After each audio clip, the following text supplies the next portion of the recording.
Hello, I'm back. I heavily debated on just staying off stream. I'm very tired, but I want to play Ace Attorney. So we'll be playing Ace Attorney. Yoink. Okay. Okay, alright. So the only thing I really remember is that we're gonna interrogate the redhead witnesses, and that's about it. Or no, we need to interrogate the redheaded witnesses, but I need to find them. Or I need to wait for them? I don't know.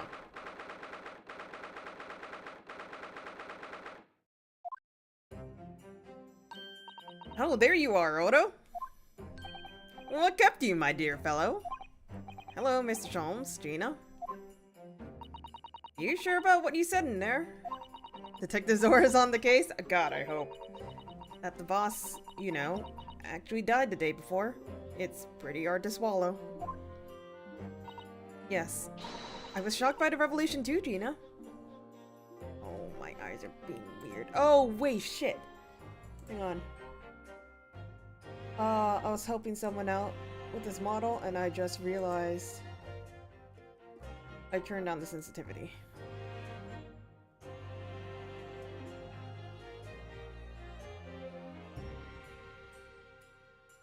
I should fix it, hopefully. Maybe. This is a weird time, don't mind me.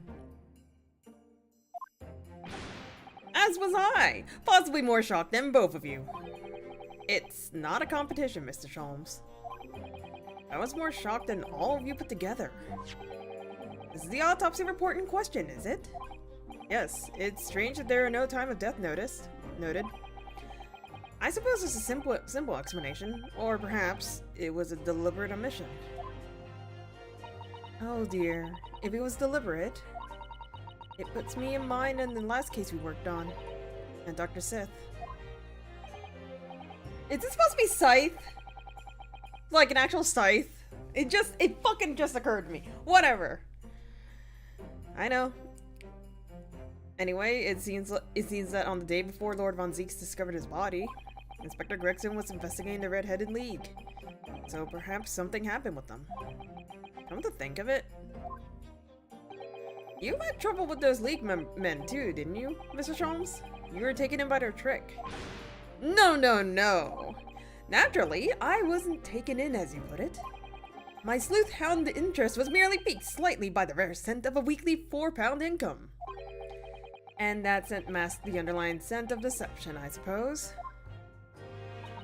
The two criminals in question are the pair we saw being arrested yesterday, aren't they? In Mr. Holmes' suite, I mean. That's right, Suze! And it was me what took them in. Thanks to a tip-off by a good law-abiding citizen. Indeed, yours truly. So it's going to be that pair in the witness stand next, is it? Something doesn't quite make sense to me, though. The day before Inspector Gregson was found, you hadn't had trouble with the Red-Headed League yet, had you? Why would the inspector have been investigating them? Well, the likely explanation would be that Gregson's own sleuth hound interest was piqued by the rare scent of a weekly £4 income. Don't turn with the same brush as you, Holmes. Yes, well, then there's the whole issue of Inspector Gregson being investigated by Lord Von Zieks for some reason. The Reaper, the Red-Headed League, Inspector Gregson, Lord Von Zieks, and Kazuma. I feel as though he knew we'd arrived at this point somehow. Gosh, I think you're right. What's he really trying to achieve here today? All the answers will soon be revealed. Observe the time, my dear fellow. This recess will be over very shortly. Yes, you're right. Kazuma was determined that he should be the one to prosecute this trial. And he was determined that I should take the defense. Just what is that he's hoping to make me see, I wonder? I get the feeling we're a long way from the end of this trial yet. Are you ready then, Mrs. Sato? Yes!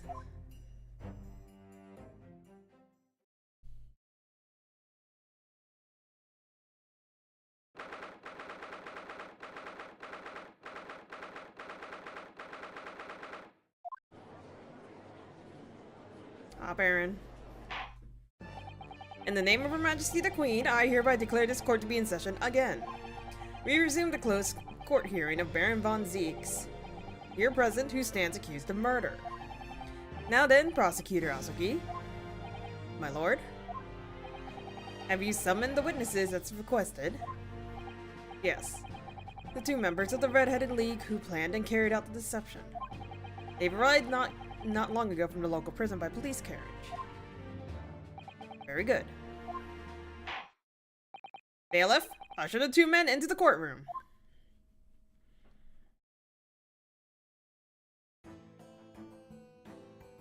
Oh god, the ones that I don't know what kind of accent they have. These 2 men are currently being held by the police on suspicion of attempted extortion. You may omit your occupations, but state your names now for the court. I am Fabien de Rousseau, a descendant of the great de Rousseau family from Nice, in France. Oh, you're French, not Italian. I'm so sorry. And oh no, you're Italian, maybe, I don't know. And my name is Peppino de Rossi. I'm the 3rd son of the great Familia de Rossi, the landowners from Napoli. The 2 men first became acquainted at a boarding school for European nobility. Those who graduate from Temsik are the future leaders of Europe. But do you have any idea how boring it is to be born with noble blood? Alas, I'm making my mission to get the better of the world by employing the little gray cells of my brain. That is all I am trying to do, hmm? So, that's the only reason for this whole grand deception you've been carrying out? Oui, you could say that. Not bad, eh? He has the grand ideas, but the petty plans. The strange combination is at the charm of the hilarious brothers? See, capo?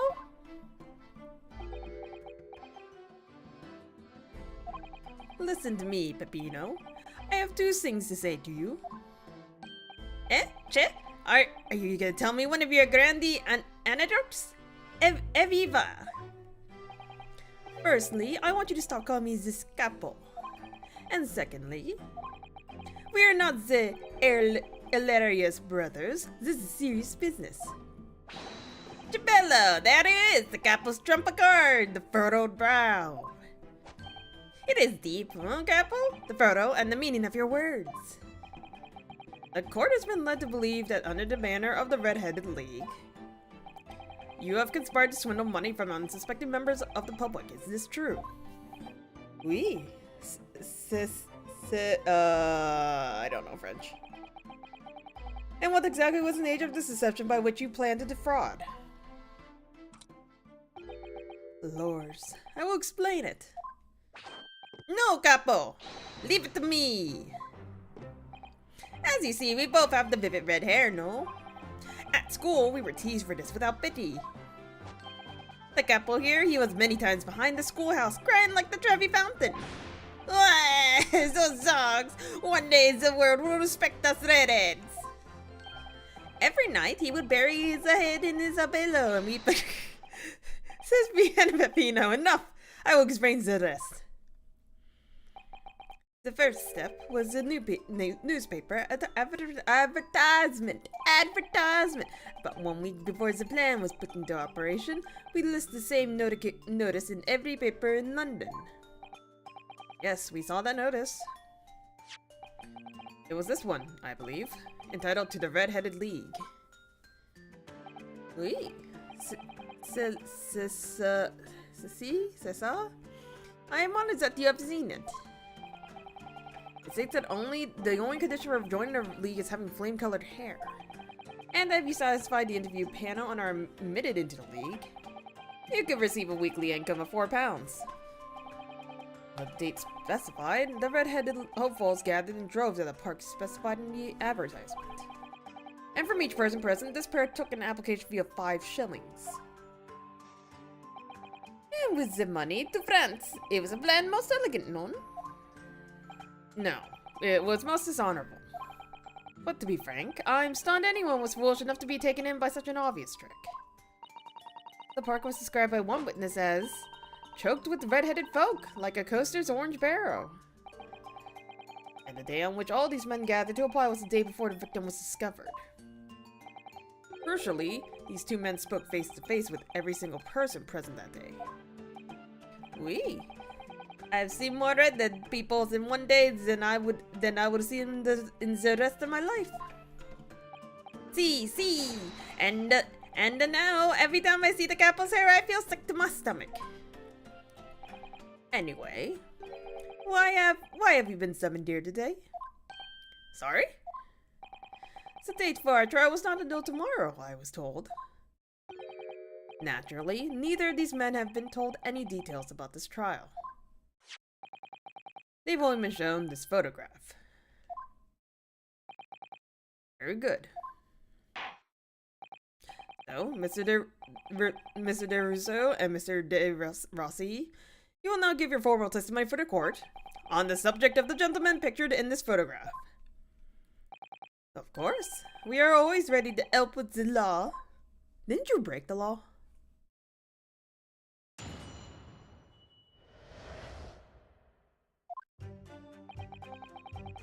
We had more than 1,000 red-headed people assembled in the park on Lime Street that day. But I don't recall the man in this photograph, eh, Capo? No, I don't remember him. Obviously, he is dead now, but I assure you, he was not in the park. Laura, this victim has nothing to do with us.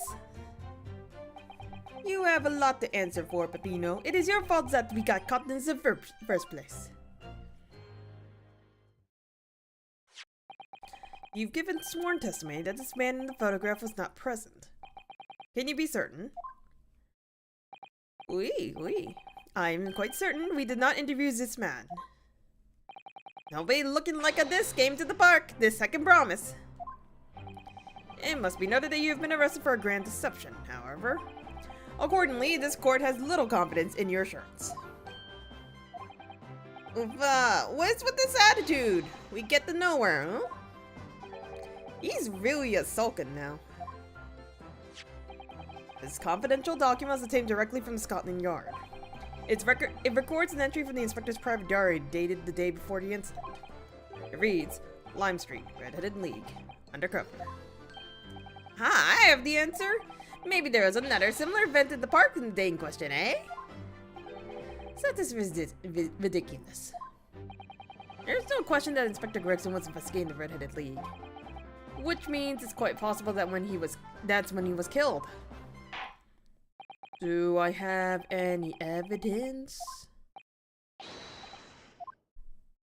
Hold on. I need a recap on my evidence.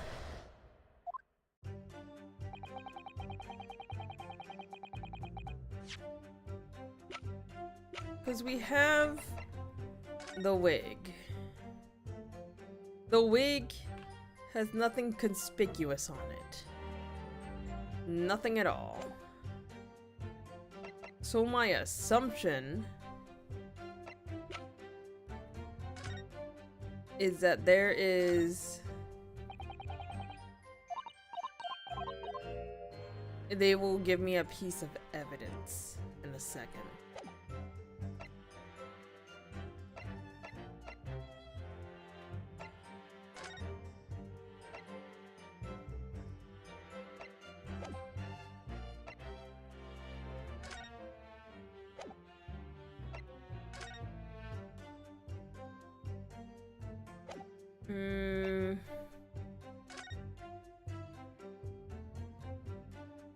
Can't believe I freaking missed that little snippet. After 5 o'clock.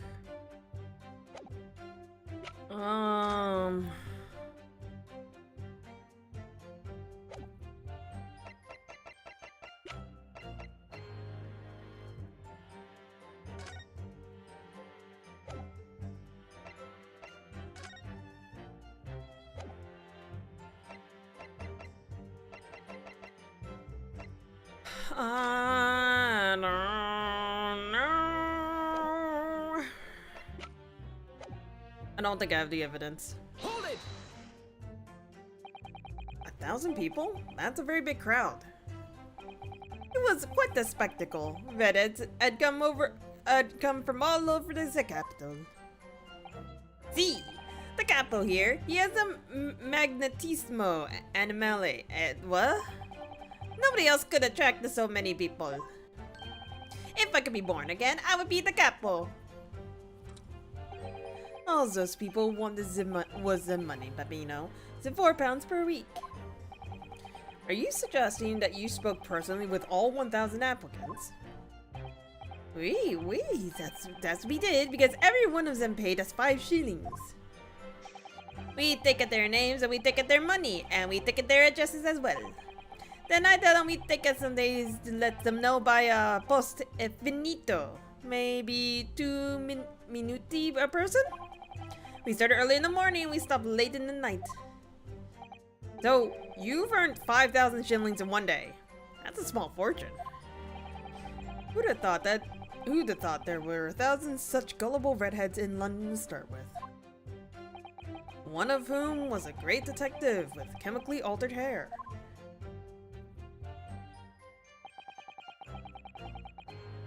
Hold it! He doesn't look at all familiar. No, I don't think so. And this is a wig, eh? He was trying to trick us. I do not like the people who are trying to trick the other people. Says the con artist. If between them they interviewed 1,000 people with redhead, it would be unreasonable to expect them to remember every face. No, signore. I may be small, but my memory is very large. I never forget a thing. In my opinion, I do not think this man was in the park.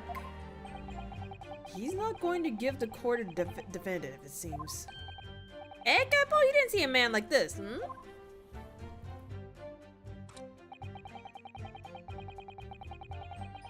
Hold it!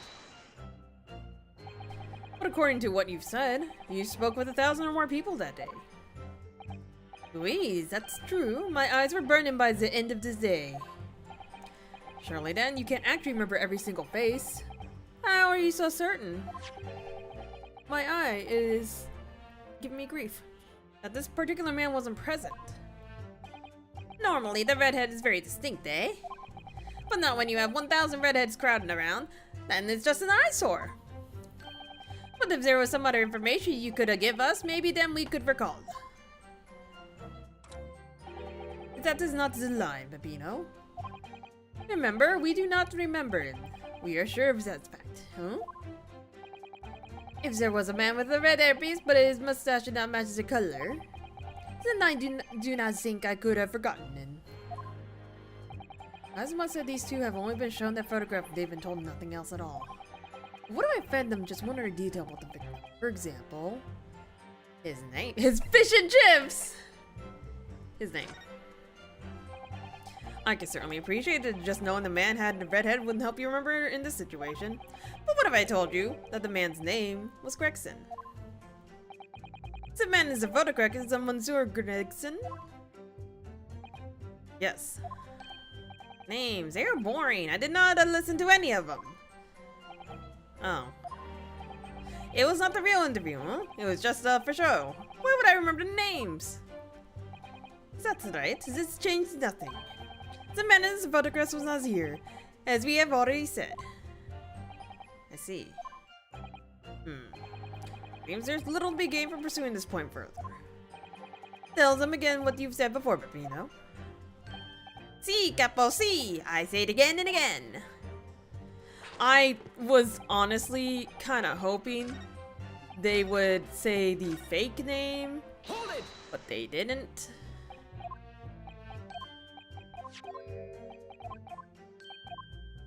It's probably the fish and chips. What was the third one? I can certainly appreciate it just knowing that man had red hair wouldn't help you remember the situation. But what if I told you that the man was always munching on a packet of fish and chips? Do you remember a man who was eaten insensibly? Not really. I was looking at the heads of the applicants.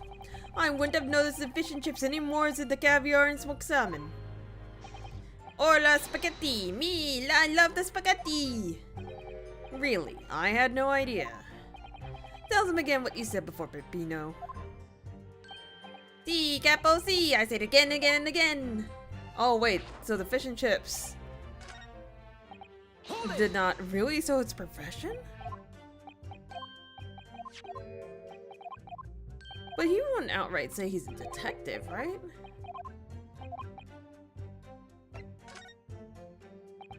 I could certainly appreciate just knowing the man had red hair wouldn't help you remember in this situation. What if I told you that the man in the red hair piece was actually the detective? The man in the photograph a detective? Yes. It would appear he found your notice in the paper suspicions and decided to investigate incognito. Sorry, but this changed nothing. Oh, wrong button. Something to add, Mr. De Rossi?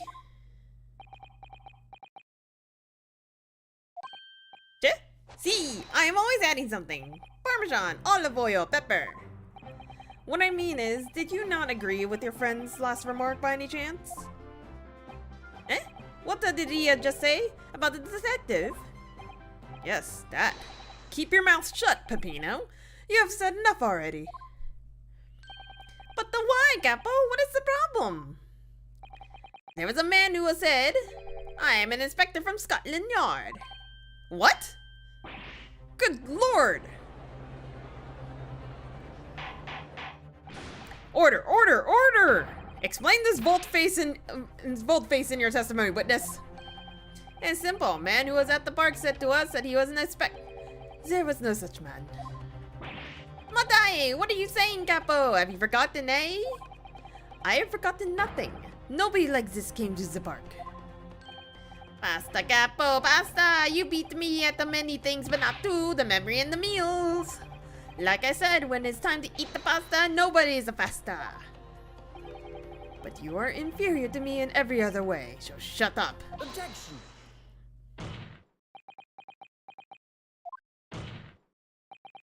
Oh, you got two guys angry at you. Drop Todd, the damage is done. Indeed it is, sir. Oui, there was a man who came to this park and said he was an inspector from Scotland Yard. However, he looked nothing like the man in the photograph. He was someone else. How can you be so sure? Because, to start with, his face was completely different. See, it's true. The man who came was a younger. His face was clean-shaved, his eyes were sadder, his chin was thinner. No resemblance whatsoever then. Anyway, I was not going to be fooled. I took the obvious precaution and said to him, if you are really his detective, show us the proof. See, the capo here, he doesn't take on no nonsense, eh? But he was well prepared. He said he had identification. Identification? You mean official police inspector's identification? That is most unconvincing. Sorry, my lord? Counsel, no incognito inspector would offer his identification for inspection. It's quite out of the question. Definitely. Why would he expose his true identity? Clearly, the papers were fake. Certo, Capo, you are a genius. As we say in Italia, it takes a thief to recognize another, eh? And what happened after he announced that he was a detective? He became very annoyed. He said, "You're under investigation." So I took his papers from him and chased him out of the park. It was fantastico! And look, here is the identification. So you stole it from the man? He had to come in. He made us fairly scared. But he was not who he said he was.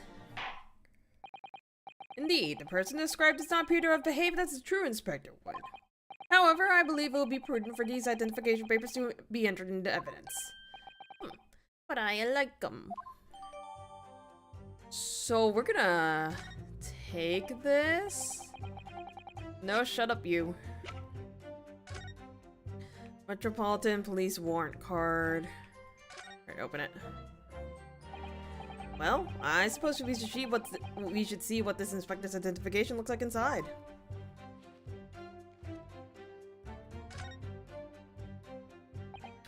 Yes, it definitely looks fake, doesn't it? Out of interest, what name is given? Probably just something plucked out of the air. It's Tobias Gregson. Wait, what? The Scotland Yard insignia. Looks genuine to me. But how? The department identification number details are all correct as well. Since when have you known those? Do you mean to say... I know it seems incredible, but yes. I think this is a genuine identification book issued by the Scotland Yard. But that's unbelievable! Is this the real thing after all?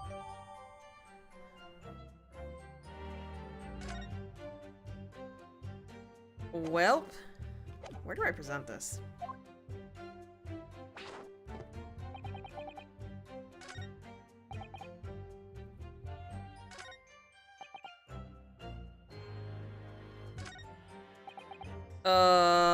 Hold on. There's like 3 different points that I could present this.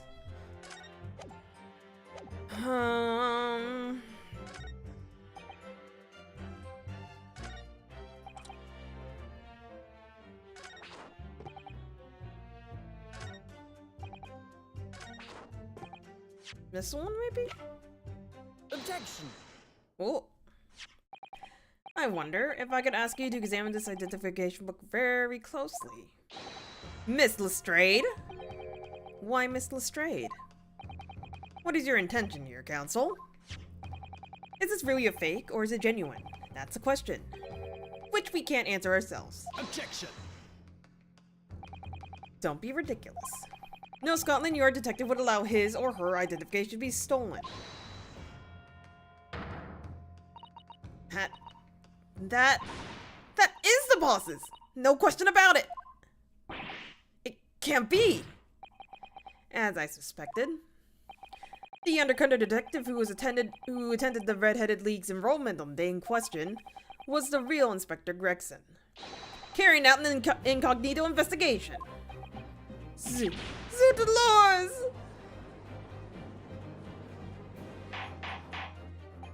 Order! Order! But if the boss had his identification stolen, you would have reported it straight away. I mean, he was always on to me about it. If you lose some report it at once, he said. Could it be then that the inspector was physically unable to report it? Physically. Hey, what do you are saying? Unable to? You're not suggesting. Yes, it's quite possible that he was killed before he had the chance to report his identification stolen. No! Order! Order! Order! The defense posits that the victim was killed the day before his body was discovered, at a different location. Do you two have anything to say about that?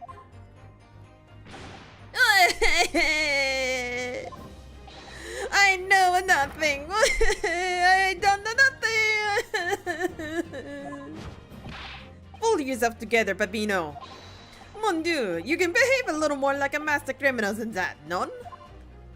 Now I wish I had returned to Italia. Stop crying, Pepino, please. Otherwise, Woman, stop your whining and start talking.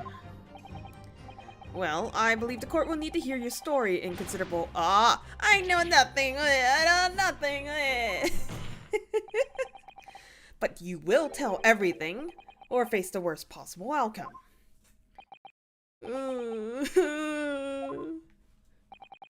You will dry your eyes and testify again about these identification papers and the precise circumstances under which you came by them. For crying out loud. Oh, they're both still crying. The truth is, we took him prisoner and kept him for the night at our secret hideout. Even though I didn't think he was a real detective, I was too scared to let him go that day, just in case.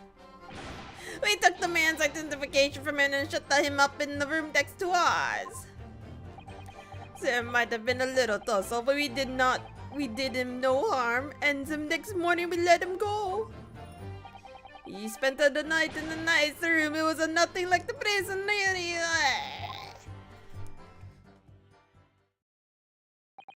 This is outrageous! You imprisoned the man? But no, no! It was nothing like a prison. He was a very comfortable and calm and happy. Aye, Capo? It was never part of my plan. I swear it. Oof, so you think it was my fault, eh? Just because I got the date of the ferry wrong by one a little day. I do not think it was your fault, Peppino. I know it. No. Per favor, Capo. Is it not fair? You shall have plenty of time for squabbling back at the prison, gentlemen. Ugh, I don't believe this. How could he have been a real detective? Counsel for the defense, proceed with the cross-examination. So on the day before the incident, Gregson spent the night confined in his pair's hideout. Wait, I thought he's the one that rented out the room, though.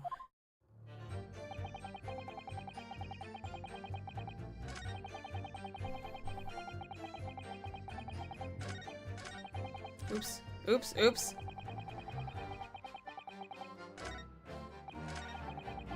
Hold it! Do you realize what you're saying? You have to believe me, I never intended for that to happen. And I'm sure the detective did not intend it either. Do you think? But there was nothing else I could do. See, nothing else. This wasn't the first crime for the Capo. He was at the end of his wits. I have told you before, Peppino, that is not the way to describe a criminal mastermind. What about this hideout of yours? An old empty house behind the park on Lime Street. We rented the place for 2 days. It was an inspired idea by the Capo here. An impulsive idea, I would say. No, not impulsive, inspired. Aye, Capo? What am I supposed to say to that, Peppino? And it was in the house described that you confined Inspector Gregson, was it? Oui. But you have to remember, I was under the impression that he was a pretender, not a real inspector. That doesn't quite add up, though. If you didn't think the man was a real inspector, there would have not been no reason to take him prisoner, would there? No, you were right, but we couldn't be completely certain. Do I have any proof about who rented out the... I also don't know how it's related to all this, but that's beside the point. Oh, wait, they're saying Lime Street. He was found in Fresno Street. I'm stupid. Hold it! That being this identification book here, correct? See, that is the one. What made you believe that it was a forgery? I never seen a real one, of course. But he was so suspicious, this man. Laura, I was thinking it must be false, eh, Capo? Oui, it is just as Peppino has said. We were convinced it was not genuine. And so, together, the hilarious brothers, we took the man captive. All we did was shove him inside a locked room. Then we made preparations to transport all the money. In for a penny, in for a pound.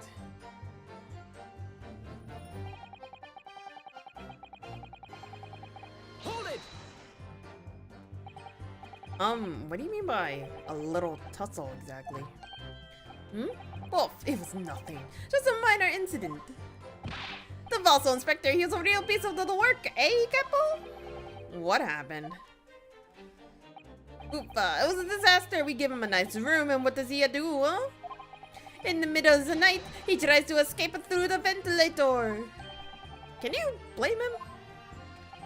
We chased him, bien sûr, and we caught him again. Can you blame us? Wait, you didn't shoot the man in your haste, did you? Who do you think we are? Of course not. I simply got hold of him again and took him back to the room. Excuse me. Mr. De Rossi, is there something wrong? Me? Something Mr. De Rousseau just said seemed to make you, well, it seemed to make you act even more strangely than usual. What was that all about? Cavolo, at times like this, you don't want to have the capo after you, believe me. And I speak from personal experience. Personal experience? That is enough, Peppino. There is no need to say more. The truth is, the night before we put the redhead leak plan into action, I was scared. It was not fair for the capo, but I tried to run away. It's a shame you didn't manage it. But the capo here, he came after me like a turban, and he dragged me back to the house, kicking and screaming. I still have the bruises to prove it, aye, capo? Bruises, you say? Oh, the neck.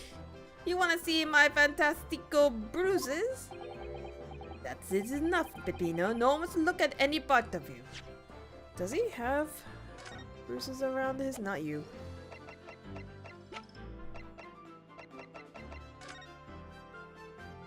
I can't tell. But there was someone mentioned that had bruises. Who? Who?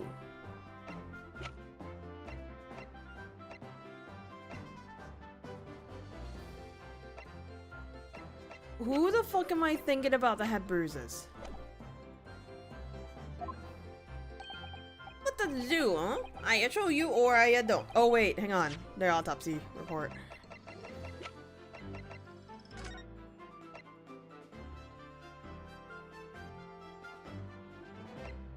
Okay, this literally says nothing about the bruises. What to do, huh? I show you or I don't. I show you or I don't. You do now. Laura, if everyone wants to see, then I do it. Echo, you see? It's so very visible, eh? That red ring around your neck. You got that when you were dragged back to the house. See, the capo, sometimes he's a very rough, and I said that's enough. Peppino's neck has nothing to do with what we are talking about here. You have my word. Yes. What is your opinion, counsel? About this red ring around Mr. De Rossi's neck? I wonder, does it matter? It's important, but I don't remember who. Mr. De Rossi, I'm gonna have to ask you to amend your testimony with details about the mark on your neck. Aye, capo, you see? Everyone is interested in what I say, Ugh. Very well. You will amend your testimony as requested, Mr. De Rossi. See, if you really want to know. A collar? Who the fuck had it on his neck? It's a letter introduction.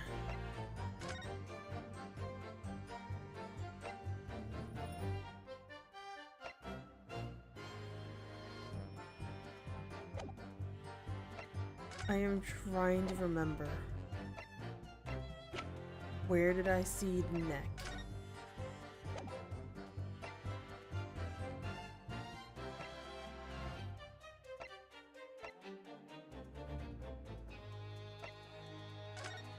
I don't think it's from you, right?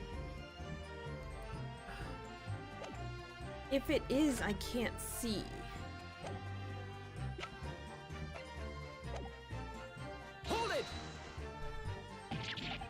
Are you saying that red mark was caused by See, a big collar made from a leather. A leather collar. Is this true, Mr. DeVerso? What? We had the same part at home when I was younger. It is a souvenir from that time with a very strong chain. A strong chain? And you put that around your friend's neck. I'm sorry. I was so angry that he was leaving me alone. You did not have to tie the chain to the leg of the bed, though. I would not have tried to run away again. You didn't do that to Inspector Gregson as well, did you? Treat the people equal is the capo's your motto, eh? It's starting to sound a lot more like a prison all of a sudden. The capo is a tough, but the capo is a rough. I shouldn't have done it. So, the following morning, when you released the inspector, he had the red thing around his neck just like me. Pino, s'il vous plaît, leave it now. Now you know, the capo here, you don't want to tango with them, eh? But for the inspectors, that's so bad.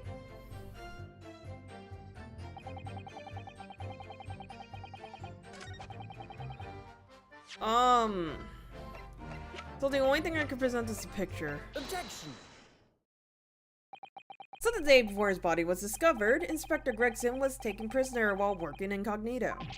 No, it was not like that. It was hardly a prison. It was an invitation to stay. It was only. However you describe it, there's one glaring inconsistency that remains. What inconsistency is this, counsel? I would ask the court to look closely at this photograph of the victim, Inspector Gregson. You will see that there is no red ring visible around his neck. But that makes no sense.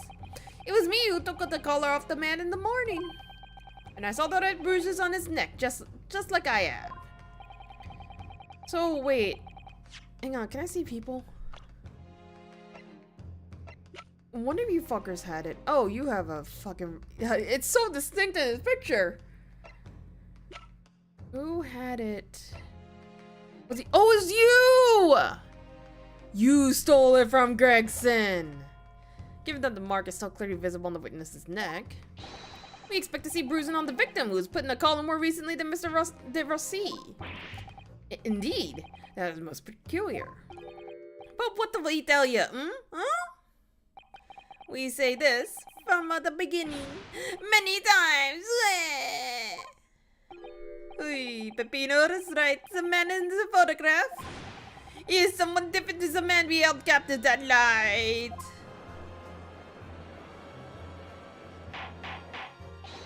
Order! It would appear then that on the day before the incident, the man who visited the park on Lime Street posing as an incognito inspector was not Inspector Gregson at all. Objection. If that's true, however, how do you explain the inspector's identification? This is a genuine identification book issued by Scotland Yard. It's inconceivable that someone could have stolen such an important item from the inspector. The prosecution made that assertion itself. And we also know that the inspector had made a note about the red-headed leak in his diary for that day. Which surely means we can't divorce the two events completely. The inconsistency noted by the defense is most troubling. If it were the real Inspector Gregson, whom these two red-headed gentlemen encountered, the fact that no bruising can be seen around his neck defies explanation. But equally, if they actually encountered an imposter, how did that person come to be in possession of the real inspector's identification? Does the defense have some plausible explanation, counsel? Holding defies explanation. It's for precisely these occasions that we keep meticulous notes in the court record, Mr. Naruhodo. Because there are facts, and the facts cannot lie. No, the facts can't lie. Even when they point to something credible, it's almost unbelievable.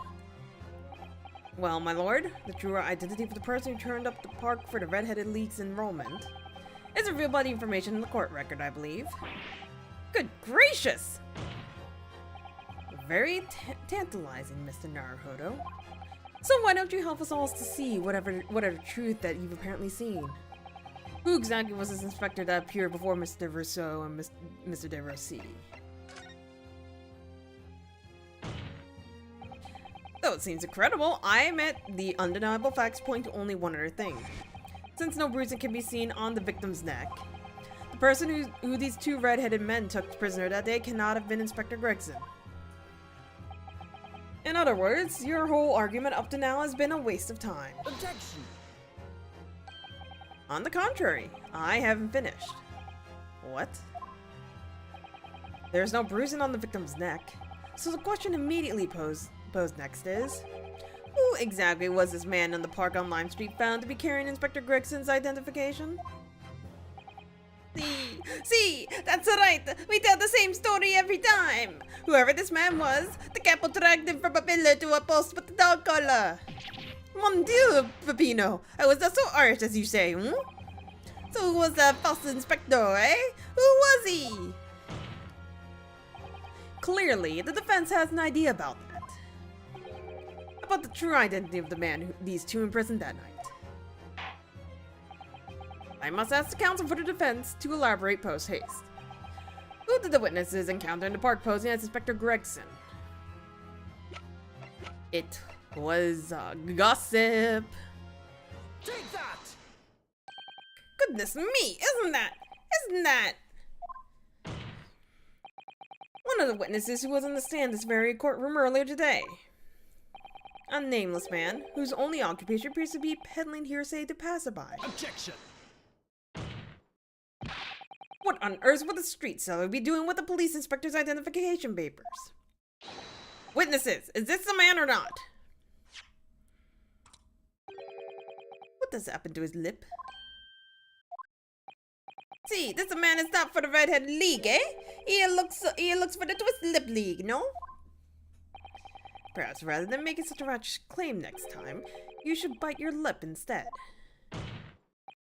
It seems improbable, yes, but one undeniable fact remains. During his testimony earlier, I noticed something around the man's neck.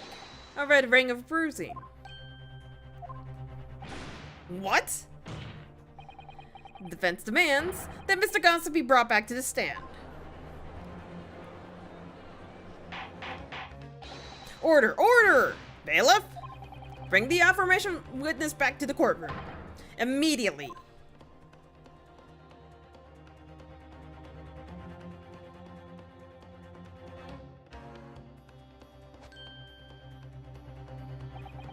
Well, I never.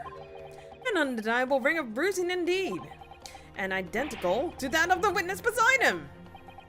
Now, what's going on here, eh? I've always had this, me. And it's a birthmark, isn't it? A birthmark, you say?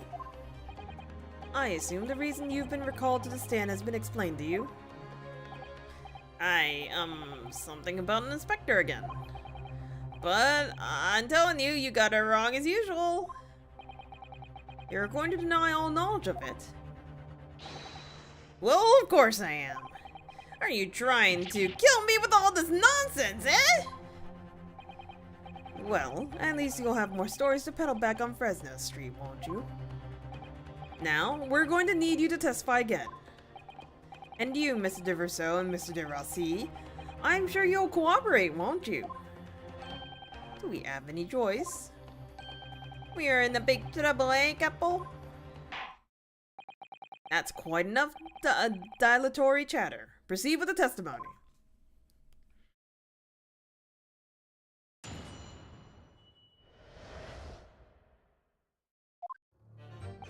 The man who claimed to be an inspector that day was definitely not the man. It's right, see, you think we would forget those grand lips, huh?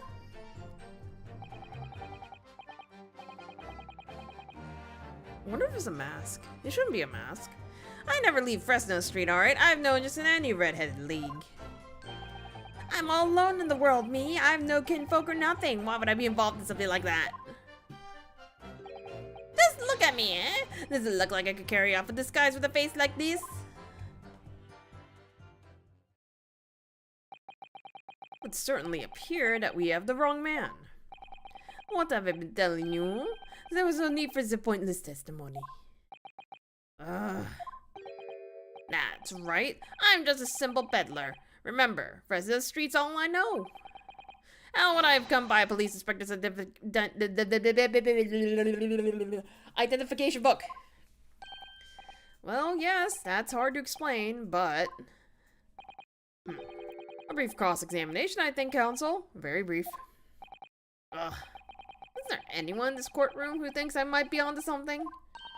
I stand steadfastly at your side as always, Mr. Naruto.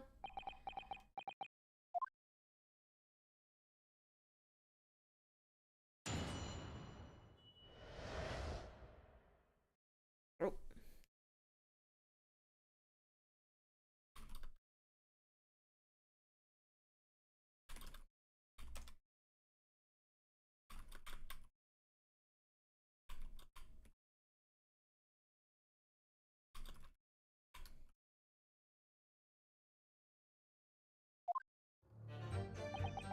The man who claimed to be an inspector... Hold it! Well, yes, I don't imagine I'll forget those lips in a hurry either. That is what I am saying. For some reason, it makes me want to eat Aldifa being called it. An eclair?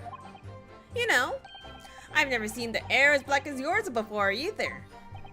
Likewise, I've never seen red hair like yours until I came to Britain. See, maybe it's a national trait, hmm? Maybe all the people from this man's country has grand lips. No, lad, I was born right here on Freshness Street and I've never left. That is a problem, see? So you definitely didn't go to the park on Line Street that day, Mr. Gossip. Now, how many times do I have to say it, eh?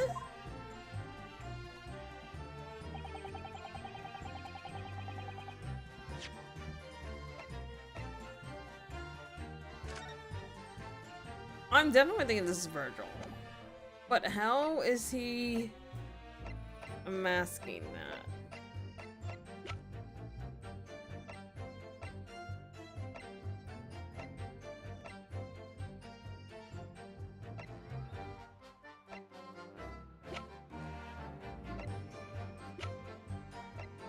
I have nothing. Oh.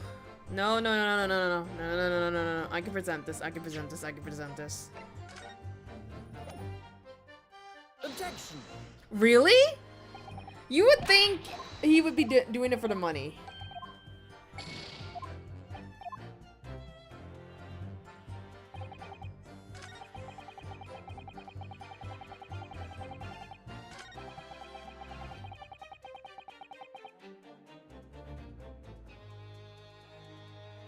Hold it! Maybe you could, say, with a mustache or a beard to cover up that lip. Aye, perhaps. But if I was going to stick some fake facial hair to cover up this fine specimen, I'd end up looking like his lordship over there, wouldn't I? Pardon? I assure you my lips are entirely unremarkable. And I would ask you not to cast such scrutinizing looks in my direction, counsel. Ah, sorry, my lord. My imagination got the better of me there. Well, Inspector Gregson did wear a mustache, of course. You're right, he did. So, perhaps he was hiding something himself. He could barely have hidden a crumb in a mustache of that size. And anyways, the detective we spoke to had no facial hair at all. See, the cap was right. He was a clean shaved. It certainly seems beyond the realms of possibility that the witnesses could have disguised himself as a victim. Aye, it does. It is. That's the extent of their testimony, is it? What's your feeling, Mr. Naruto? Well, what Mr. Gossip said is undeniable. It would be all but impossible to hide those lips with any form of disguise. Perhaps yes, but nevertheless, the mark around his neck is equally undeniable. And it's identical to the one that Mr. de Rossi suffered. Yes, that's true. Why does this whole disguise idea just keep playing on my mind?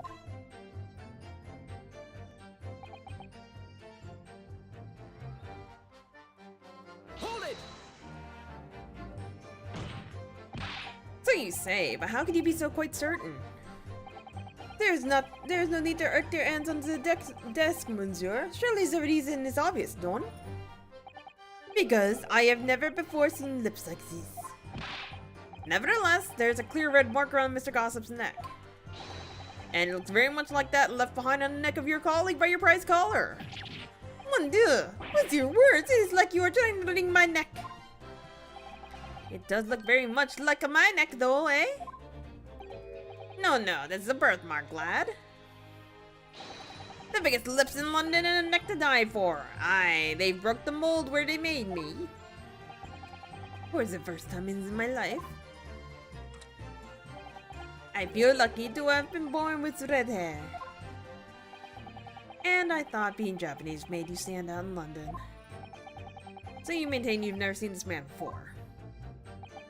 Oui, c'est ça. I swear to it by the flames in my head. So fierce pride has outgrown the frustration with your hair now, has it?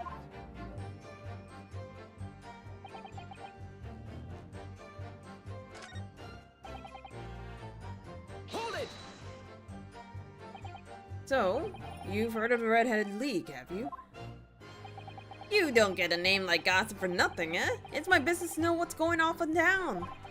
I sold that tasty tidbit to a fair few redheads that came past me. Just between us, I even got a sandwich to cough up for it. Well, he does have a very red nose if that counts. Who knows? But as you can see, my own hair is not a hint of red in it. And in any case, Fresno Street's my patch. You won't catch me sidling off to some other part of town. No sir, not likely. Excuse me. Mr. de Rousseau! Oui? Can I help you? Did Mr. Gossip's words just now lead you to remember something relevant, perhaps? Was it other day when I was looking for a place near the park? A small house or something? It would be the headquarters of a Red-Headed League, yes. I visited an housing agent on Lime Street and there I saw him. This man was paying money to the agent. What? Mr. Gossip with a housing agent? Wait. He had some kind of contract in his hand and they were clearly discussing terms. But no. You're mistaken, chum. I've never left Fresno Street, me, like I said before. You've mistaken me for someone else. Someone with the same face. No, the capo's right. I remember it too. He was paying the money with the banknotes. With notes? Like I said, that wasn't me. I was curious why this man with the dirty clothes has so much money. So I looked at the name on the papers.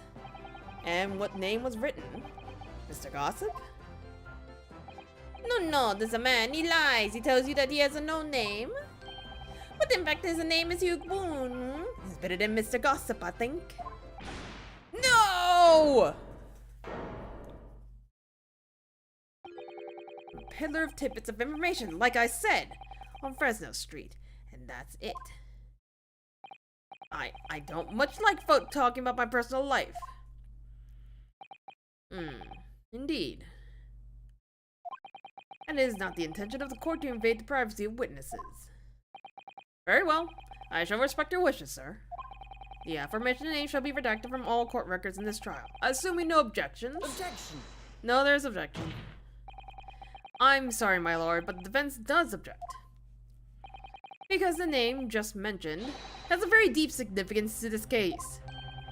Good gracious, do you simply object, Professor Asogi?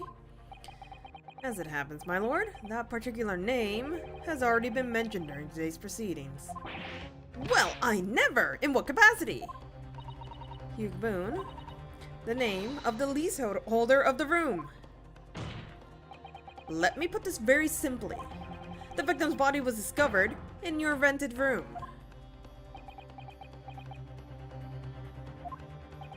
I suggest, sir, that you start talking. Well, alright. I suppose that might be the case, eh?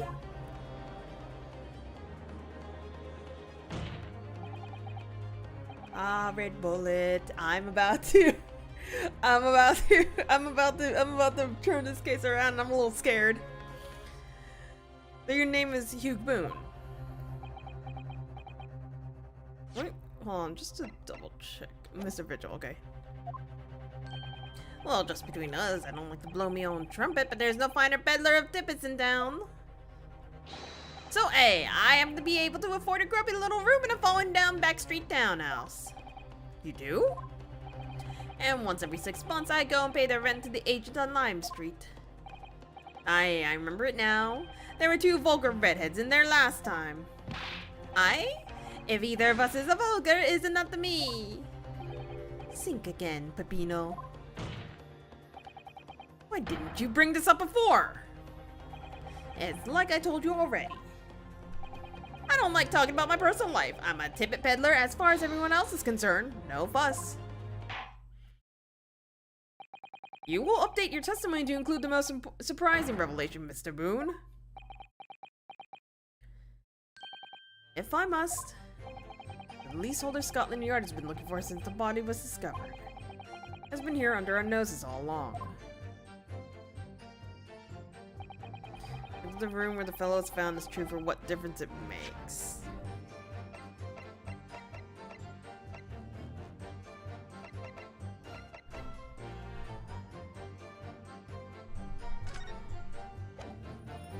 Oh, so that's why this picture was there. Oh.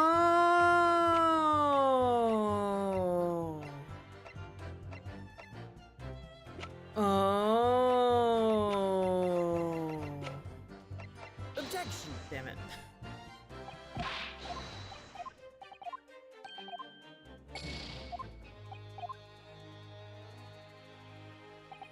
Hold it! So, you've lived in that room presumably, do you? No, I don't live there. What do you think? There's no bed, is there? Just a desk. Then, why would you want to rent it? Well, I don't think I should have to say anything, really. Then how about the notice board in there? Which was covered from top to bottom in confidential documents only the police should have access to. No, that board's not mine. The inspector must have brought it along. It's only the other bits and bobs that belong to me, the desk and the chair and that. People don't generally carry enormous notice boards around with them. The real question is, why was Inspector Gregson killed there in your room? Well, obviously, I've not the faintest idea. I mean, it's causing me no end of the bother, to be honest. It seems to me that Mr. Boone would rather as little as known about his ruin as possible for some reason. Yes, it does come across that way, and more importantly, knowing that the scene of the crime is actually his room completely changes things. In particular, there's one part of his testimony that really bothers me now. That's how I'm finally gonna undo this, man. Okay, so instead of there... Oh, I've no kinfolk or nothing. Yeah, no, that's wrong. If you have no kinfolk, as you put it, then explain why is it that among the sparse furnishings we found this photograph in the room? I presume, as you've been renting the room, that this photograph belongs to you, does it not? Oh, well... Mr. Boone, drop the pretense and tell the court exactly who you really are. I don't know what you mean. I'm a peddler. I keep telling you. You really don't need to bother with me. Please, just leave it alone. As the man says, leave it alone. Whatever the truth is about this man's life, it has no bearing on this case. Because it's simply not possible that he impersonated Inspector Gregson. Objection! How can you be so sure? Just look at the man. No amount of disguise could ever hide those unmissable features. Objection! But what if we were to look at this the other way around? What do you mean? Yes, counsel, what do you mean? Well, there's no denying that Mr. Boone's lip is very prominent indeed. but consider the possibility that his prominent lip is itself as part of an elaborate disguise. Then hiding that prominent feature, in other words, revealing his true face, would make an utterly impenetrable disguise. Wouldn't you agree, Mr. Hugh Boone?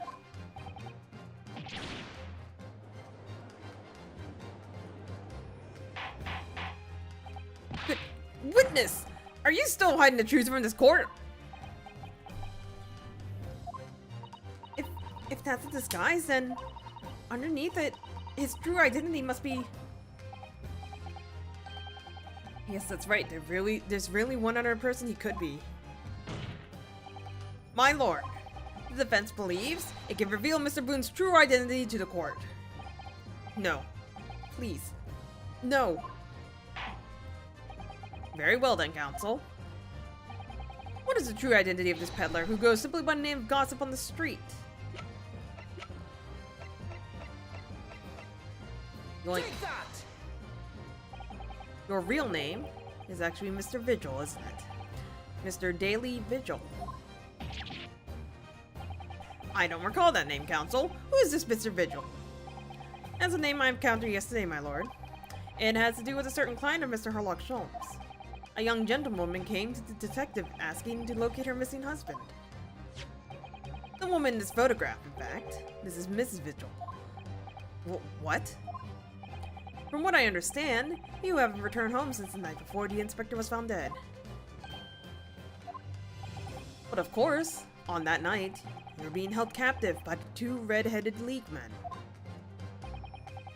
And last night, you were put up by the prosecution service in preparation for testifying in this trial. Because we've been led to believe that you, Miss Venus, and Miss Sandwich were all homeless. Being important witnesses in the case, we needed to know where we could find you, of course. And that explains why you've not only been unable to return home, but unable to contact your wife, who's been beside herself with worry waiting for you at the Vigil residence. Now, you just hold on a minute. I don't have the first idea what I'm talking about. Really? It's a simple enough matter to confirm my suspicions. All we have to do is pull off the disguise. No, please. Bailiff, bring soap, a sponge, and a washbowl at once. Mr. de Rousseau and Mr. de Rossi, you will strain the witness. Oui, my lord. See, my lord. we just told a bunch of criminals to hold him hostage. But yeah, this is a really bad idea because I'm assuming he's undercover. Yep.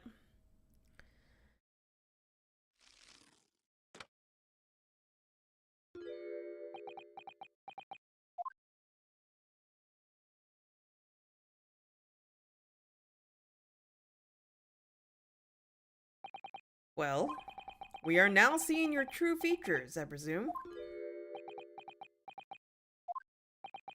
Lift your head, sir, so the court can see your face.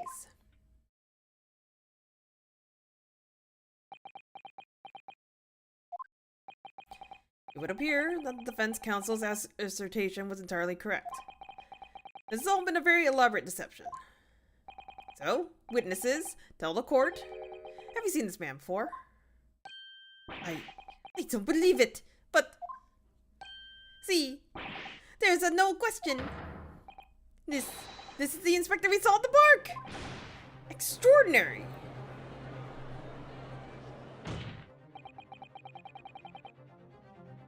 On the day of the Red-Headed League enrollment, the man claiming to be Inspector Gregson, who appeared before Mr. de Rousseau and Mr. Rossi, was you, disguised as the inspector, or rather, was you posing as the inspector in no disguise at all. Mr. Vigil was formerly employed as the chief warden at Barclay Prison. The chief warder? Then your career is promised. Why? Would you quite possibly become the future governor of the prison? What on earth have you been doing peddling tittle-tattle on Fresno Street? Well, it's been 10 years since Mr. Vigil worked at the prison. 10 years? I'm really dreadfully sorry about all this. Yes, it's true. I am daily vigil.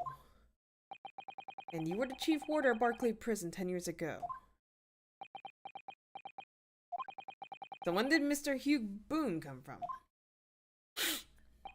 Boone is the other me. It's a name I invented. Well, evidently there's a great deal under the surface here. I'll explain everything.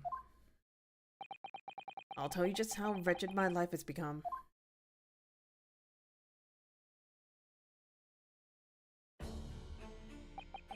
As you say, it was 10 years ago now that my employment at Barclay's chief warder came to an end. The music. Having left the prison service, I searched for some new occupation by which to earn a wage. But times were hard in London, and I found no suitable engagements at all. In desperation one day, I turned my hand at selling wares on Fresno Street. But your wife appears to know nothing about this. She still maintains that you are the chief warder at Barclay Prison. I was utterly determined that my wife should not know of my failings, which is why I've never told her. I opened an account at the bank under the name of Hugh Boone, and I rented the cheapest room I could find on Fresno Street. The scene of the very crime we're investigating. Yes, that's right.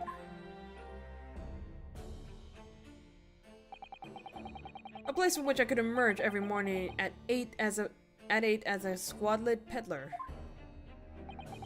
and transform myself back every evening at 5 into a well-dressed man about town before returning home. That quickly became my daily routine. I was puzzled by the lack of furniture in the room, but that explains it. Why on earth didn't you just tell us in the first place? I have a wife, sir, and 2 sons, and without wishing to sound self-conceit, they regarded me with some pride. I couldn't bring myself to disappoint them.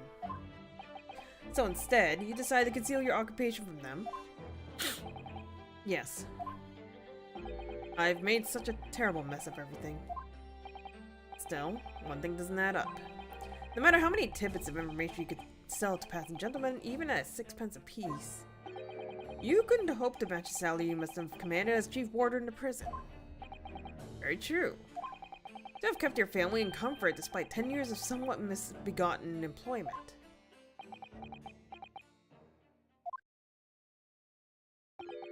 That was all thanks to Inspector Gregson.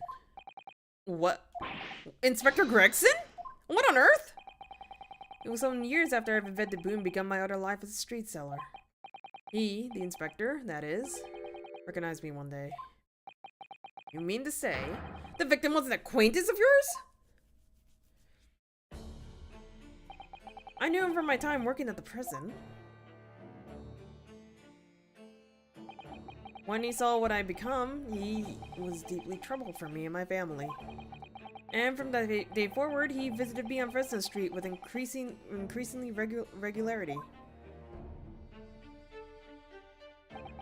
And one day, he asked me if I would carry out a secret assignment for him. A secret? What was it? I was to impersonate the inspector. What? Impersonate him? We always met in that little room so the inspector could brief me. Visit Worsey's tomorrow and take a statement from the proprietress. It was always something along those lines. Surveillance work, interviewing people. On those occasions, he would lend me his identification so people would believe who I was. My instructions were to make an impression, to let people know that Inspector Gregson had been at work. And for those services, he compensated me financially. Scotland Yard Inspector willingly relinquishes his identification in your care with intent to deceit. That, as I'm sure I need not point out, is a very serious criminal offense. But why? What was the point of you impersonating him? I truthfully do not know. All I can say is that the inspector warned me on numerous occasions. Now remember, Vigil, I need your solemn word Don't blab about this to anyone, alright? Ever. Even if I end up a croaker.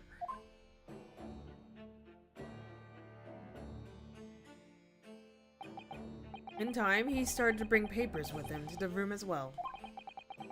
It became something of a second office for him.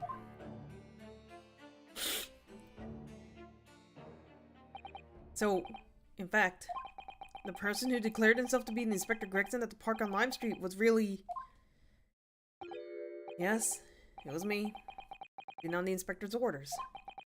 As usual, I removed my boon disguise, and then went as instructed to the park, armed with the inspector's identification book. It never occurred to me that the bruise on my neck might give me away.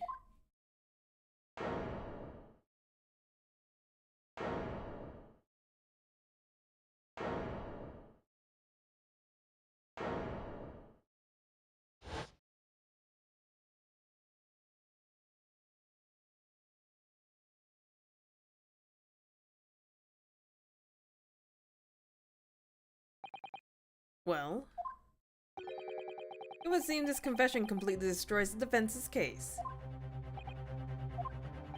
Explain yourself, Prosecutor Asugi. My learned friend's assertion was as to follow. The victim was killed at another location on the day before his corpse was discovered, at the hands of these two red-headed League members when they imprisoned the inspector. But no, that can't be! After all, it wasn't the inspector who went to the park that day, it was me! Oh goodness. Finally, we have clarity. We had nothing to do with the murder of the inspector.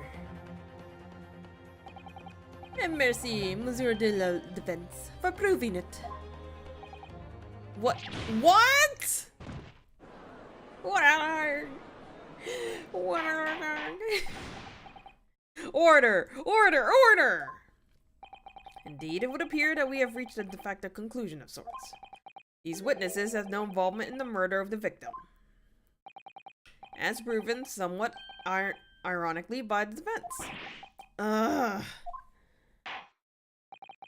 hereby call an end to the cross-examination. Hold it!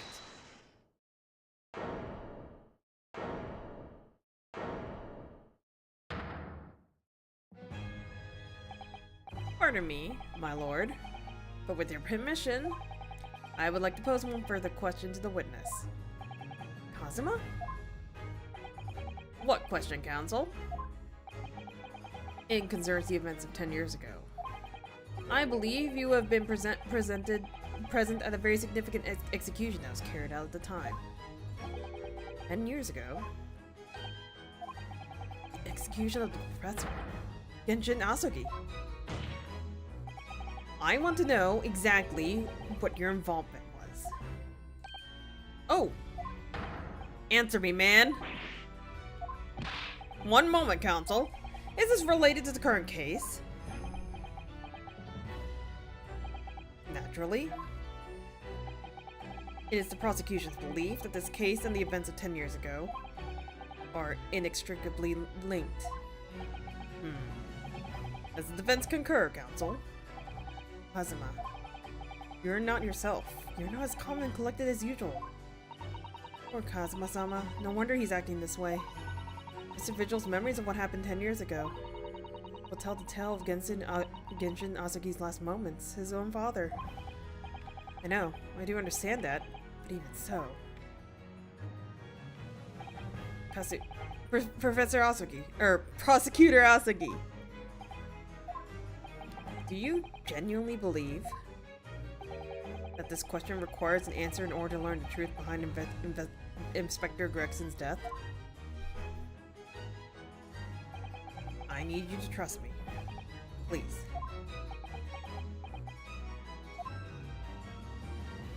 Very well. Then the defense has no objection. I see. In that case, you will answer the question, witness. The truth is, I remember very little of that time. You've forgotten? I'm sorry to say, yes. As I said, I resigned from my role at the prison 10 years ago. But for some peculiar reason, my memory of the events leading up to that moment is extremely hazy. Does that not strike you as strange, Mr. Naruhodo? Sorry? Well, 10 years is a long time.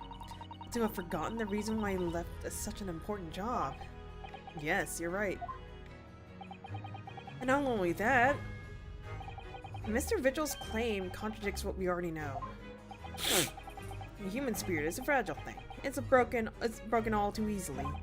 Which is why we have a tendency to wrap it up for protection. Sorry?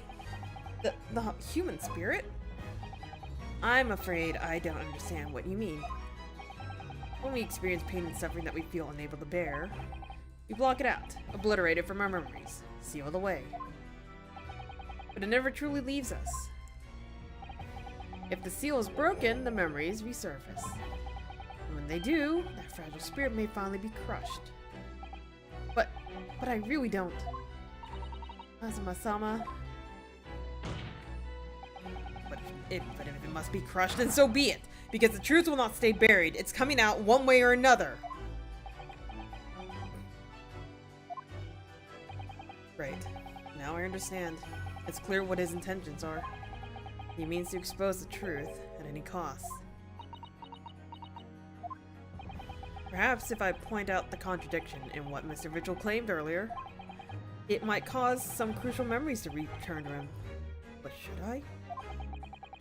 Should I present the evidence or not?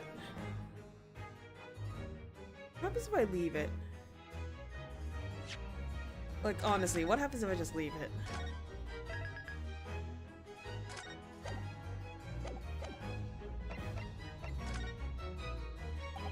If it could genuinely crush this man's spirit, I can't be responsible for that. I don't have the right. Kazuma-sama won't rest until he knows. Oh, my eyes itchy. And this is a court of law, where nothing is more sacred than the pursuit of the truth. Suzato sounds right. I knew the risk when I took the decision to fight the trial. Whatever the consequences, I can't shy away from my responsibility now. Mr. Vigil, I'd like you to look at this. Evidence that clearly contradicts your version of events. Take that! Just a few moments ago, you made the following statement. I resigned from my role at the prison 10 years ago. Well, yes. In other words, you claim to have left the post as chief warder of your own volition. Well, yes, of course. Why? Tell me. Do you remember seeing this document before? No. No, I don't. This is a dismissal notice ordering the immediate termination of a prison staff member's employment. A dismissal notice? And the name on the notice is yours, Mr. Vigil. What? What? It's mine? So you didn't resign from the prison service at all. For some reason, you were dismissed as chief warder from Barclay. No, there's been some mistake. I'm sure. I'm sure I tendered my resignation. This dismissal notice is nonsense. Isn't it? If you were forcibly dismissed, there must have been good reason. Clearly, you did something. Mr. Vigil, it's time to break the seal and have you remember.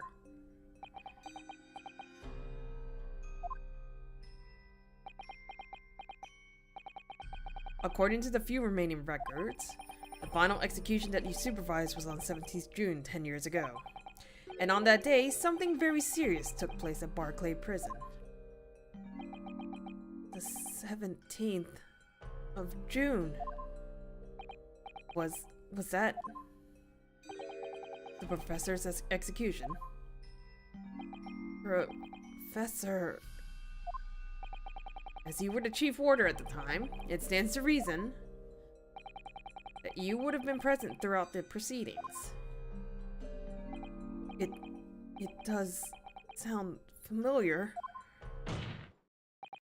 And yet, that execution never took place. The convict, ostensibly executed earlier that day, later reemerged from his grave. The convict came back to life. In the cemetery in the middle of the night. There was a witness. However, the witness claims that a moment after he saw the convict clambering out of his grave, a gunshot rang out from over his shoulder. And the bullet pierced the professor's chest, killing him instantly.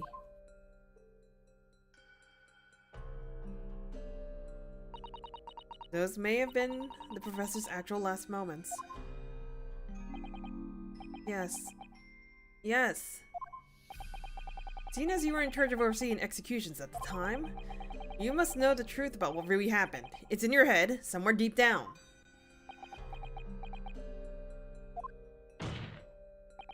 Well, Chief Warder, Daily Vigil, I know there are memories in your head that can explain what happened on the 17th June, 10 years ago.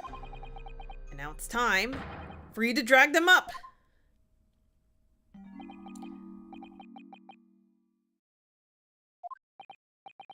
Mr. Vigil?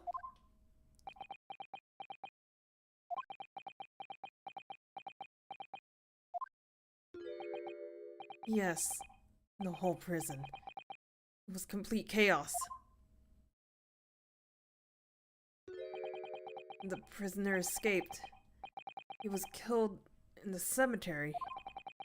The shocking news ripped through Barclay like a hurricane. What? What?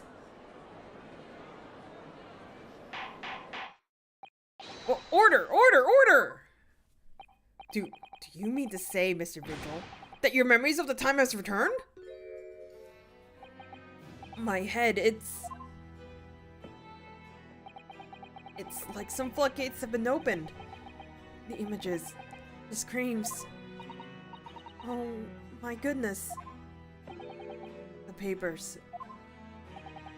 There were reports, articles about a man who'd seen a ghost. Yes, Enoch Drebber. But surely those reports were exaggerated. There were traces at the scene. Traces of what? In Lowgate Cemetery, at plot number 139. Blood. Lots of blood. That's where the man was buried, of course. Obviously, something terrible had happened there. The depths of conspiracy and depravity from which this tale is emerging are quite staggering. I've reviewed the police records from that time extensively. A thorough investigation was conducted by Scotland Yard, who ascertained how the convict managed to escape in the first place. And the conclusion reached by the investigating team was that a member of the prison staff must have been involved. Are you suggesting that a prison warder abetted the man's bid for freedom? Yes. Yes, and I was suspected of doing it. Of using that mass murder's execution as a way to help him escape. You did what? I remember now. The horror of it all is coming back to me. One evening, a few days after the execution, some detectives came to the prison. I was called to the governor's office at the top of the watchtower.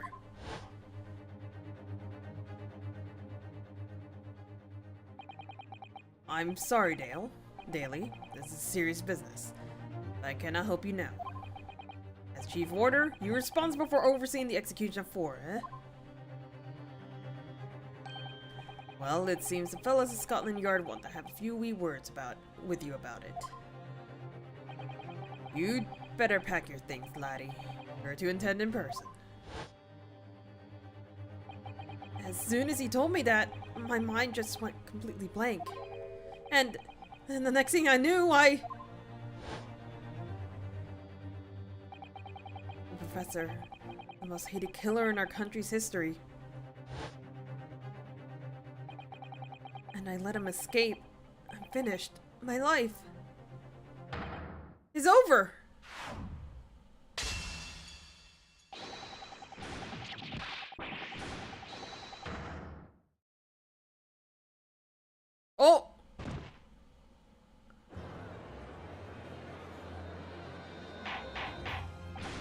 Order! Order! Bailiff, fetch a doctor at once! Court is adjourned for today with immediate effect. So, with Mr. Vigil's collapse, proceedings came to an abrupt end for the day. Once again overshadowed by the legacy of that notorious killer, appearing like a cursed ghost ship on a foggy ocean. Lord Van Zieks, Mr. Vigil, Kazuma, and Gregson. All of them bound by invisible chains anchored to the same wreckage in the murky depths of the past. But the miraculous light that had been trying to cut through the gloom and shine on those tragic events was playing on the edges of the truth at last. This is no shot. It's not the end of the chapter. It's not. Okay, thank God. I was really scared this was going to be the end of the chapter.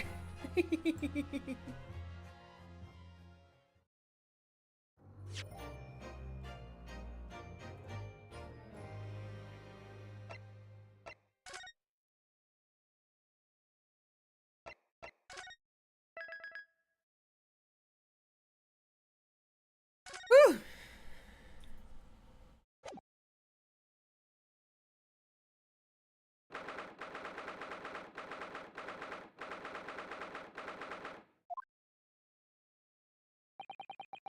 Still can't quite believe what just happened. I know. I inquired with the bailiff after the court session was adjourned.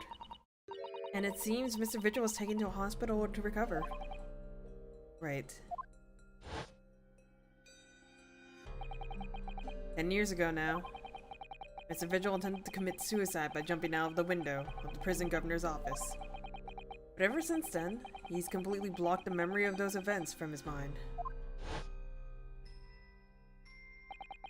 Nobody knew his secret.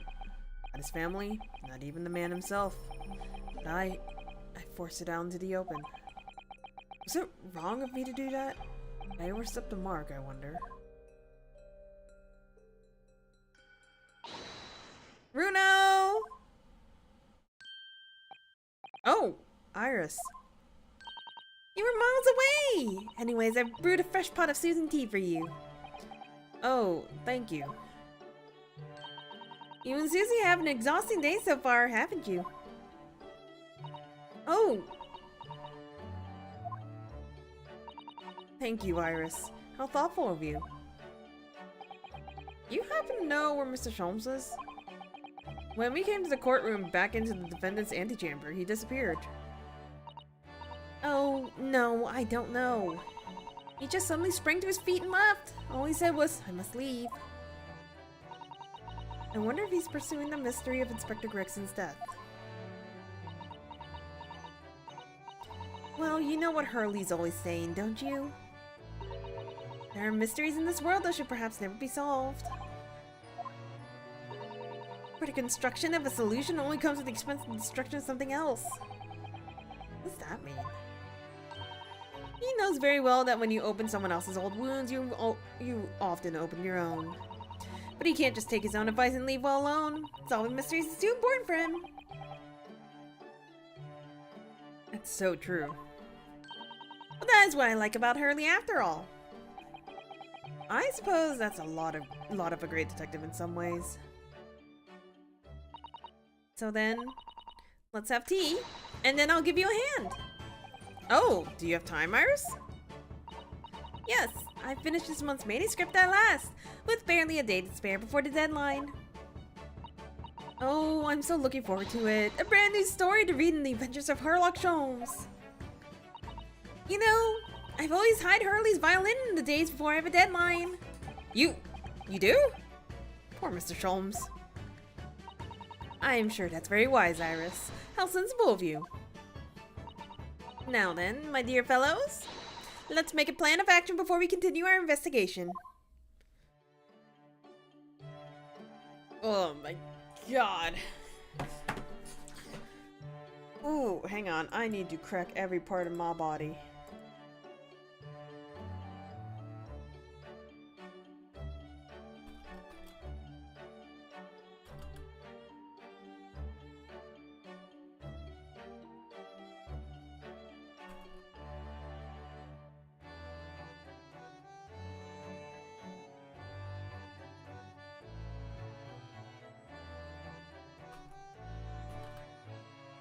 Sorry, I'm trying to answer something.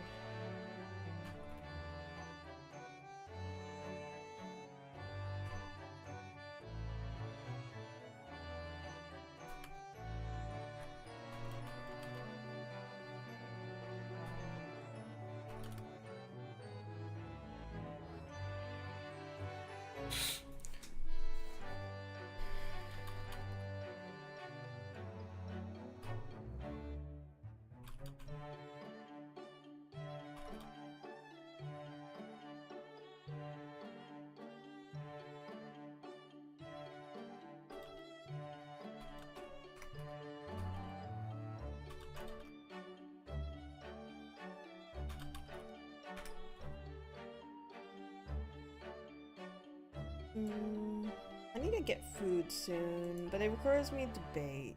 Not bake, cook. Because I want to make curry. I meant to make it yesterday, but I didn't end up making it yesterday, so I don't want that chicken to sit out any longer than it needs to.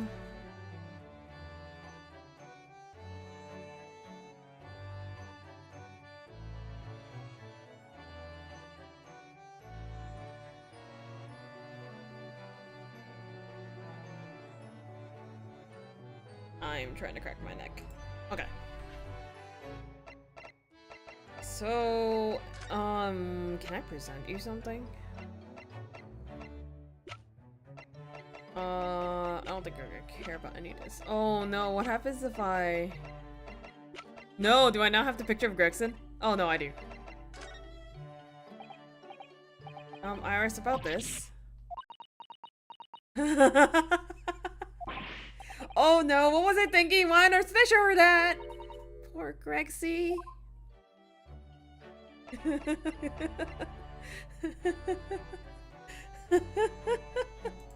Oops.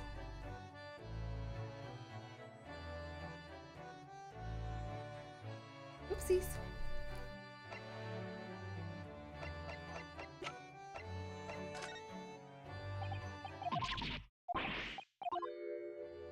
So wait, what if I just post or anything else? Iris, have a look at this. Okay, so anything related to Grexy, she's just gonna be really sad about. Objection or the like whenever you present evidence. Oops, that's only in court. That's not fair. If you won't say it, then I won't look. Objection.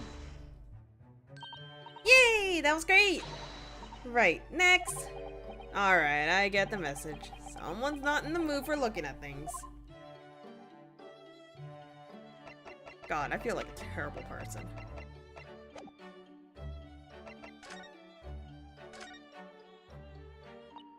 So, how did it go in court this morning? Well, we still don't know the truth about what really happened, but one thing's increasingly clear. Lord Von Zieks definitely didn't do it. Oh, goody! Yes, that's right. We managed to uncover several new facts as well. Oh, really? And there was another development too. Kazuma. Yes, it's quite clear now that Kazuma-sama is not himself. The way he's acting, it's almost as if he's possessed. I know. I mean, at the end of the proceedings earlier, he was like a bloodhound the way he was chasing down Mr. Vigil's forgotten past. He's not normally so mercilessly persistent. What's going on in his head, I wonder?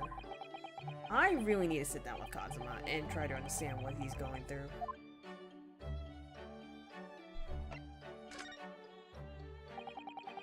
If Gregson was really murdered the day before his body was discovered, then Lord Von Zieks has to be innocent, you see. What? The day before? Well, that should be easy enough to work out, just by examining the corpse, surely. Yes, you would expect so, but curiously, no time of death was included in the autopsy report. That is curious. There are still unanswered questions about Lord Von Zieks, though, aren't there? Ah, do you mean... I mean, what was he doing there on Fresno Street that day in the first place? Well, according to the man's testimony, he said he was investigating Inspector Gregson, didn't he? And it turns out that little room was actually the inspector's secret office. Ooh, Ooh, that sounds like it has all the makings of a wonderfully devilish plot. Then why was that notice in there covered all of those particular papers? Papers about cases with links to the Reaper.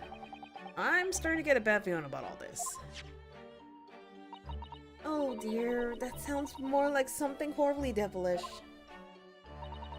We must start by looking into Inspector Gregson's movements of late.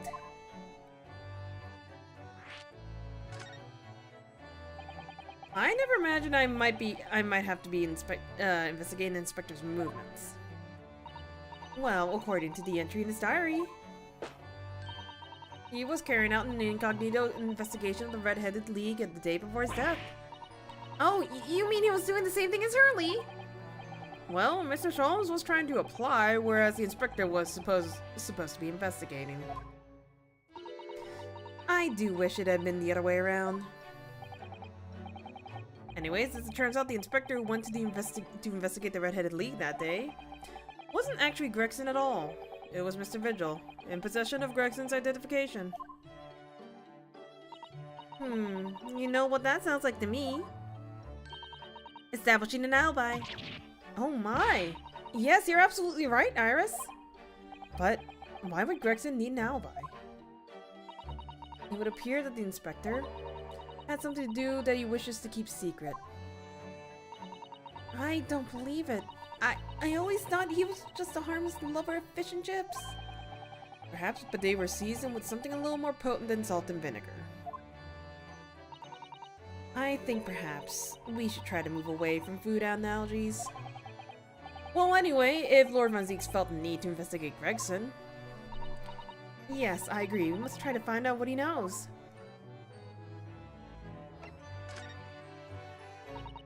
Vigil, you say? Isn't that the name of the lady who came to visit Hurley yesterday? That's right. To ask Mr. Sholmes if he would help her find her missing husband. Only Mr. Sholmes completely passed the buck to us. Actually, didn't you say that Mr. Vigil has been taken to the hospital? Do you know which one? Ah, it's St. Sinner's. I'm starting to wonder if all of the other hospitals in London have closed down. That's amazing, Runo! You found the lady's husband already! Well, I suppose I have, by accident. And 10 years ago, while Mr. Vigil was chief ward at the prison, he was responsible for overseeing the professor's incarceration. No! So when the convict escaped, he was held responsible and immediately dismissed. Sometimes I really don't want to grow up. There's more. For 10 years after that, while he was ostensibly working as a peddler, he also had another secret job. He was paid by Gregson to be a stand-in to impersonate the Inspector. To impersonate Grexy? But why? I have absolutely no idea. Ugh. Ginny was right. I'm starting to think all adults are up to no good. Including you, Runo. I haven't paid anyone to impersonate me. That means he has ties to the professor and to Inspector Gregson, though. So I do think that we ought to pay him a visit to Mr. Vigil, don't you? Back to Sinners, then. I don't know if I could... Hang on, I'm gonna try something. I'm gonna back up from the computer. See if that can help things, because I can move the microphone back. And then I can see a little bit more clearly. Give me a second. You might hear some noise. Because if I back up, then hopefully my eyes will not close as much. Well, I think it's clear what we need to do, isn't it? Let us investigate, my dear fellows. Oh, Iris! You're even more enthusiastic than usual today. If anyone has anything to hide, my special Wilson shooting iron will soon set them straight. That water pistol? It's that full of a piping hot extra special blend of mine. Then I'm quite sure it'll be very effective. I'd better be careful not to hide anything. Well, it feels a little strange that Mr. Sholmes is nowhere to be seen, but still. Let's go see what we can find out.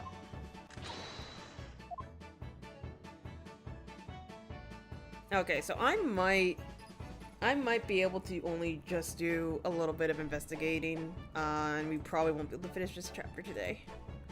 Which is fine. Okay. First things first. Wow, these are both locked out. First things first, you. Hi. Would you like to talk about our Lord and Savior, Sherlock Holmes? Sherlock Holmes? Lord Von Zieks is reading. Look. He doesn't seem like he wants visitors, does he? But he must have noticed that we're here, surely. Hi. What do you Nipponese want? That's no way to greet the lawyer who's trying his hardest to prove your innocence, is it? Perhaps not. Hmm? I apologize. So, what can I do for you, Mr. Naruhodo? Lord Von Zieks, speaking earnestly. Oh, the fog will lift over London for the first time in months tomorrow. This does feel very, very strange.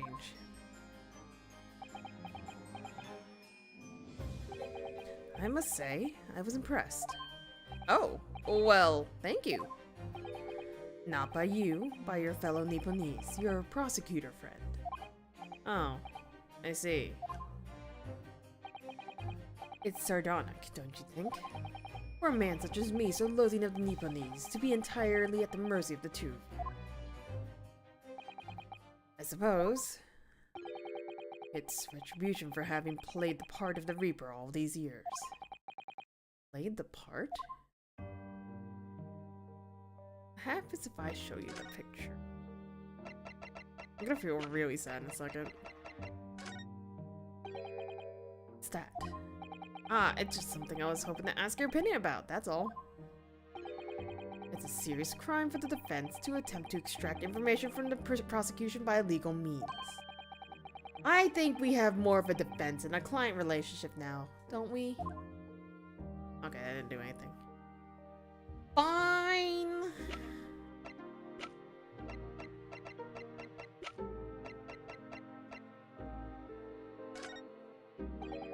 Okay, that's... I didn't think I'd get information.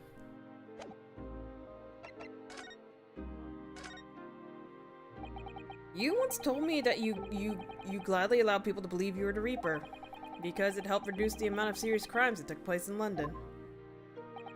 If keeping quiet and playing the part benefits the cause, a cause I myself am committed to pursuing, then why would I choose to say anything?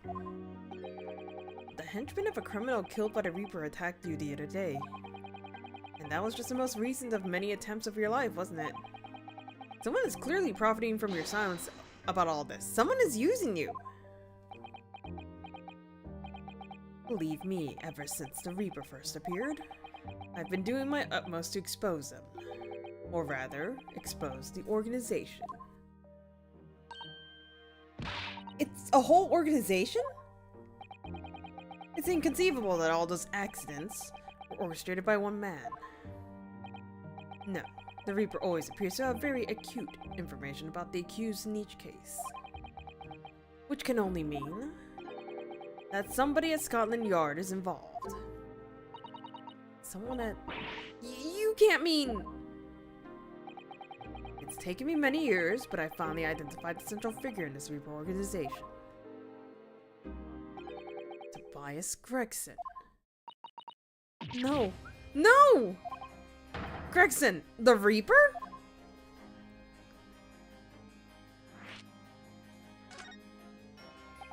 So, the reason you were investigating Inspector Gregson is because you intend to expose him as the Reaper? As I said, the Reaper of the Bailey is no single person. It is a highly secret organization with close ties to Scotland Yard. There's no doubt that Gregson was a key member of that organization. I don't believe it. Are you saying that he was behind all those awful criminals meeting their... Gregson didn't do the dirty work himself. He was a tactician. His job was to covertly covertly investigate the marks and plot their assassinations. In order to do that without arousing suspicion, he regularly needed a firm alibi. Which is where Mr. Vigil came in, posing as the inspector. Vigil knows nothing of the Reaper, but the room he rents on Fresno Street was almost certainly the headquarters of the operation. Gregson would have met the assassin there for briefings. So we don't actually know who carried out the killings, then. Actually, I do have a name. You what? Well, if you can name the man, you have the true identity of the Reaper already, then. Or, if I can name the woman. She's a young woman by the name of Asa Shin. Wait, what? Shin? Miss Asa Shin, the true name of a terrifying killer I know only too well. She came to Japan posing as a visiting student and murdered Dr. John H. Wilson. And just when it seemed that diplomatic protection would help her escape Japan and conviction, the mysterious woman was herself murdered in a small summer beach hut. And that woman was actually the Reaper of the Bailey? Mr. Naruhodo, this perhaps isn't the place to discuss. No, of course not. We can't mention it here. The fact that she killed Dr. John H. Wilson. Because Iris doesn't know it, and it's very likely that the man was her father.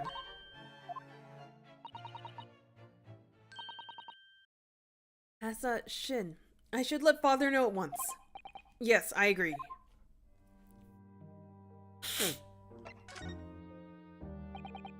Kazuma, isn't it? Kazuma Asugi. You said he's a friend of yours. My best friend. He's the whole reason I got to come to Britain. It was all in his merits. I have nothing but respect for him. Yes, I understand that only the best students are selected for such opportunities. And I have a fine demonstration of how sharp he is in the proceedings earlier today. He missed nothing. In fact, his flawless performance very much reminded me of his father. Kenshin Asagi, professor. It's true that the aristocracy at the time was the root of numerous grave societal problems. They were abusing their powers, playing with the common man as pawns in politics, in economics, in wars. In many ways, Asagi was carving out a canker from society that we British couldn't deal with ourselves. I see. But that's precisely why it makes no sense. Clint Van Zieks was a noble and upstanding man. He wasn't corrupted. Why did that damn Nipponese have to go and take my brother's life? In spite of having once saved mine. He saved your life? How did that happen? It was 10 years ago, on a foggy night. What was to be the professor's final strike had sent a wave of panic through the capital. So Clint Van Zieks has already been killed at this point then. Genshin and I were walking down some back streets at a late hour. Of course, at that point, I had no idea of the true nature of the man at my side. All of a sudden... Don't make a peep! You're coming with us! We were surrounded. All of our assailants were armed with pistols, their face obscured by scarves. Clint was not only from noble heritage, he was a brilliant prosecutor as well. The scum of London hated the sight of him, and they had no sympathy for his younger brother either. I've been targeted several times before already. Yeah, it's Von Zieks, alright. We got him! I could hear them murmuring amongst themselves. I knew they were after me. But just when I thought my time had come, if I let them kill you, Clint would never forgive me.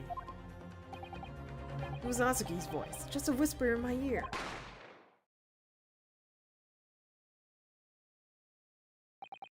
After that, I don't remember exactly what happened. The next thing I knew, there was silence all around. Genshin laid on the cobbled street. Blood was seeping from his left hand. He shielded me.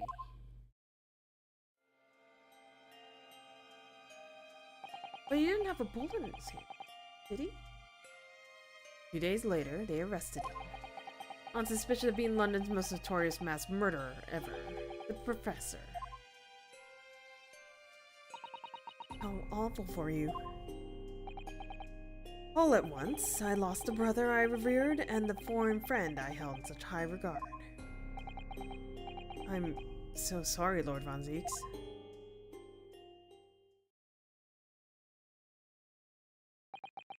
That's the end of my miserable tale. I never thought I'd recount it to anyone. Well, thank you for confiding in me. The Professor, the Reaper, and Inspector Gregson. I wonder just how intimately related they all are. I still can't quite believe it that Gregson was essentially the Reaper. Giving assassination orders to Giselle Brett. Mr. Naruhodo, let's go inform my father. I'm sure our government will want to hear about this new information. Oh, that means I get to meet your daddy, Susie! Hooray! Yes, alright. Let's head back to the Great Waterloo Hotel then. Thanks, Von Zieks.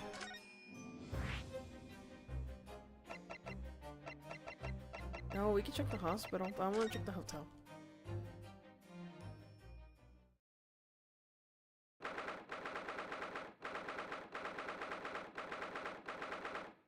This is not the final chapter, by the way. I thought it yesterday and I think it again today. This place is so princely. It's a wild guess, but I have a feeling you'll think the same tomorrow too.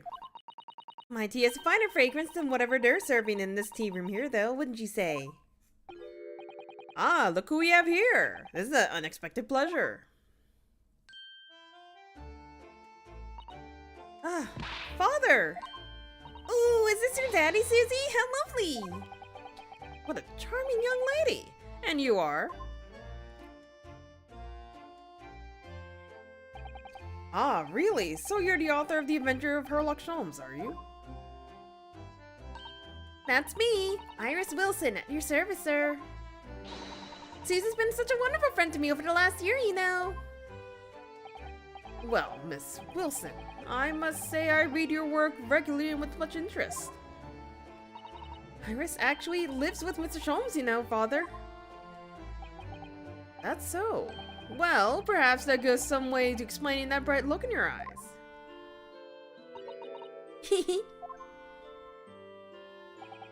You wouldn't be smiling so airily if you knew just how bright she is, believe me. Now then, young Naruhodo, it was a pleasure seeing you in action earlier. As an invitee of the symposium, I was allowed to observe from the gallery, after I twisted some arms. And I must say, it was a truly exemplary performance. Oh, well, thank you very much.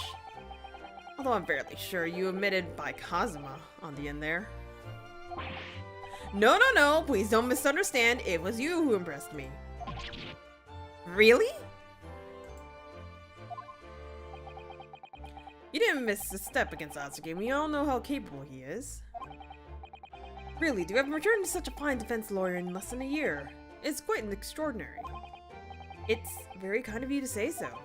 And really nice to hear.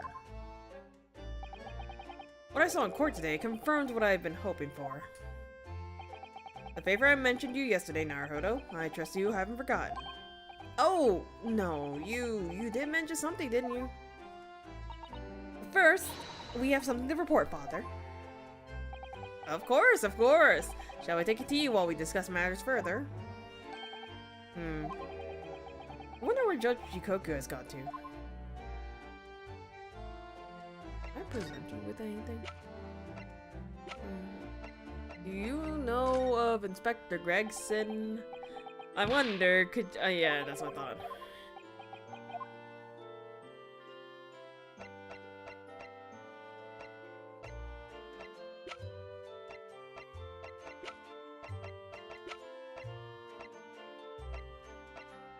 Okay, none of this matters.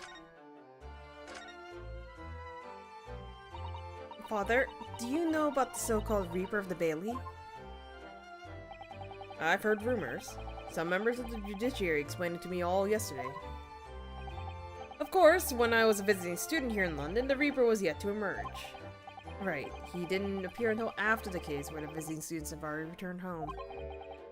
Lord von Zieks, who was in the dock today. That was Barrick, the younger brother of Clint von Zieks, I believe.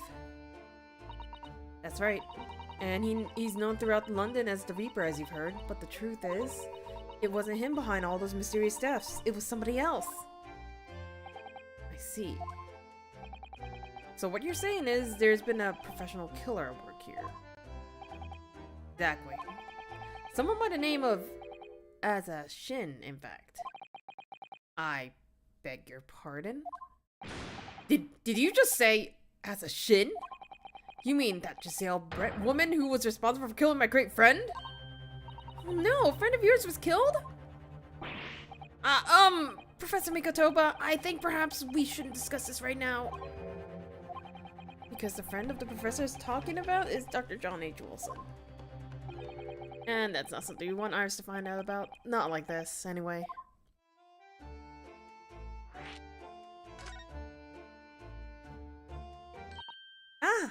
I've just remembered something. Biscuits! This hotel has the most delicious looking biscuits! That was rather out of the blue. He's doing this deliberately. I think I'll go and see if I can purchase them. I wonder, would you like to come too, Iris? Oh yes! You just try to leave me behind. So that young girl is called Iris Wilson, is she? Yes, that's right. And she's the author of all those adventure stories starring the great Detective Sholmes. The name of the credited author isn't Iris, is it? It's Dr. John H. Wilson. Yes, I know. It's the name of her father, you see. Her father? Dr. John H. Wilson. I was deeply indebted to the man for all the kindness he showed me during my time in London. That's why I was keen to reciprocate and invite him to the Imperial Yume University 4 years ago. But he was murdered last year by Giselle Brett. Why? Why would the hand of the Reaper stretch all the way to Japan? Iris knows nothing about that case, but it seems very likely that the victim, Dr. Wilson, is her father. Well, I can't say we've ever spoke about his family, so I don't know if he had a daughter or not. But I think I can say with some certainty that he was never the great detective's partner. So, it could have been another Dr. Wilson, you think? Well, John and Wilson are both common names after all. Still, it's probably best not to mention this to the young lady until we can be sure. That's what we thought, yes. We're back with cinnamon biscuits. Oh, they smell delicious, Iris. I think cinnamon will go very well with the tea they serve here. Don't you, Susie? Yes, I'm sure you're right, Iris.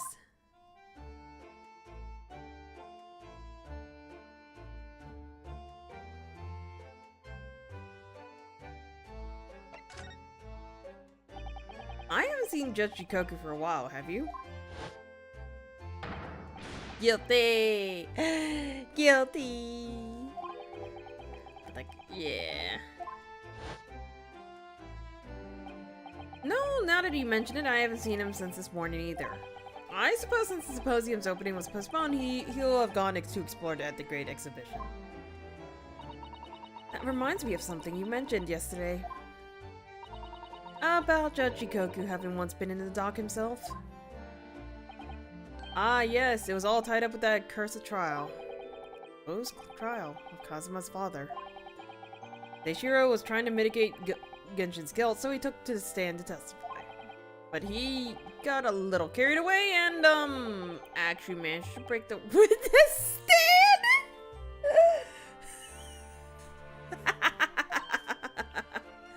Oh my! He also said some contemptuous words about the British Empire for which he was charged. Oh dear. Although it's worryingly easy to imagine him doing that. Well, it was all alright in the end. He was acquitted and we returned home to Japan together. Thank goodness. Ah, yes, talking of Seishiro. I have a copy of the photograph y'all took together here yesterday. Please. So, wait, what do we do with this photograph is my concern.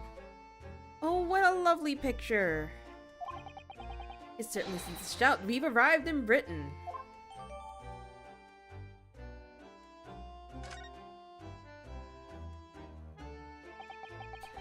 None of us have any idea what was coming when we took that, didn't we?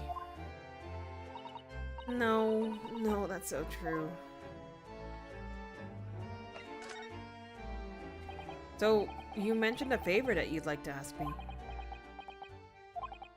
Well, this fateful trial that you're fighting, one way or another, it will be over before long. When it is, I'd like you to accompany me back to Japan. You want me to do... What? Father! What's the meaning of this? Now, Susato, you should understand. You've seen how our courts work firsthand. Japan's judicial system is in its infancy, especially when it comes to defense. Oh, you mean... The Supreme Court of Judiciary is in desperate need of a good defense lawyer. As soon as possible. Really, quite urgently, in fact. But I've not even been in London a year yet. I've read all of Susato's reports. I'm well aware of your extraordinary talents. And having seen you in action with my own eyes earlier today, there's no question. You, Naruhodo, are precisely the man our country needs. So, you'd be leaving then, Runo? Then, what am I supposed to do, Father? You came here to serve as Asaki's judicial assistant. Oh, yes, she's supposed to be Kazuma's assistant. Our government's still in the process of deciding how best to deal with his situation, though. You've always chosen your own path, Susato, and I trust your judgment in this matter also. Father! Please, the pair of you, don't look so downcast. It's merely a suggestion, you understand? I hope, if I'm honest, but I won't force you. All I ask is that you consider it, and come to a decision by the time this trial concludes. Yes. Alright. You won't leave, will you, Runo?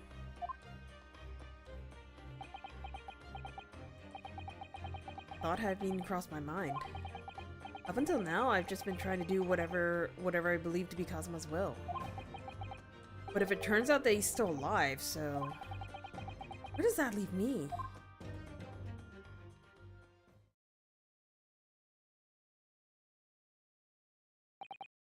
Well, if you excuse me now, I need to telegram government ministers and the Japanese police with this information about Asa Shin.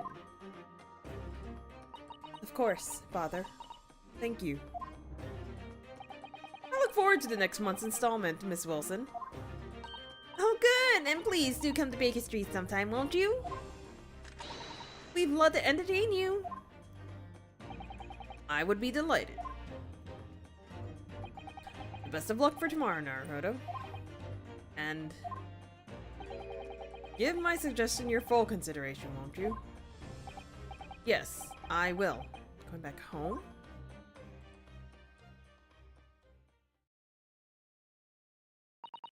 You know, Kazuma-sama has always meant a great deal to my father. I'm sure he'd love the chance to meet with him and talk to him about all of this. Yes, no doubt. Asa Shin. Of course, it's so obvious. Oh! How could I have neglected to consider the possibility before now? Ah, Mr. Sholmes? Hurley, where have you been? Why, I joined you all for tea, of course. What an extraordinary question. I didn't notice you at all. No matter, no matter. Anyways, to more pressing concerns, Mr. Naruhodo. Oh, yes? I must dispatch a telegram to your country at once. It's a matter of much urgency. To Japan, you mean? Tell me, to whom can I entrust the task? Quickly now. Who? Well... My father has just now left to send a telegram to the Imperial Police Bureau of Japan himself. I see. Well, he looked very reliable enough for a bearded fellow. I don't think what father's sports could be considered a beard, Mrs. Holmes. There is not a moment to lose. Kindly ask your trusted on-shape father to see this is sent. I will, but what is it? No questions at this time, if you please, Mrs. Otto. All we can do is pray that for once, my deduction is awry. Doesn't that imply that your deductions are normally correct, Mrs. Holmes? Which isn't exactly— Now then! You may be surprised to learn that I'm a very busy man. I certainly have no time to hide behind CDs and eavesdrops on other people's conversations. That's what joining us for tea meant. I leave the sending of this in your hands then, my dear fellows. Wait a minute, Mr. Holmes! He just sort of ran off, didn't he? At quite a pace. And left the unpaid bill for his tea behind, too. Can I read it? Can I read it? Must catch up with father at the telegram office at once. And I'll run and call us a cab. Straight away! Never mind, I guess I'm not reading it. And there was me thinking everyone would be clamoring to pay Mr. Holmes' bill. I guess I'm not reading it. Fine. I get you're stupid, I guess. Vigil.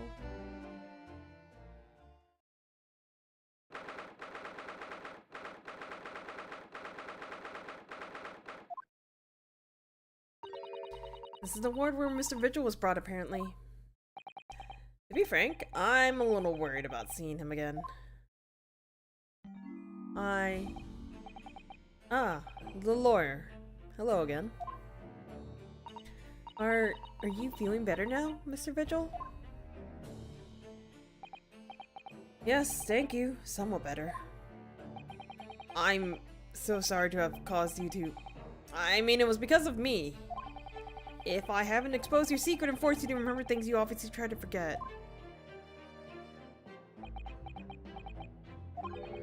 The prosecutor was here until a few moments ago, too. You just missed him. Oh! Kazuma beat us to it. He said much the same as you. He was very apologetic. The truth is, I brought all this upon myself. Please, don't think like that. Keeping it from Evie, my wife, all these years, I've carried such a sense of guilt. But that's not the worst of it. Over time, I obviously came to deceive myself as well. You mean about your dismissal? Looking back now, I'm beginning to think that perhaps Inspector Gregson didn't stumble across me by accident at all. I mean, he compensated me so generously for acting as a stand-in. He was clearly concerned for my well-being and doing what he could to help. But perhaps Gregson knew exactly what had become of Mr. Vigil all along then. I'm sure this just deserves for 10 years of lies and deception, but... It wasn't me that helped the professor escape 10 years ago! It wasn't me! I swear it! I swear it's true! Oh, Mr. Vigil... I'm sure you'd rather not dredge up even more from your past at this time, but if possible, could you tell us exactly what really happened? I want to. I need to get this all off my chest.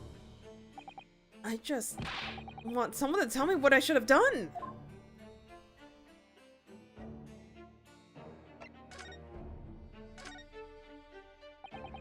Inspector Gregson was obviously engaged in a special operation of some sort.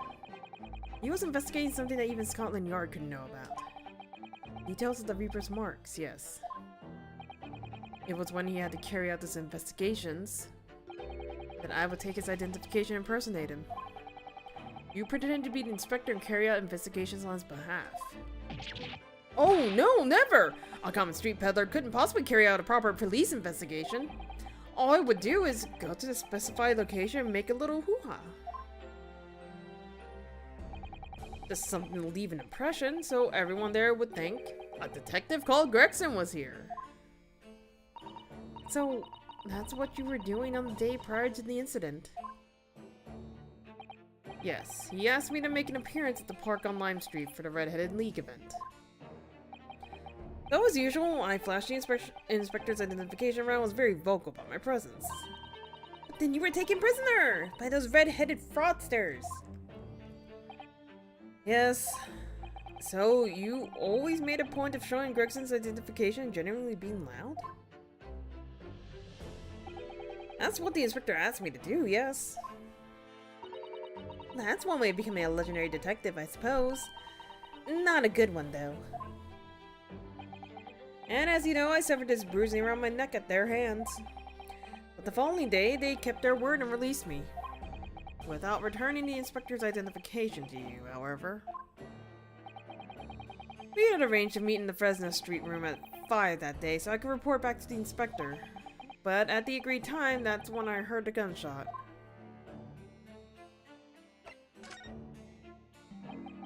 It was at midnight on 17th June 10 years ago.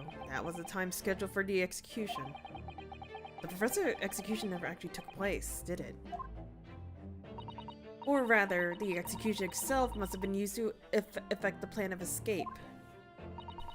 I hardly dare to imagine what a chilling plan it was. Barclay was renowned for being the highest security prison in the country. Everything that went in or out of that place was searched multiple times. But there was one notable exception. Or rather, one notable loophole. Something that was never questioned. I have a feeling I know what that loophole was now. The coffins into which the bodies of the executed convicts were placed, correct? Yes. Once the coroner had confirmed the death of a condemned criminal, the body was taken into his coffin for immediate burial in Lowgate Cemetery just behind the prison. The chief warder first had to sign the necessary papers. And after that, no member of the staff was permitted to touch a coffin containing the body again. When the execution took place, only the executioner and the coroner were permitted inside the chamber. I would wait in the adjacent room for word that the condemned convict was dead. On that occasion, once I had that confirmation, I went to the mortuary to find a lone coffin as usual. The procedure was that I would sign the paperwork having checked the coffin, then nailed it shut. For some reason that day, the coffin was already nailed shut. No! I didn't think anything of it at the time. I assumed that my deputy must have checked the coffin and nailed it shut before I arrived. So, you mean, the coffin contained... Yes, I can only imagine that Asogi, having escaped his execution somehow, was alive inside the coffin. The coffin was then taken out through the main gates and deposited in Lowgate Cemetery. Presumably, there wouldn't have been enough air inside to breathe for long. So in the early hours following the burial, somebody dug up the coffin again to set Genshin free. But in the end, he was fatally shot in the graveyard anyway. What on earth really happened in Lowgate Cemetery that night, I wonder? I'm afraid I really don't know. All I can say with certainty are two things. Asaki couldn't possibly have escaped away without help from someone working inside the prison. That somebody was not me.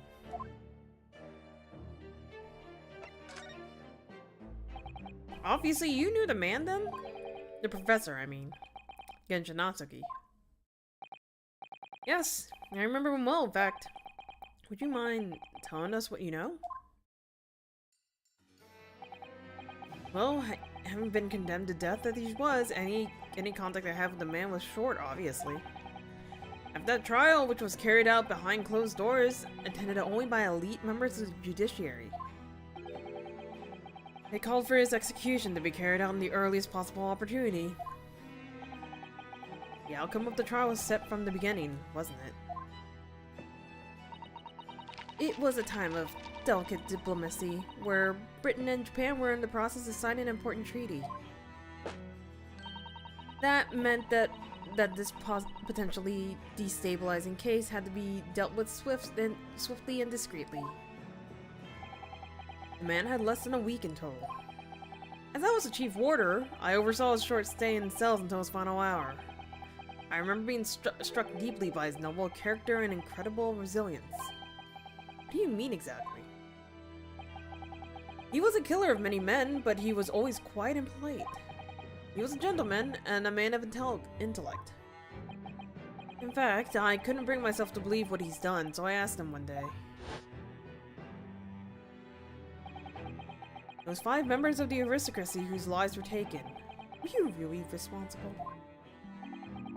I'm guilty of the unforgivable crime of ending another human's life, yes. But he never specified it was multiple, or if it was 5. The following day, the closed trial took place and the verdict was no surprise. Guilty. That night, when he was brought back to his cell, I saw something. Something unusual. Something unusual? What? The last will and testament of Genshin Asaki.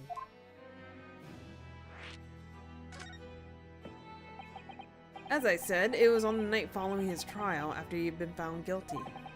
I was doing the rounds in the cell, and when I looked into Asaki's, I noticed that he seemed to have a sheet of paper in his hand. His last will and testament then, presumably. As soon as he noticed me, he hurriedly shoved it behind his back. But why did you find that so unusual? Isn't it normal for a man to pen a will when he knows his death is nigh? Yes, that's true. There are special conditions to Asaki's incarceration, you see. What sort of conditions? Well, even though he was held in a cell designed for condemned inmates, he was allowed to keep his personal effects with him, with one exception. Really? He was allowed his things? This is unusual, certainly. Of course, he has been convicted of killing 5 members of the aristocracy, but at the same time, he was a guest in our country from the Empire of Japan. The powers that were to be determined that his final day shouldn't be needlessly uncomfortable. And what was the exception that you mentioned? The personal effects he was allowed. That's the point. He wasn't permitted to have writing materials. Specifically, no pens or paper.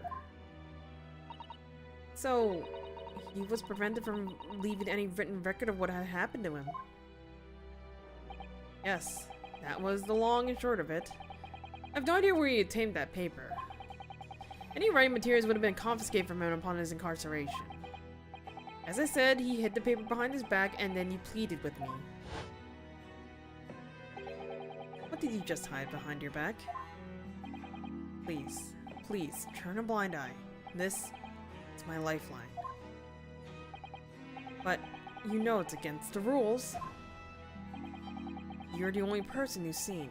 If you just agree to keep quiet. Alright then, but what's on that paper? The last will and testament. This will is the only weapon I have left now.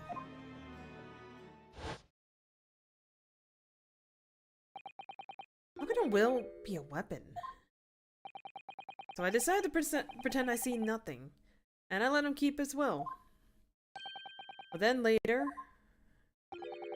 it just seemed to vanish without trace. What?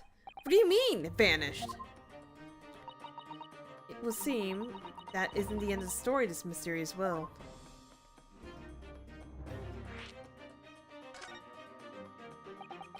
I was the only person who saw Asaki's will, but somehow it disappeared. It was after Asaki's execution, which was actually an elaborate jailbreak. The warders gather up Asaki's possessions that were in his cells. They were all to be sent back to his family home in Japan, you see. Or Kazuma-sama. And you're saying it wasn't anywhere to be found amongst his personal effects? The will, I mean. That's right. Though I didn't search it through them myself. But Governor Caden was livid. He was screaming, "It cannot disappear completely!" That doesn't quite make sense though, does it? In what way?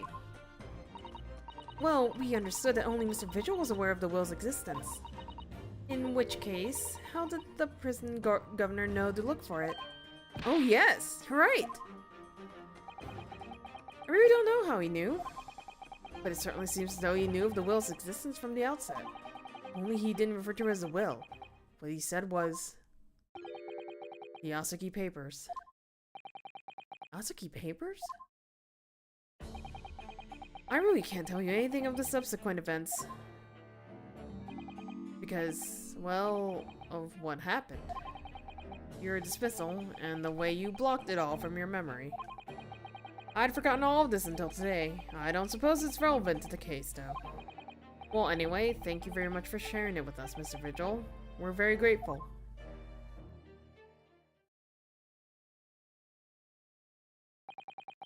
I'm afraid there's really little more I can tell you.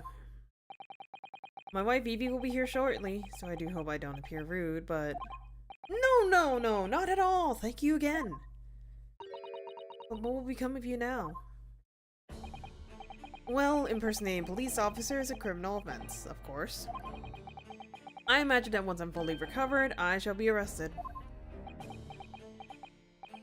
I'm so sorry. Don't be. Please, this was all my own doing. I always knew that this day would come. Well, I wish you well. Goodbye, Mr. Vigil.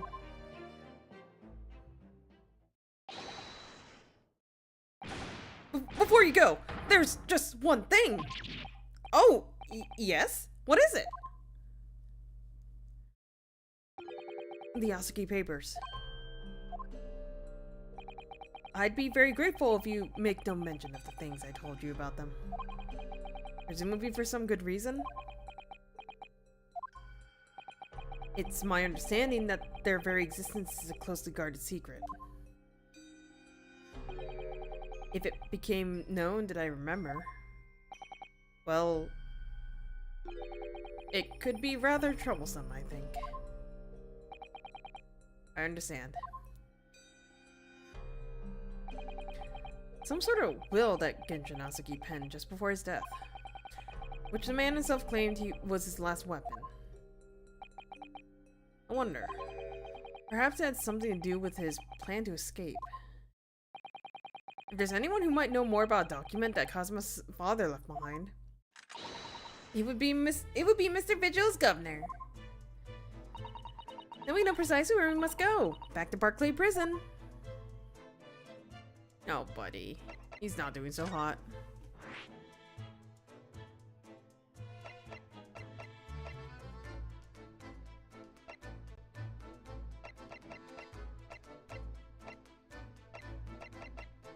Let's just go. Nope, not the prison. I'm stupid.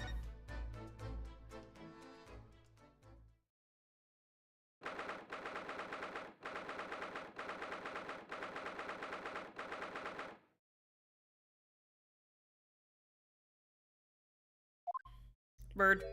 Hello. Oh, back again, are you? Yes. Hello. Oh, wait, would you have known about it? About the trial? Hello.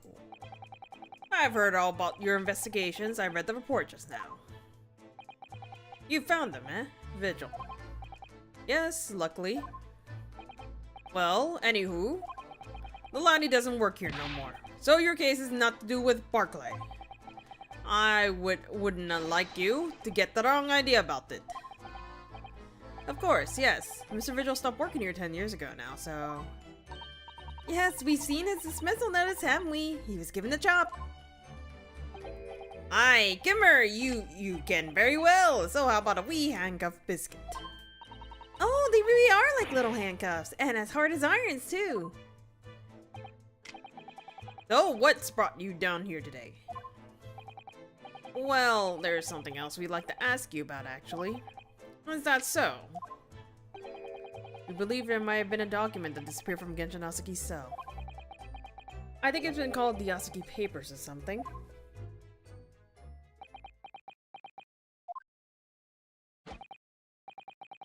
Did I say no? Did I not say? Gregson's death is not to do with things that might have happened to Barclay. Leave the past in the past, laddie. Let's not footer about with irrelevant details. His expression changed completely. We're clearly onto something here.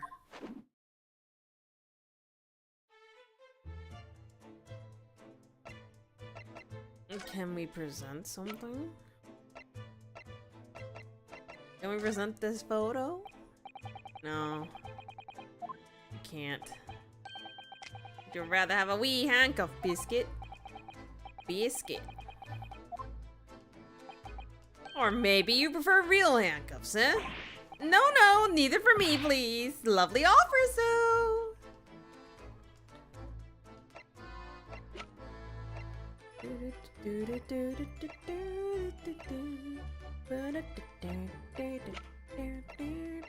Okay, none of this matters. That murderer's botched execution and the whole miserable escape. You're Barclay's darkest hour, eh? A shocking embarrassment. Because the convict had a collaborator on the prison staff, you mean? Aye. For shame. The coroner who's confirmed the death of the man after his execution, Courtney Scythe. And my chief warder at the time, Vigil, who was in charge of the whole affair. Mr. Vigil says he didn't know anything about it. The rascal wouldn't have say otherwise, huh? More handcuffs? Oh, how could I say no? You can never have too much iron in your diet. No, you absolutely can.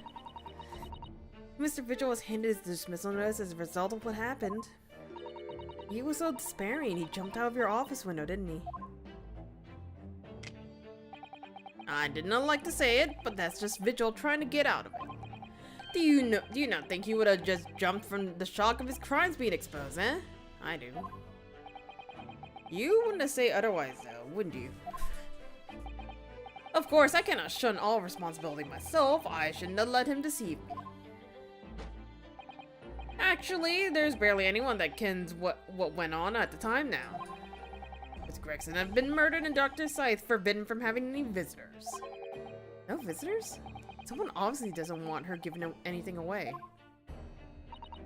Well, we're not going home empty-handed. And I wouldn't have dreamed of sending you packing with now. Kimmer, here, take a handcuff or two. Oh, well, it would be rude to say no. Wouldn't want to be anemic. I suppose, if there's anything who might still care about what's happened back then.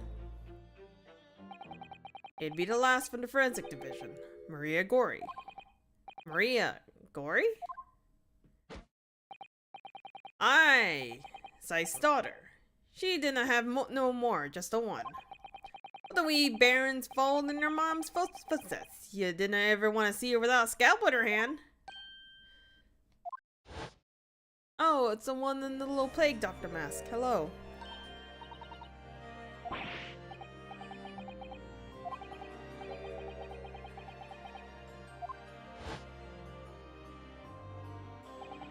Dr. Scythe's daughter, Maria Gori. We could do with talking to her.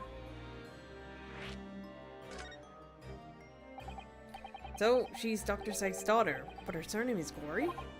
Aye, there's some family history, I'm sure, but I didn't ken the ins and outs of it. She grew up watching her ma'am working with the bodies of folks who died in strange circumstances, and decided to do the same with her own life. I can understand it myself.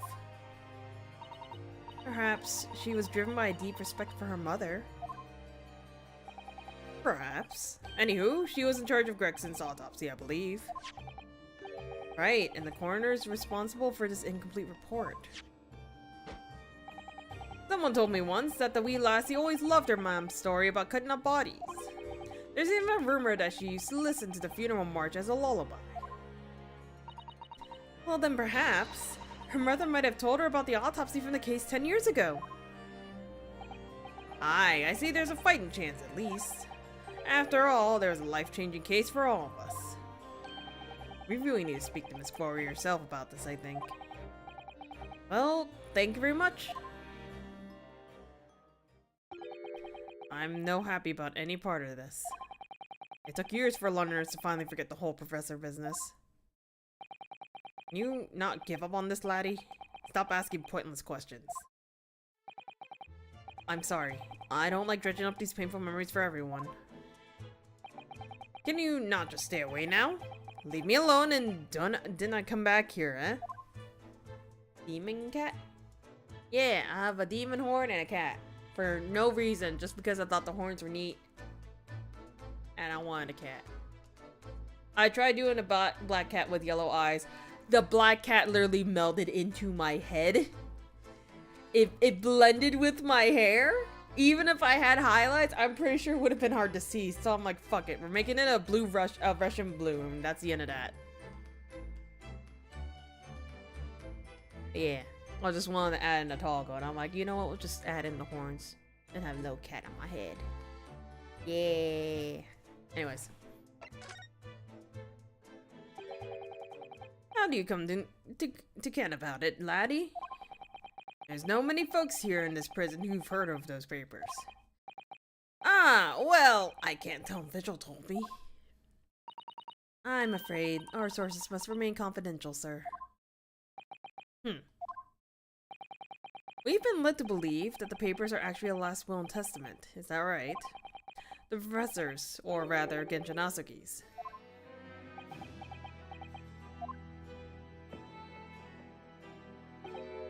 Aye, that's right. You're well informed, Jimmy. Oh, is that the end of the silent treatment? Then after the convict's execution, it mysteriously vanished from his cell, didn't it? Heaven, Havers, no. You're off at Hatcock there. I think you didn't quite get your facts straight. It was there in the cell, exactly where it should have been. Oh, not what we heard elsewhere. Let me just have a wee look around here. I'm sure I can find it. Aye, here you are. See? Last will and testament of Genshin Asuki. Written with a calligraphy pen brush. Of course, I cannot read a word in those Japanese squiggles. But I mind it says he'll leave all of his worldly possessions to his son back in his homeland. Yes, that's correct. That's the gist of it. These are the Asuki papers? Aye, of course they are. Papers written by Asuki, no doubt about it. There's no mystery here, laddie. That's your lot. After all this stramash of the what the fuck kind of words are you saying? We sent the man's possessions back to his clan in Japan, and that was the end of it. Then why didn't you send the will and testament? I think we ought to make a record of this, Mr. Naruto, just in case.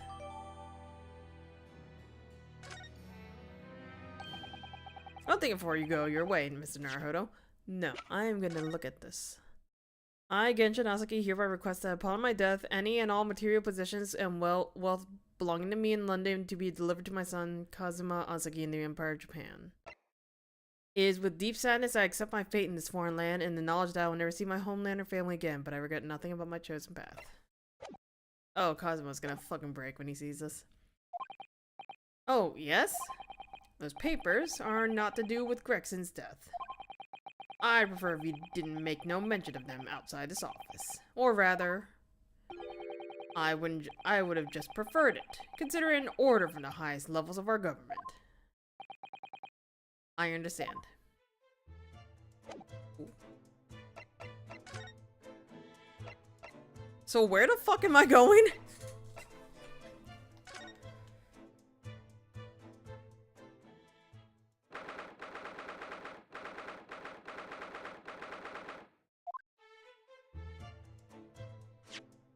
Oops.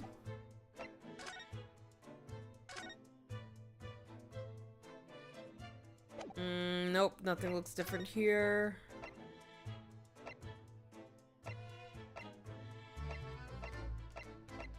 We can check Strongheart's office, but I don't expect anything to happen here. Never fucking mind. All right, I'm just a liar. I'm just a liar.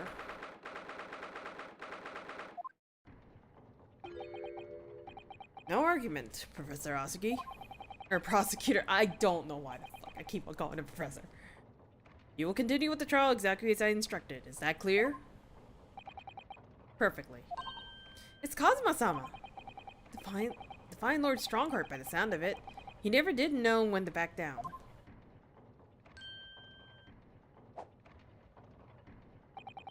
On your way now, Asagi. My lord.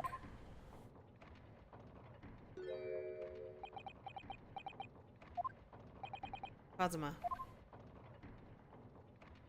Bye! They left without saying a word. Yes? What are you doing here? Oh, well, I was hoping to ask you a few questions, if you wouldn't mind. I wanted Von Zieks' trial concluded today. Prosecutor Asagi's unwelcome inquiries about going to make it longer than necessary. Unwelcome inquiries? As a result, I'm losing even more precious time. Currently 2 hours, 55 minutes, and 41 seconds. 42, 43... Then we must resolve everything before 3 hours have passed, Mr. Naruhodo. In a miraculous, not even 5 minutes? Anyway, I can't let the man obvious bad mood put me off. I need information. Oops.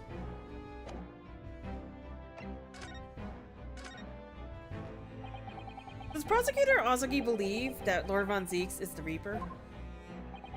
I wouldn't know. It was 10 years ago, in the fateful close trial, that Lord Von Zieks made a name for himself among the judiciary. The next trial he fought, he lost. It meant the ringleader of a criminal organization was acquitted thanks to all the jurors being under duress. Well, that's awful! The man's freedom was short-lived. He lasted just 3 days. Yes, let me see. He died in a rock slide at his place of work, I believe. Correct. That was the inauguration of the Reaper of the Bailey.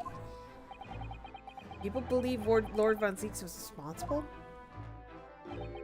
He was brought to trial himself, but it was shown to have been an accident. So he must have had a solid alibi then. Nevertheless, the mysterious deaths continue. In total, 16 persons perished in unusual circumstances, ostensibly at the hand of the Reaper. That's a long run of coincidences. Well, the Reaper's true identity may well be revealed by this trial. And the impact that revelation would have on the British public cannot be understated. Is that why it's a closed trial? Precisely.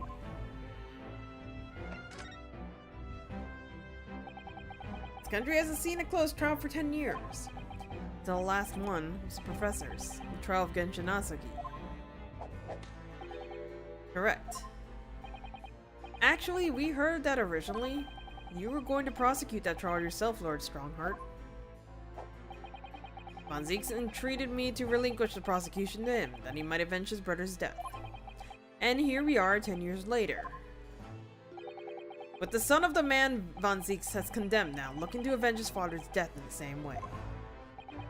They do say that what goes around comes around.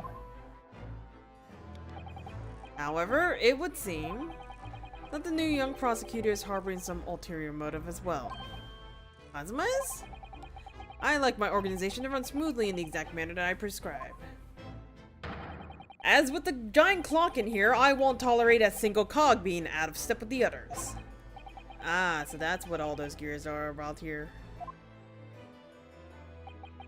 The young man refuses to mesh with the other parts of my great machine.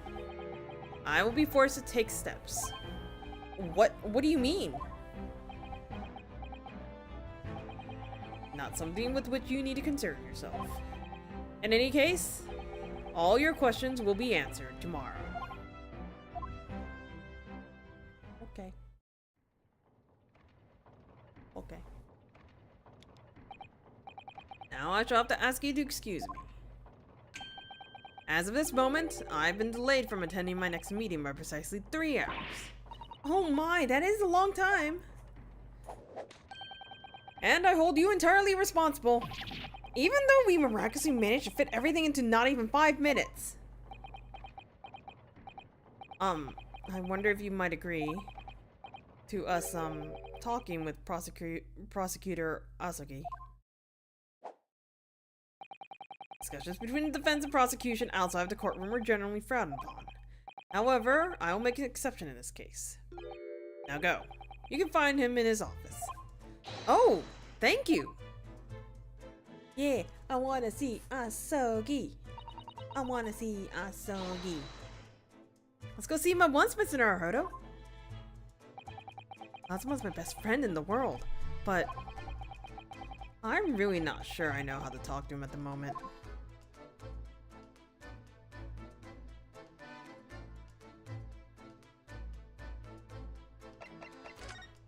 Asogi.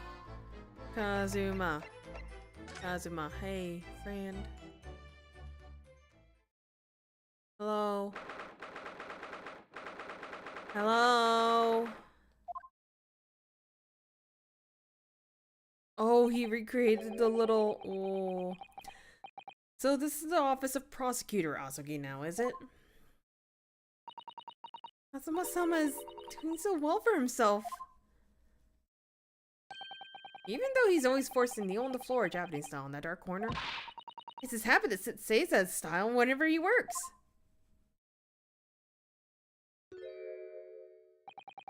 Kazuma.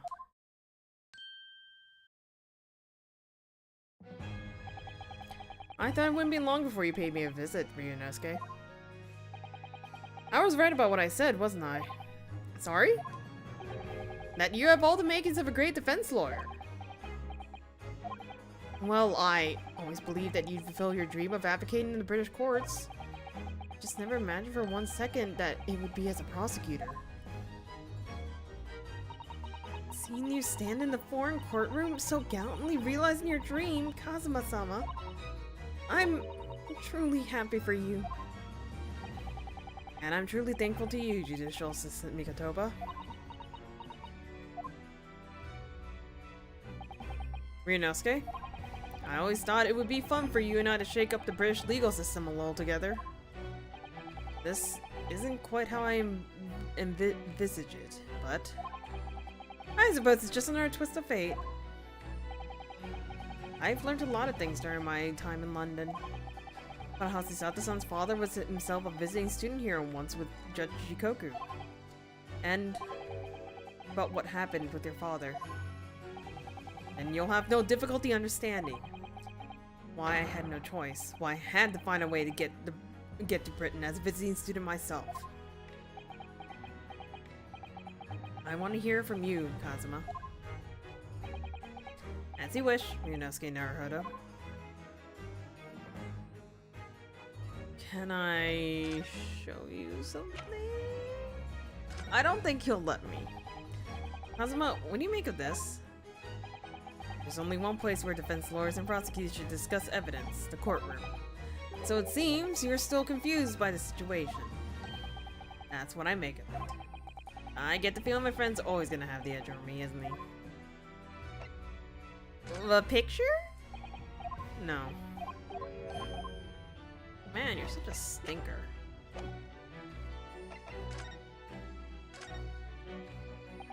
It's getting on for a year now, since what happened on the Hesperia. We were headed across the ocean from Japan to Great Britain. When a bizarre series of coincidences led to those tragic events. I thought I'd lost my best friend forever.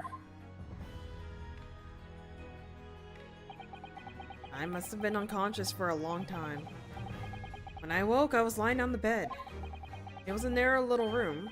There was a posy of flowers by the pillow. It took me a while to realize that I was in the cabin of a ship. I slipped out of the room and headed up the deck. Were you already suffering from amnesia at that point? Yes. I didn't know what had happened or where I was. There was just this voice in my head. That's something you had to do. Something no one else can know about. Go to Great Britain. Your task awaits you there. It was a calling I couldn't ignore. It compelled me relentlessly. Out on deck, I saw that I was on a huge steamship and we were docked in a large port. It must have been Hong Kong. Yes, it must have been. Presumably just before they were due to carry your body off the ship. I had no idea of the situation, but I did have the feeling that this was in some way my last chance. So I concealed myself among the disembarking passengers and went ashore. Then I disappeared into the crowded streets of that foreign port city. So I could plan my onward journey to Great Britain.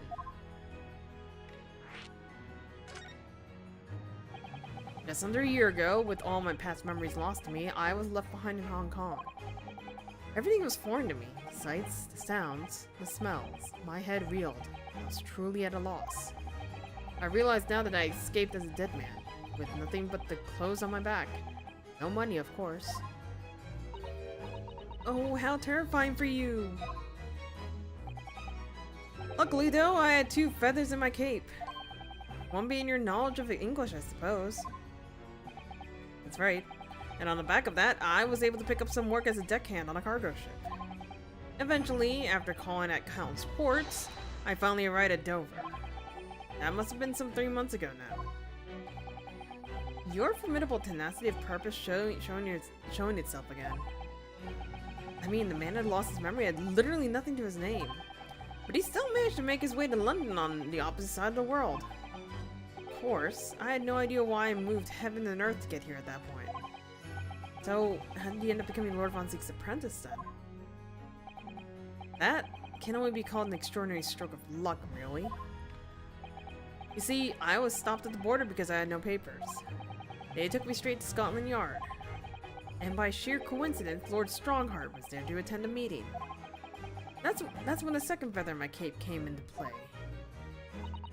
Would that have been your knowledge of the law? Yes, exactly. Lord Strongheart was curious about an Easterner with an intimate knowledge of British law. He took me back with him to the Supreme Court and assigned me to the prosecutor office. And then, 9 days ago, you finally got your memory back after the trial involving Drebber. Yes, I did. Ever since I first met you at Yume, you talked about your dream. Like my word to Inosuke, I'll be chosen as a visiting student and make my way to Great Britain someday. Did you know the entire time about what happened to your father here? 16 years ago. Aww. When my father left on that exciting trip to Great Britain, I was just a boy. We took a photograph together the day before his departure. It's my last memory of him. But what I remember most about my father is his unswerving sense of justice. 16 years after he left, a gentleman called at our family home. He told me that Genshin, my father, had been taken ill in England and passed away. It was Professor Mikotoba, your father, Susato-san. Oh my! Ever since then, the professor was very good to me. He even helped to fund my university education in Yume. I'll be forever in his debt. But nevertheless, I just couldn't bring myself to believe what he told me. And one day, a letter arrived at our house from Britain. There was no indication of the sender, so I opened it, assuming it was from an old acquaintance of my father. What I read in that letter changed my entire life. What did it say? It said that my father had been a mass murderer, and the writer cursed the Yasugi name. Oh no! As a result of that letter, I found out what has been hidden from me all those years.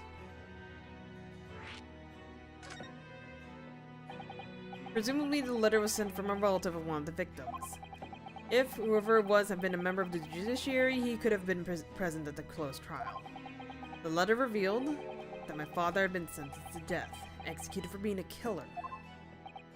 I'm so sorry you had to find out that way. I imagine the British government did its very best to silence whoever sent that letter. But someone who knew the truth couldn't bear the resentment was always going to be a problem. But still, it could have been written by anyone. How would you believe such a thing? There was a newspaper cutting included with the letter. It was the first I've ever heard of the professor and his terrible killing spree. Well, what did my father have to say about the letter? I couldn't bring myself to show it to him. What? Why not? Because he deliberately concealed the truth from me by telling me my father was taken by a fatal illness. That couldn't have been easy for him, and he's done it out of consideration for my feelings. So instead, I showed the letter to Judge Jikoku. To the other visiting student. He faltered for the briefest of moments, but then he just laughed the letter off. But in that moment, I saw it in his face. He was undeniably shocked, shaken, momentarily, before recovering his poise. A year later, my bereaved mother succumbed to the strain of grief, and she too passed away. That's when I made up my mind. And one day, without fail, I crossed the seas to Britain and seek the truth for myself. The truth about my father, Genshin Nasuki. And I wouldn't let anyone stand in my way.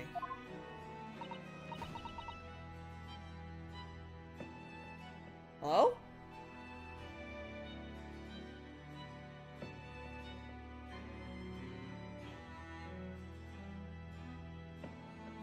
Sorry, this is like a very large noise that I'm hearing. I think someone's playing music really loudly, which is actually a little unusual around here. Oh, Kazuma-sama. What we learned today in court turned things completely on their head. It was an impressive piece of lawyering, Ryunosuke Naruhodo.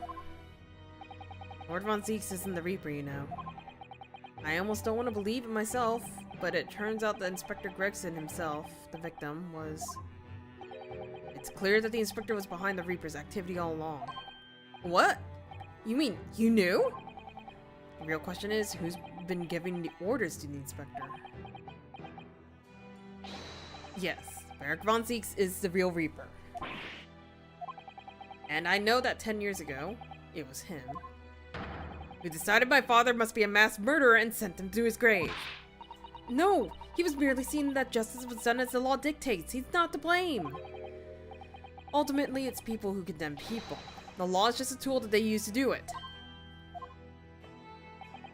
When a man condemns another, he must take responsibility for his actions. Of course he must. I know for certain, father would never have taken another man's life. Kazuma. On the contrary, my father's life was taken by the Reaper. Buddy. Friend. I'm gonna look at this.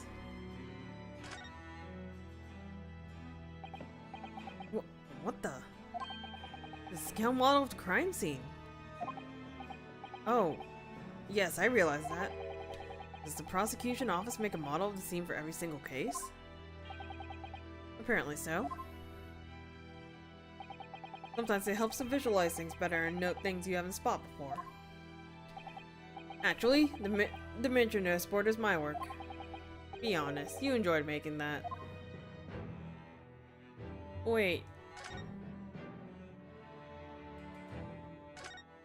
Am I supposed to show him something? Or like... You didn't want to see this. I'm assuming I have to show you something.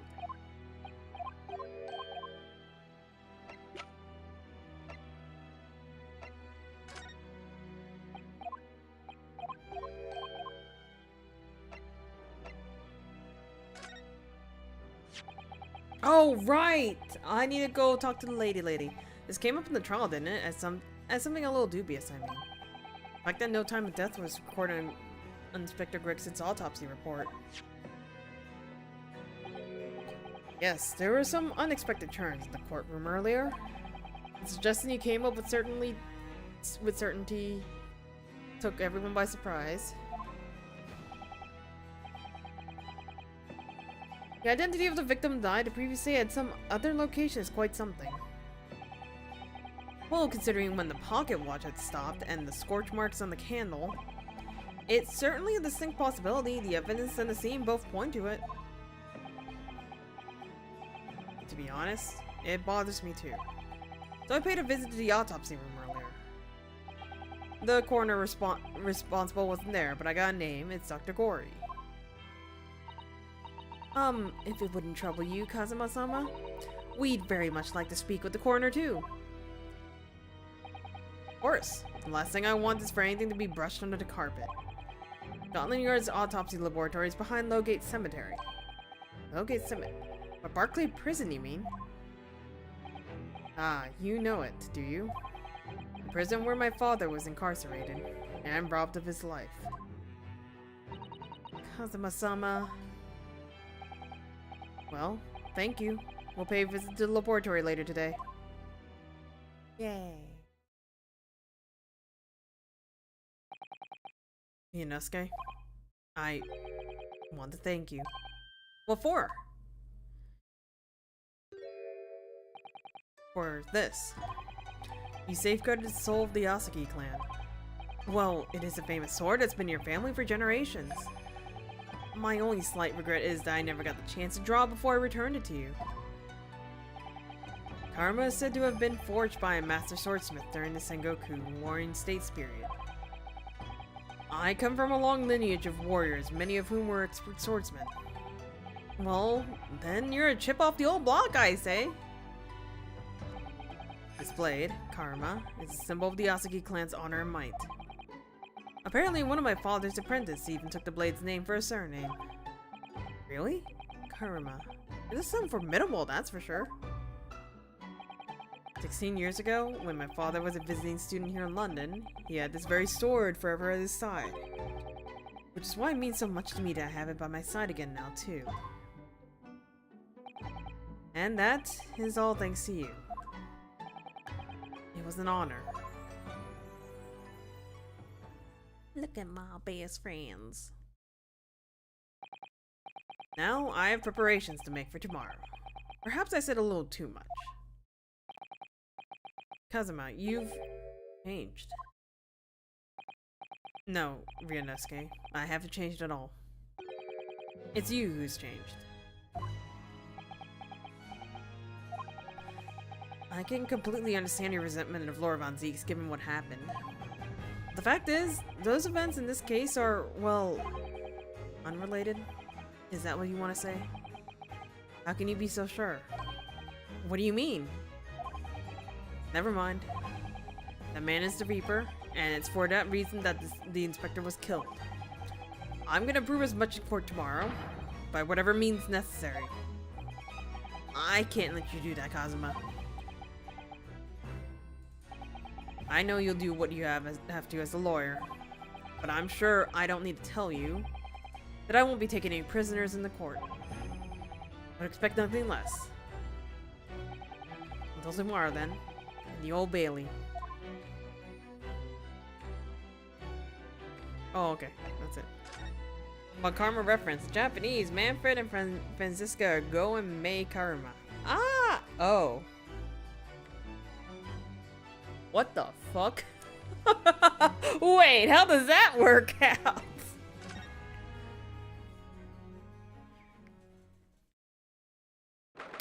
Oh, look at it. She's decorated her mom's little office. That crow, I don't remember having a pink eye. Look at all the plushies. This place really is creepy, isn't it? Well, being a dead room, it's probably full of the spirits of the dissected. But actually, there's a rather pleasant scent of roses in the air. Well, being a dead room... the corner. Probably need the bold scent like that to mask the odor of death. Iris? Do you think we could change the subject?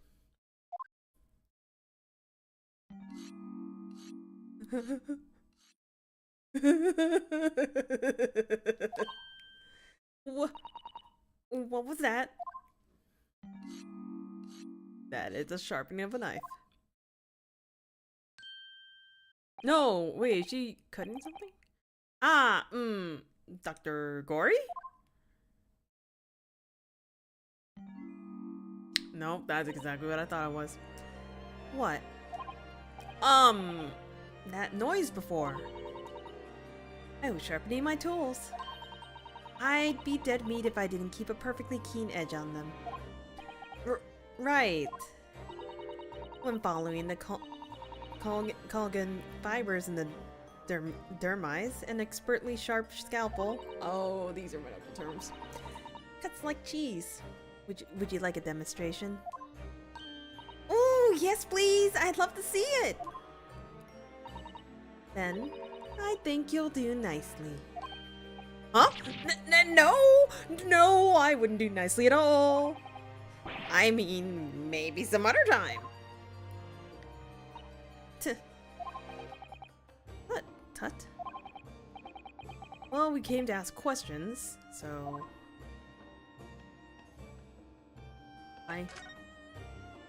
Can we ask about this? Dr. Gory, we actually came here to ask you about this. He was very good. Good? Sorry? His skin didn't... Ah! Not Gregson! His skin didn't snag my blade once. And very little miss. His joints dislocated easily, and his muscle tissue was pleasant to work with. We can skip those details! But there is one thing about the report that caught my attention. You don't seem to have recorded a time of death.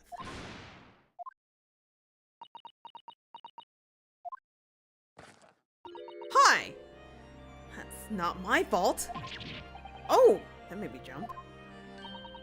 And please, tell us what happened.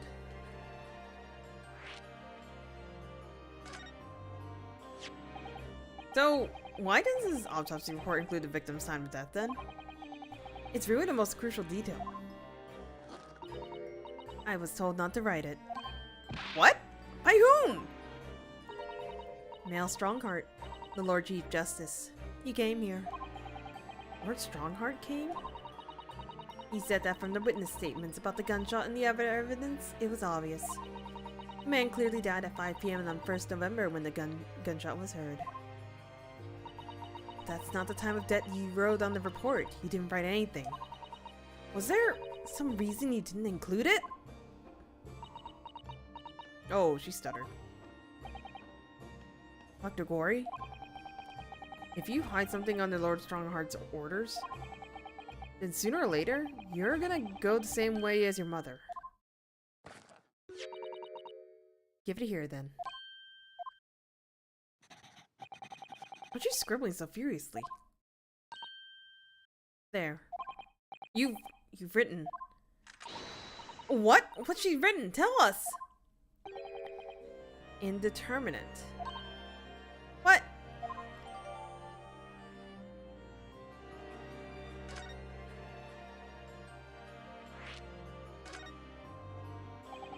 What do you mean by that? Why was the time of death indeterminate? When the specimen was brought in, it was still fresh. So the time of death could easily have coincided with the gunshot was heard. But there was one small discrepancy. What discrepancy? There was some fried fish in the pocket of the specimen's overcoat. And that fish had started to rot. What? If the victim liked fried fish, he presumably liked to eat it before it went off. Oh, yes. What are you trying to say? It's possible that someone tried to manipulate the apparent time of death. Manipulate? Is that even possible to do? Theoretically, if you were to chill the body in ice, you could delay the onset of putrefaction. And if the overcoat wasn't on the body at the time, then only the fish would have started to rot. With today's science, it's not yet possible to determine if the body was chilled or not.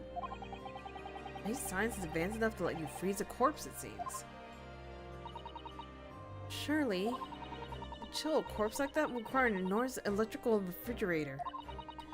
And I don't imagine many households in London are equipped with such a device. No, definitely not. Oh, that's Iris. But maybe in a factory or some other special places. I don't recall seeing any factories or such light on Fresno Street, though. I wonder if the inspector's body has been chilled somehow. What might the actual time of death have been? I can say for sure. But at the moment, it might have been a day earlier. No! In other words, it would corroborate your previous deduction, Mr. Naruhodo. That Inspector Gregson was killed the day before his body was discovered. At a different location. Did you inform Lord Strongheart of the possibility? He simply said that there was no electrical refrigerators of that size in the vicinity.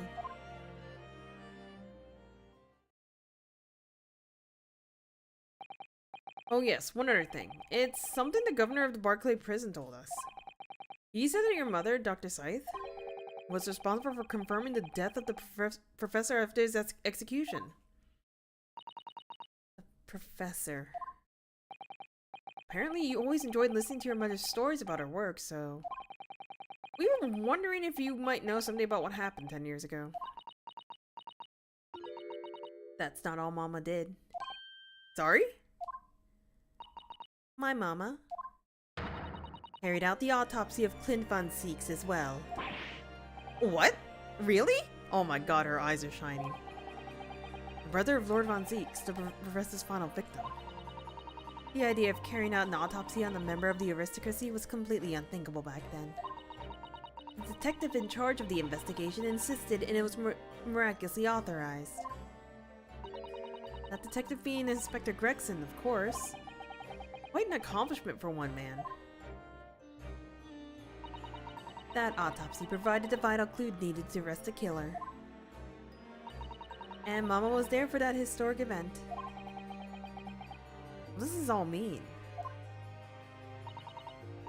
You know, that amazing autopsy happened right here in this very room. I'm about to crack my back. Oh my god. My back did not appreciate that. A long time no see! How are you doing? Not to me. Oh, hang on. Ooh, and I think I almost unhinged my jaw. Oh my gosh, I hate my body. Professor and Clint von Zieks. They both spent their final moments before their burial on the dissection table there. So this lab, Mama's lab, was instrumental in some of the country's most important events. She really is proud of her mother. I wonder if you tell us more about exactly what happened back then, Dr. Gory.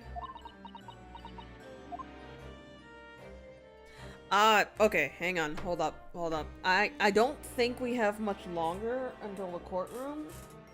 And like, I don't want to do the court, but I also want to do the court. I'm gonna take a break. Let me go get, oh shit, let me go get some water.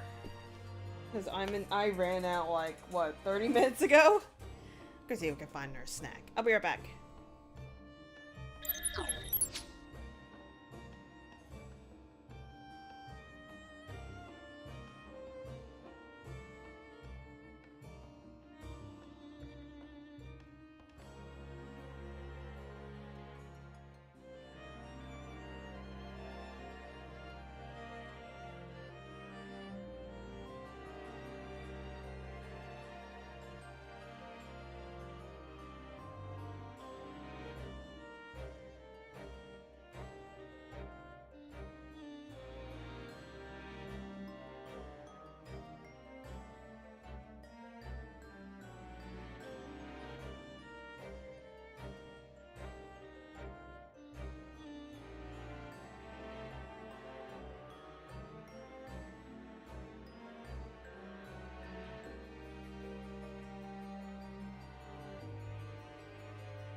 I'm back. I almost tripped over.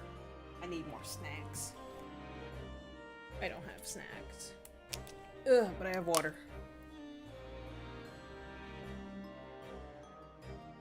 Ugh!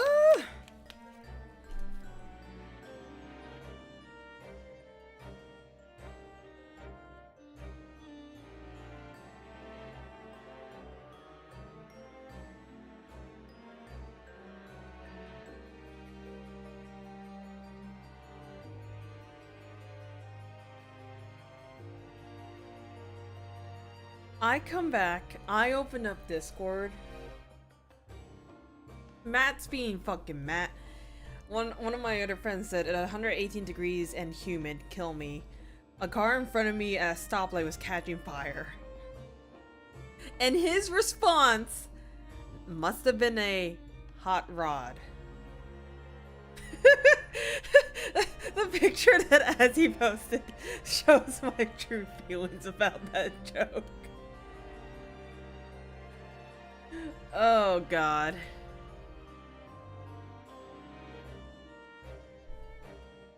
Okay. Well, no. I don't. Part of me wants to do the trial when the other part doesn't want to do the trial. Astro, you've already played this game, right? Be honest. Will it take me more than an hour to do that trial when I get there? I have a feeling it's gonna take me like 2 hours. Where the hell's my screen?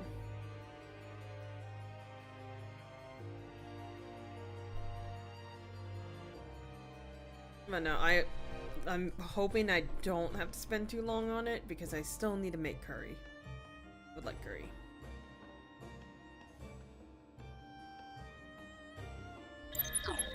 Next trial part is an episode. Shit! Wait, really? What the? Okay, no, that makes a lot more sense now. I'm over here being like, we are not at the end of the chapter, and they're trying to make us do all this. What the fuck do you mean? Anyways, you? The professor's execution was Mama's first big case. She had to be in attendance at Barclay Prison's execution chamber. My back. Hang on. My back's held in a really weird way. And signed the certificate to confirm the convict's death. That's one. That's two. Whew. Alright. We're good. Mom was the best coroner in the world, you know. I was so proud of her. The execution didn't actually take place. No. And worse still, Mama actually helped with the jailbreak. I didn't want to know. Oh dear. You found out recently, you mean? I believed in her, in Mama, but now I wonder if I'm staring down the same path as her. You mean because you admitted the time of death on the autopsy report? But that's because Lord Strongheart forbade you from including it. It's like Mama. I'm sure she was coerced by somebody too. Yes, that's my feeling as well. There's no doubt that there were powerful forces at play 10 years ago. The execution couldn't have been staged without a lot of people at the prison knowing about it. Obviously, the prison governor must have been on it as well. The big man with the little handcuffs, according to what he told us. He was tricked by the chief warder. He said he knew nothing about it. Of course you say that. I say the same thing. So who was behind the jailbreak all those years ago? You mentioned the autopsy of Clint von Zieks. It was at a time when carrying out autopsies of murder victims were very unusual. It's still not a practice that's observed in our country even now. It turned out that he was the professor's final victim, and when the autopsy was performed, Mama was present, although only as a secondary assistant. The person leading the procedure was called Dr. John H. Wilson.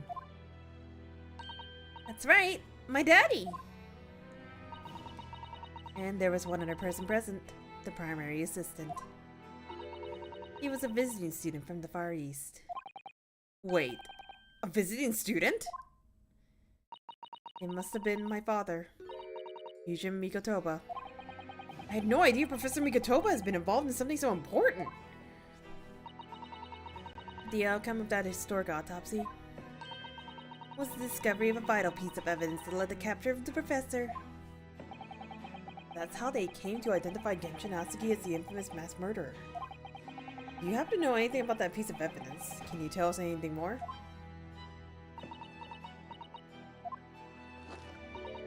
Would you like to see the records for yourself? What?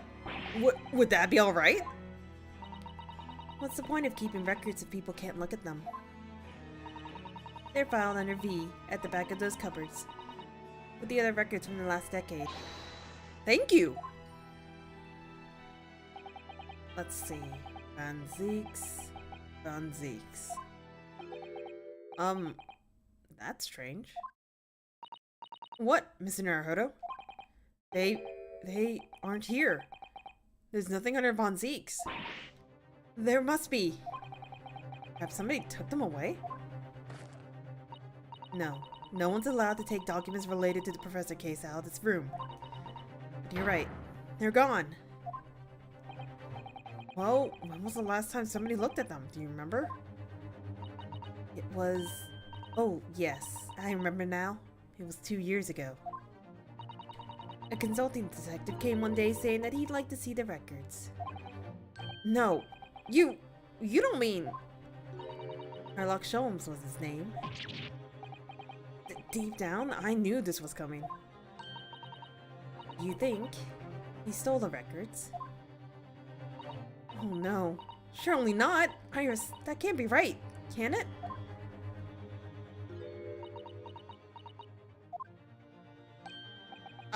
Iris?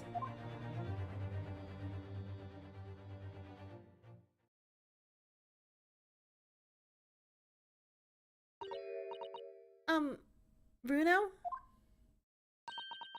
I hope you don't mind, but... What is it, Iris?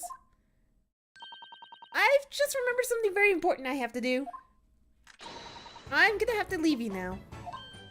Oh, this is very sudden, Iris. Well, we'll come with you then. Oh, no, there's no need. You and Bruno can take your time here. Bye for now, then. Good luck. Oh, she ran out. Wait a minute, little girl. Me? I remember now. You've been here before, haven't you? Have you, Iris? Yes, 2 years ago, when the detective came. You were with him, weren't you? You were a living specimen then, too. That's the way it usually works, yes. Was I? I really don't remember. Anyway, sorry, but I must dash. Wait, Iris. I'll brew up a pot for you when you get home. What's the matter with her? She's behaving really strangely all of a sudden.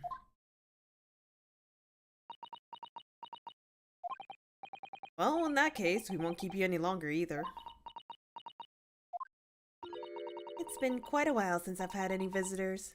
This is very fun. But next time you come, I prefer it if you are ready for dissection. I can't make any promises. Sorry. It's a bit strange that the records of Clint von Zieks' autopsy has disappeared. But I think we've asked all we came to ask now. So where the fuck do I go? Do I go home? No? Yes? No, she's definitely not here. God damn it.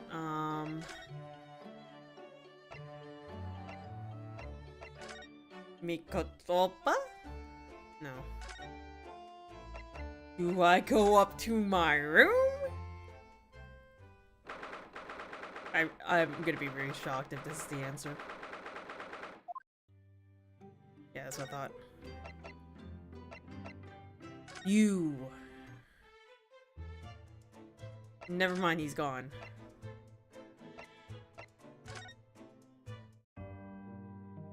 Excuse me, did I actually miss something?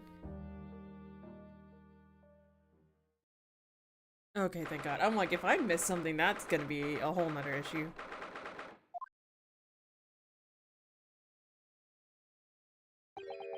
The police are still busily investigating in here. But Gina's nowhere to be seen. Where is she? Yes, it has been blissfully quiet, hasn't it? Perhaps she's out investigating on her own, practicing what her boss taught her. Well, I expect she'll be back before too long. Shall we wait? Actually, there was something different about this room since the last time we were here, isn't there? We can always use some time to investigate more thoroughly. So, I'ma take a look at the box. This little trunk wasn't here before, was it? Oh, it appears to be made of metal. It must be very heavy. There's a slash on it. I wonder to whom it belongs. There are some initials outside. Look. T.G. Tobias Gregson? Let's ask one of the police officers to know how it came to be here. Oi! What do you think you're doing? That's my trunk, that is. Hands off. Gina! Well, where were you hiding? Oh no, you leave something unattended for a few seconds and every Tom, Dick, and Harry's got his greedy eyes on it. Just a wild guess, Gina, but... What? Spit it out, Odo. Is it fair to say you've only owned that trunk since this morning's trial? What? What are you trying to say? Come on, this trunk goes with me everywhere. Always has. Where have you been the last year? Trying not to incur your wrath, mainly.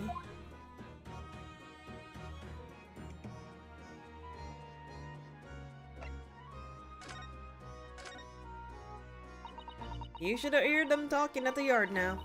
They should be ashamed of this house. They're saying that it was the boss who killed all them bludgers.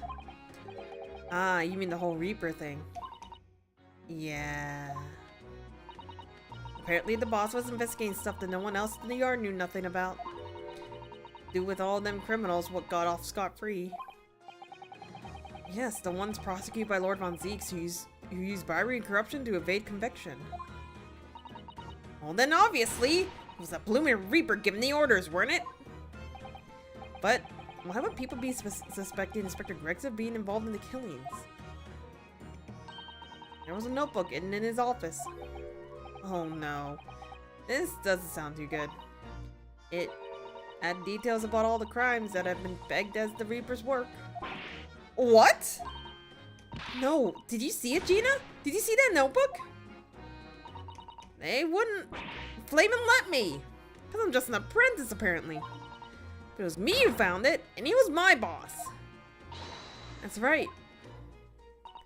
I was pretty miffed about it, so I sneak peek of what it said anyway. Oh, that's our Gina.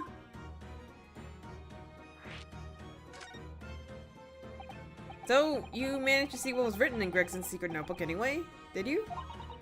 Well, yeah, I see it. It's my right to read what he wrote. And what has he written, Gina?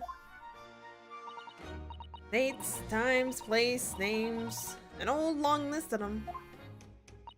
All these is what the bludger's supposed to have been done in by the Reaper. But there could be an explanation for that. Perhaps it was a record of the Inspector's investigations into the Reaper's activities. Exactly! That's what I said! That's the first thing you'd think, right? As it happens, it was full of names I recognize anyway.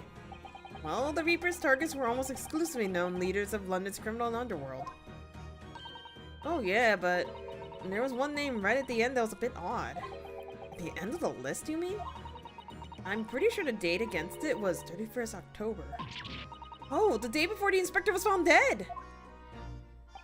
So, what was the odd name? It weren't like a name I've seen before.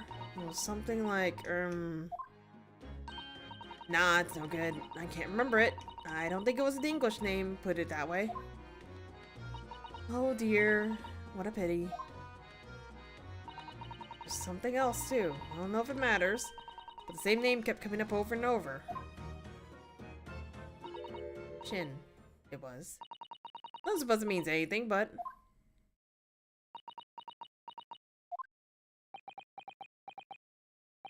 Did you just say Shin? Huh? What? It does mean something? Lord Zieks knew the name too. He mentioned her as well. The woman who actually did the deeds. And now we find out her name appeared in Gregson's secret notebook. We haven't seen you for a little while, have we, Gina? Well, of course not. I've been busy, ain't I? Investigating in that. The lads at the yard are trying to trace the boss's movements the day before it happened. The day before... That would be undercover investigation into the Red-Headed League then. Only the boss didn't go, did he? He found some cove with what was pretending to be him, didn't ya, Odo? Yeah, it was Mr. Vigil who actually went to the park on Lime Street that day, posing as Gregson.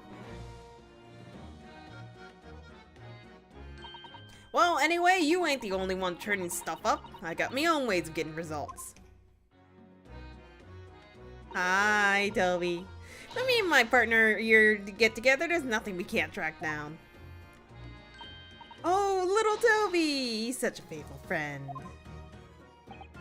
Oh, have you tracked anything down then? What do you think, huh? Of course we have. Can't tell you though. Police business, isn't it? Ugh. Anyway, the point is, if you lot ever need any help, you know the turn to, right? Me and the L-Hound here. Right. Because he looks oh so hellish, honest.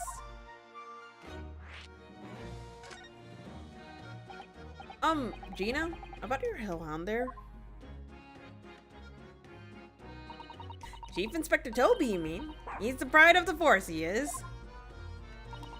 In Japanese, police dog means something quite different, and not altogether nice to those involved in crime. But here in Britain, it's a wonderful compliment, it seems, for a canine at least. It should be. After all, the great exhibition case the other day. It was Toby here who managed to locate Drebber's workshop. Maybe it's time for another demonstration of what this super dog can do, eh? Do we have something the Chief Inspector could catch the scent of, I wonder?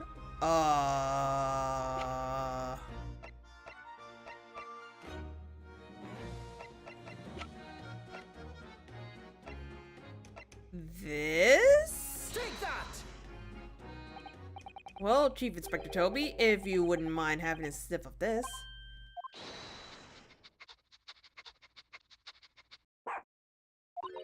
The Chief Inspector said wolf to that, Odo. Yes, I heard. I think perhaps that particular item didn't excite him very much. Oh shit. Did you got nothing else?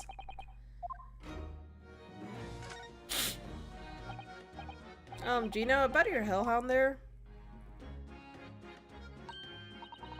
I see another demonstration of his amazing nose, huh? Well, we're trying to trace Inspector Gregson's movements, so... Come on, Odo. What do you got him for? Oh, wait. Do I show the booklet?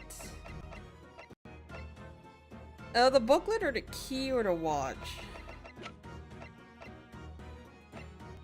The watch. Take that! Wouldn't mind having a sip of this. Maybe not. There's like so many items. He might be a little too keen, don't you think?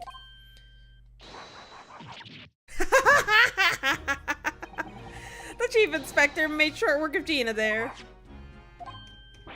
Ah, look what he's gone to.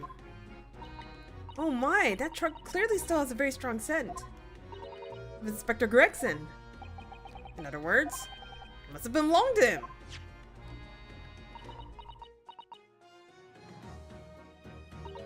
Oh, alright, it's a fair cop, I suppose. And he nearly got away with it, too. You always talk so proudly of Chief Inspector Toby's nose and what it can achieve. Would it not cross your mind that he might identify something else right next to us?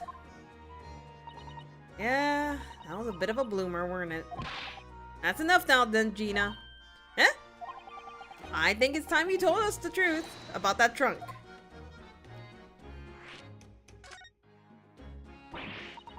It weren't like that. It just weren't. What are you talking about? I know what's going through that head of yours, but that ain't what happened. Alright then. What did happen? Well, like I said before, we were trying to trace the boss's movements. So I let Toby here have a whiff of the boss's overcoat. And as soon as I done that, he went off like a shot. Straight to that sandwich. To a sandwich? Not to a bag of chips? Mr. Naruhodo! I believe Gina means the witness. Oh, I forgot about that sandwich. Yeah, he had it hidden between the wooden boards of his, the boss's trunk.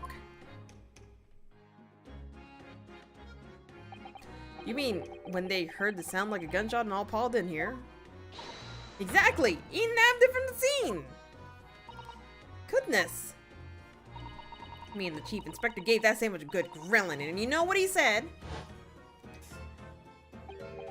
I thought it might fetch a good price, and the chap wouldn't be needing it no more, so... But that's all I did, nothing more, nothing else. Would you Adam and Eve the cheek of it, huh? Stealing the dead boss's stuff to flog. So Miss Venus wasn't the only one to meddle with the scene of the crime, then. How could they? So anyway, that's how it happened. And it's a pretty decent trunk, so I figured I might as well make use of it. There's something wrong with that, huh? Well, can I see it? Maybe you and Mrs. Sandwich should try to find the answer to that question together. I have to go now, but enjoy Ace Attorney. Glad I could catch you for a bit. I'll be at the next stream. Alright, thanks for stopping by. I think perhaps that truck should be turned over to the police, don't you? What are you on about? I am the police. Gina, if you wouldn't mind, we maybe examine it. Yeah, alright then. What do you want with it? Thank you. We shall make a detailed record of our examination of the evidence. Hit the button. Hit the button. Oh. What's the matter with Toby? Why is he acting so aggressive towards me all of a sudden? Mr. Naruhodo, be careful! It must be the trunk. Hi! Hi! Toby! Oi! What are you doing? You're gonna lick his face off! Mr. Naruhodo! Mr. Naruhodo! Gina, quickly! Hail a carriage!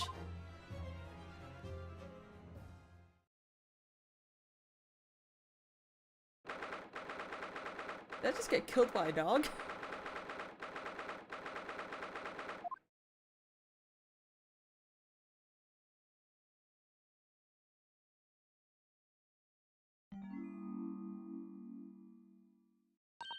Oh, Mr. Naruhodo, are you alright? Miss Suzato. Ah, conscious again at last! A blessed relief, my dear fellow. After all, to drop dead after a moderate licking by a small terrier, most unseemly. What is or isn't seemly is irrelevant here, Mr. Sholmes.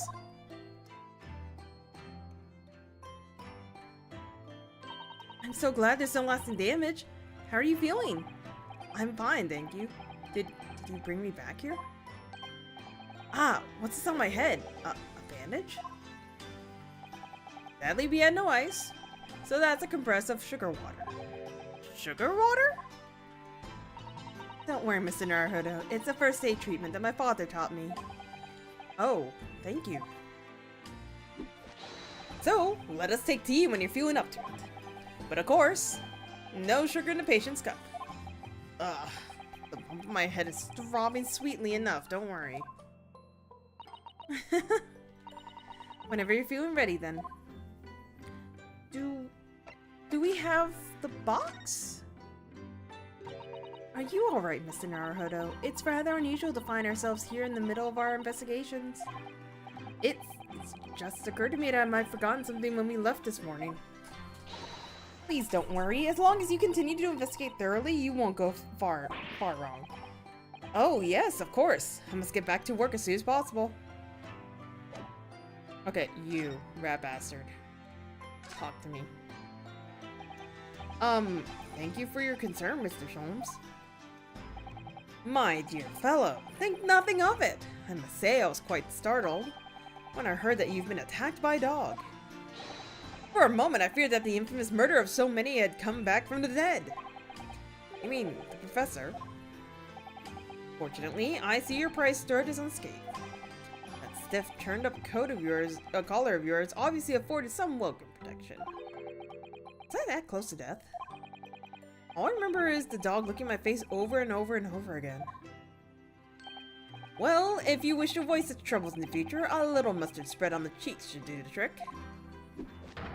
I should think that that would balance the sweetness of your bandage rather splendidly. Well, okay then? Oh shit.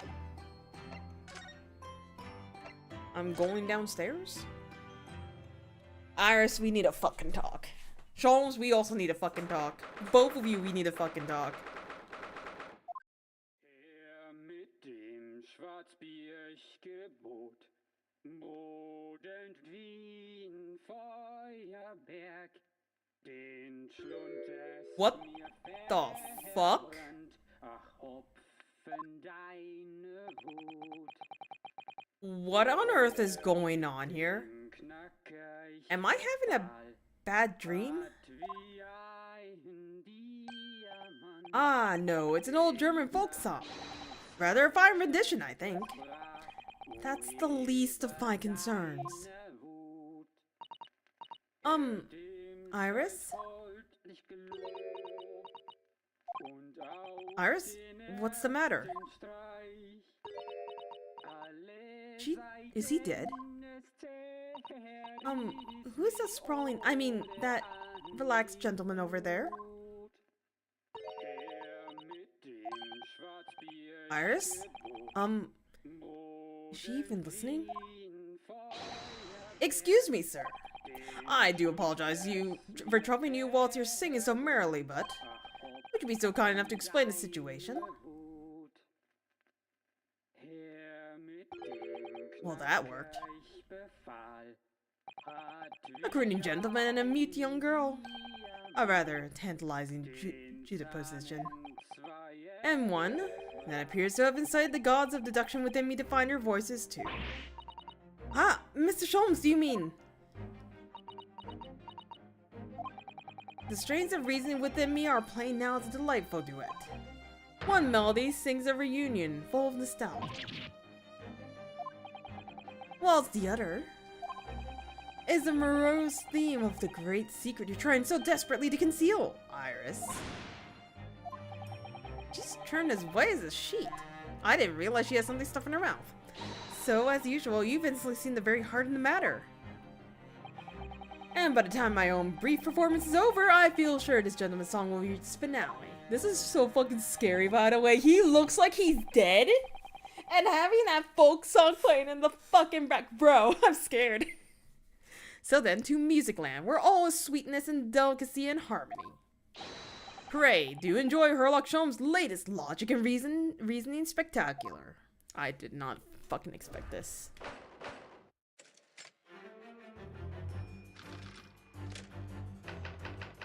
No, seriously, that looks scary, and he looks like he's dead. Firstly, we consider the gentleman's nationality. Clearly he's a German with no concept of the English language. As evidenced by the Germanic song he sings and his apparent inability to understand when asked to desist. Though, why is the man here at all, and in such apparently high spirits? The answer, of course, Iris, is clearly known to you. Indeed, we need only follow the gaze of those bright young eyes to unravel that particular part of the mystery. The reason for this man's mildly irritable warbling is revealed by the herbal tea. You obviously offered our German guests a cup of your latest herbal blend. The tea's delectable flavor has made the man's spirits soar, and resulted in this joyful ditty tumbling insensitively from his lips. I eagerly await sampling the flavor myself that I may join the fellow in a state of elation. Now to the next question. Who exactly is the gentleman availing himself so thoroughly on the seat?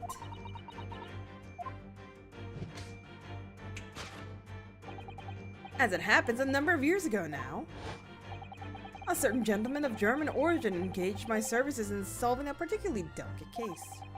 He required the retrieval of letters once sent to an acquaintance that might have proved problematic. In order to conceal his noble identity, he also arrived at my office in a mask. The gentleman's name was Wilhelm Gottfried Sigismund. Huh? What the? The King of Germany. Okay. If my memory serves, the mask worn by this gentleman is identical. Yes, there can be no question, that mask belongs to the King of Germany. It would appear that His Majesty remembers the fine service I afforded him, and has decided to show his face again, mask and all, in order to express his gratitude. A well-mannered monarch indeed, wouldn't you agree, my dear fellow? So the identity of this masked visitor is in fact my former client, the King of Germany. Indeed, his son is currently in London as well, enjoying the wonders of the Great Exhibition. Seriously though, is he fucking dead? Yo, I'm scared. I'm scared. I'm scared. Please don't. Please don't. Please don't tell me he's dead. That's gonna break Susato. Which leaves us with one remaining imponderable. Yes, you, young Iris. But your apparently inexplicable silence is unable to hide the truth. Yes, the reason for your muteness is concealed inside that knapsack. A 5-pound note, I believe. I must say, as your compatriot, I'm deeply saddened. It would appear that you've allowed yourself to be bribed into silence by His Royal Highness, earning yourself some spending money in exchange for keeping quiet about the king's secret. She goes, And now the final piece of the puzzle. What is this secret you strive to hide with your silence, Iris? Ah, yes. We need only follow that brief, involuntary twitch of your eyes to find the answer. You were attempting to abscond with that coffee cup. My favorite coffee cup, in fact. Or should I say, the handle of my favorite coffee cup? It appears that His High-Spirited Highness broke into the midst of his hijinks. Which leads us to the sad truth.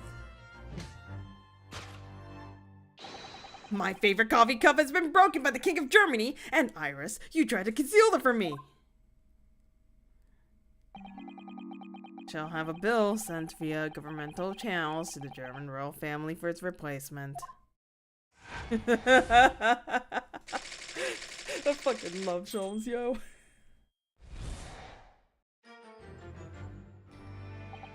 Thus concludes Sherlock Sholmes' great deduction.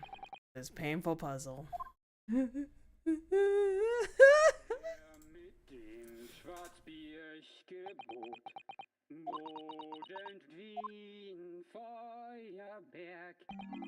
With your silence as well, the fellow's jovial warbling rather rings in my ears, does it not? Mr. Sholmes, I must say something does rather trouble me. Pray, Miss Susato, do tell. His Royal Highness doesn't appear to have moved a muscle since we arrived. And you haven't said a word either, Iris. If Mr. Sholmes has it alright, you might as well own up to it now.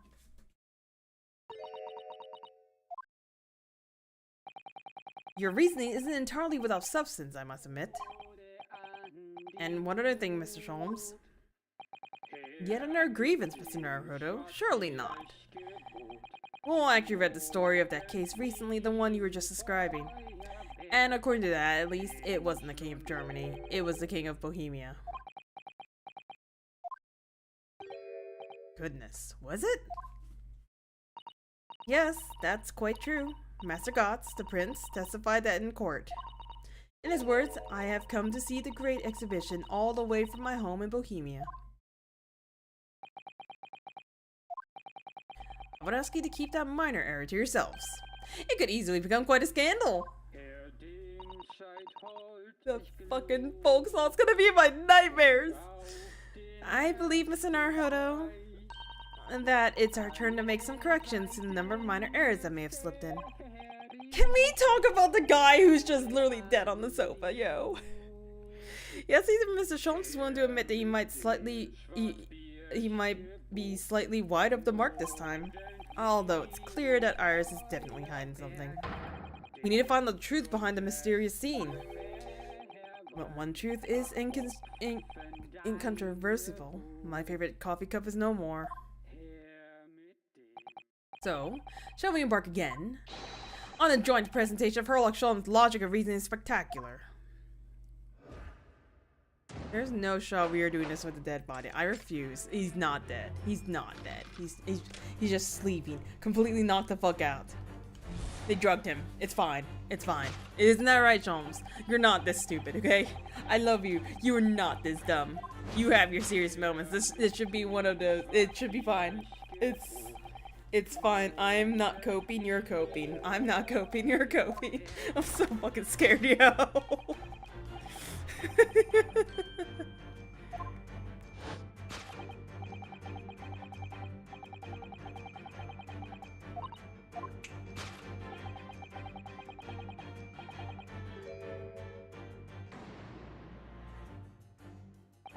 So what? It's some mix of herbs that gives you the urge to sing? Goodness, I should like to try some. And I'd like to hear your singing, but this man? Just how long does he intend to keep up with that tune, do you suppose? As I said, he's been stuck still the entire time, and if you look closely, his lips aren't moving either. So I'm not sure what's actually responsible for the spirited singing, but I suspect the answer lies at the ends of Iris's gaze. Oh yeah, it's completely terrifying. This one. I could press on this, but we're just gonna speed run through this. Not because I want to finish this quickly, but I'm just really concerned of the scene in front of me. The reason for this band's mildly irritable warble is revealed by the gramophone. Indeed, for no well-bred gentleman would break into an obscure folk song when making a social call. In other words, this gentleman isn't singing at all. In fact, it would appear that the fellow is unconscious.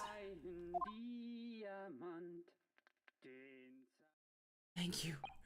Oh, thank you. Oh my god, I'm gonna have that dream. I'm gonna have that music in my nightmares. Ah, the music seems to have stopped now.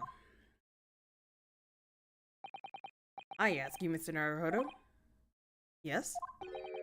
Why would I have purchased a recording of that gibberish? How would I know? Well, never mind. On with the deduction.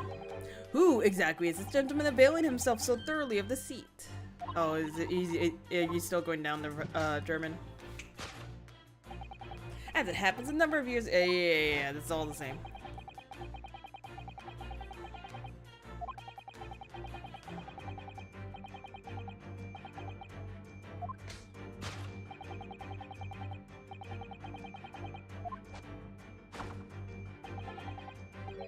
Wilhelm Gottschalk Sigismund von Ormstein.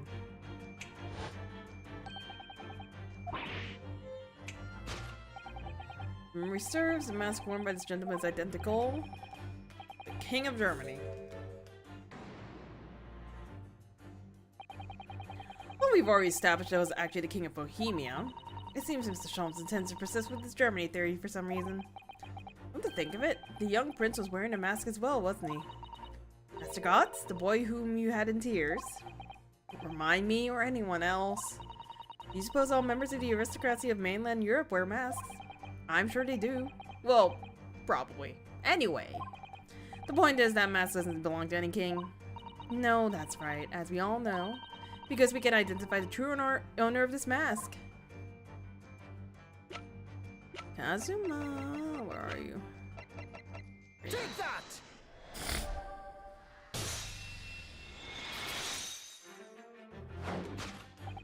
Yes, there can be no question. That mask belongs to Kazuma Asugi. In other words, my memory is sublimely unreliable. Only you could try to make that sound positive. Kazuma's mask has been languishing on the metal chest for several days. Though that does explain why the gentleman is wearing it now. It is now a simple matter to determine our guest's true identity. After all, the gentleman is unconscious. We need only excuse ourselves in advance, gently lift the mask and peer beneath it.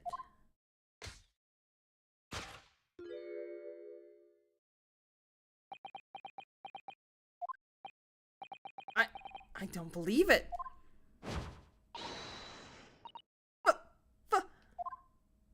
Father! I'm afraid, Mrs. Otto. You must be mistaken. No! I think not, Mr. Sholmes. Then it would appear our logic and reasoning has once again revealed the truth. This mysterious visitor is my unconscious father, Hyujin Mikotoba. Logic and reasoning? Or just looking insane?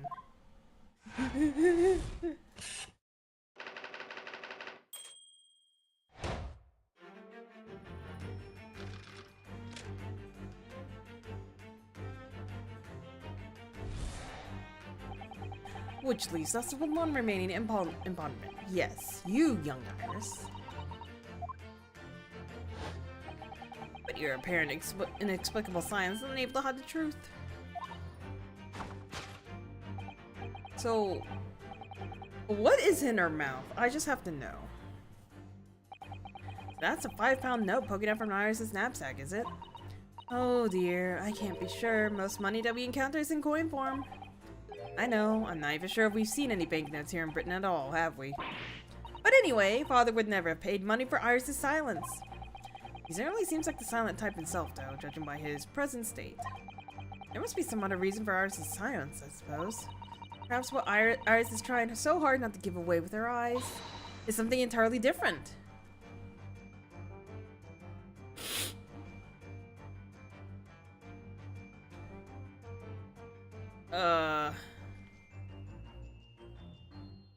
Fuck, what is Iris really looking at?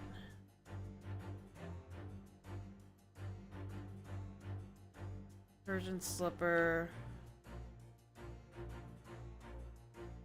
The cup? The metal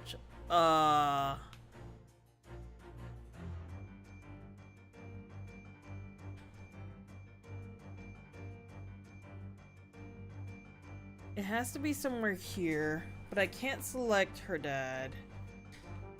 Select the coffee cup. Take that! Really? Oh, it's open! Yes, the reason for your muteness is concealed inside that metal chest. An excellent observation. For upon closer inspection, there is something different about the chest's appearance. It's kept locked at all times, yet now, the catch is open. Evidently, this has something to do with your refusal to speak, Iris. But it's a simple enough matter to incite you to speak, I'm sure. I merely need to open this chest.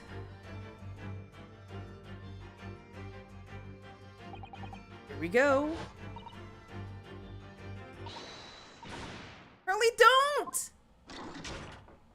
Oh! Oh, did you accidentally punch him?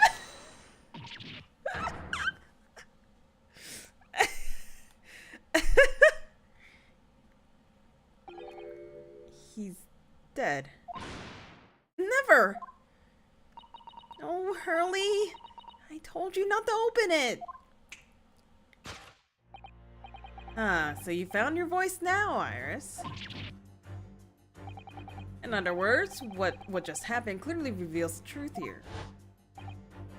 Yes, the real reason for your silence up until now is... This is somewhat different to the usual dance of deduction you perform as Mr. Sholmes, isn't it? Well, he's left me alone on the ballroom floor, so I'm gonna have to dance this next part solo. And anyways, I need to get to the bottom of this for my own peace of mind. Now then, Iris isn't usually the silent type, so... You mean you don't actually know the answer yet, despite that knowing point of the finger before? Mrs. Otto, sometimes a man needs to point his finger first and think later. Oh, well, if you say so. I think we better examine Iris more closely and try to rescue the situation then. She took something out of her mouth. Key. I didn't mean to hit it. That's a key she's holding. Look. I'm sure that wasn't in her hands before, was it? No, you're quite right. It appeared as if by magic. That's strange. A big old iron key. Where did it materialize from? Take that!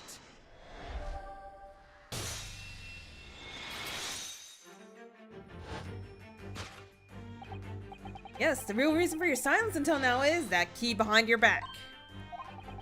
When Mr. Jones was thrown into the air before.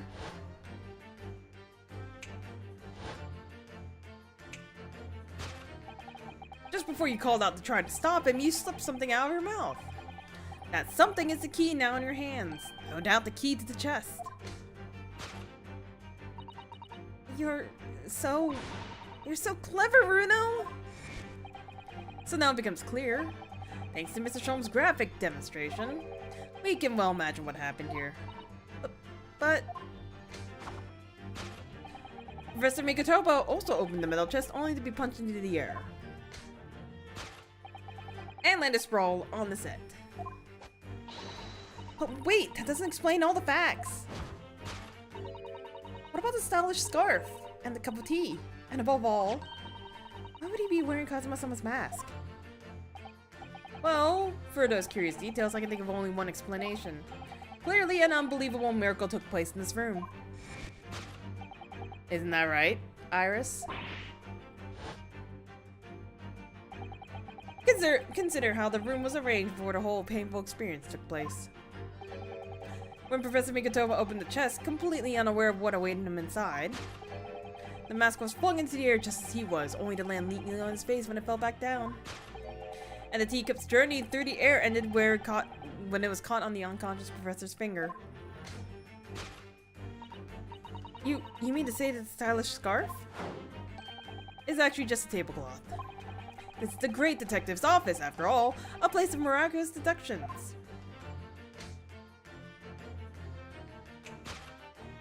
Would you expect anything less?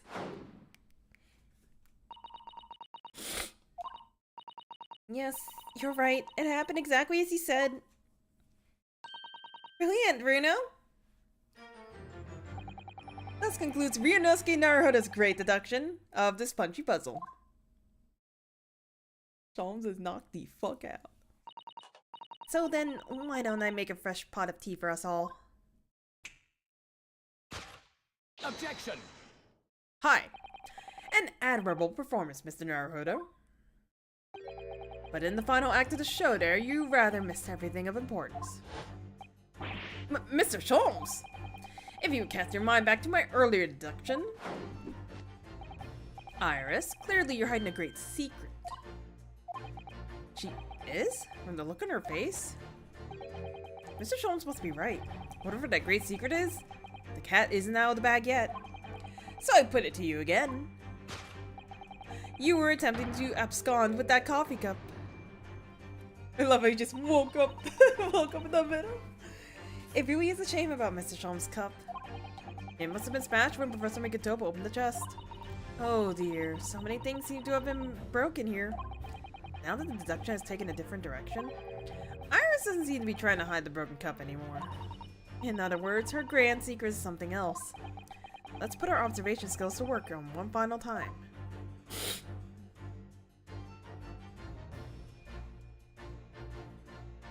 Knapsack?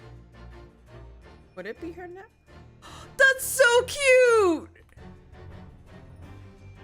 Look at the little thingies. Oh, there it is. Ah, look! There seems to be more papers there. Is Iris trying to hide them underneath the tray? The insignia, Mr. Naruhodo. It's an official Scotland Yard document. What? But why would Iris have? You must ask her. An official Scotland Yard document.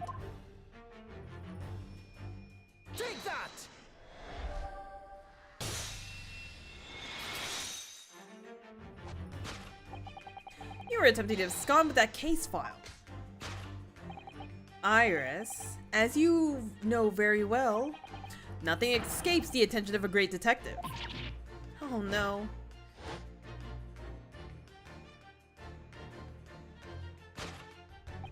We visited Scotland Yard's autopsy laboratory earlier today. And Dr. Gorey informed us that the autopsy report of Clint von Zieks had gone missing. Clint von Zieks. Yes, I do seem to recall. That's some years ago. I asked to see the report in question. You were with me, weren't you, Iris?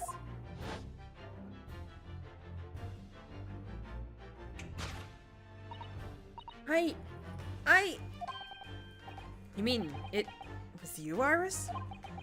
So those papers you have there are... I'm sorry. Oh! Forgive me!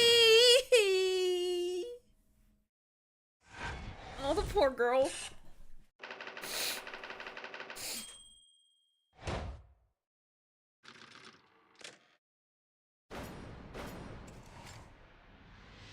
Elementary.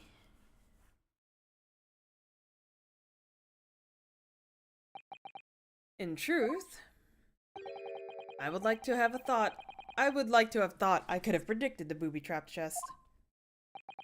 But it caught me completely off guard. I was very nearly the late consulting detective Sherlock Holmes. I'm sorry, Hurley. So you mean this autopsy report really is... Yes, I took it from the lab, even though I knew it was very important. Was there something on it that troubled you, Iris? Not exactly something that troubled me. Something I'd been looking for. When I saw this report, when I saw the writing in it, I knew it was Daddy's. The writing? Your father's writing? What do you mean?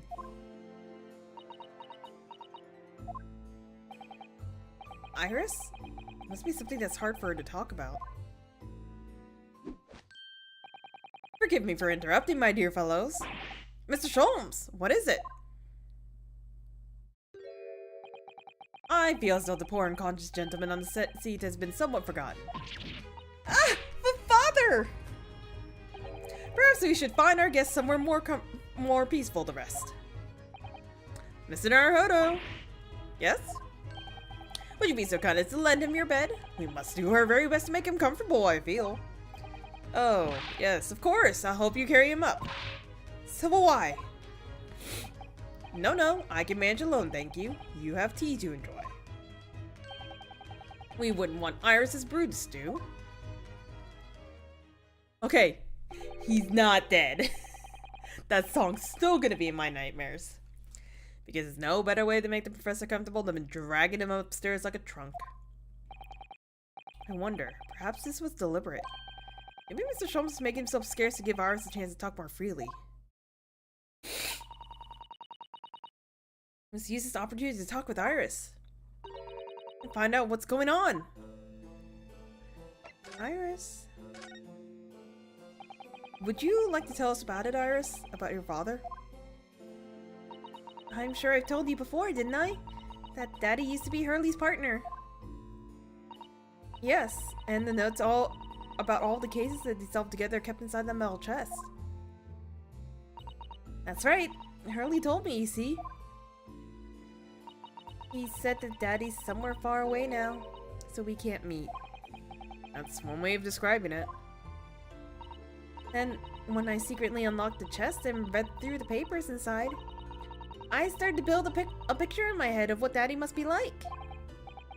Well, that's only natural.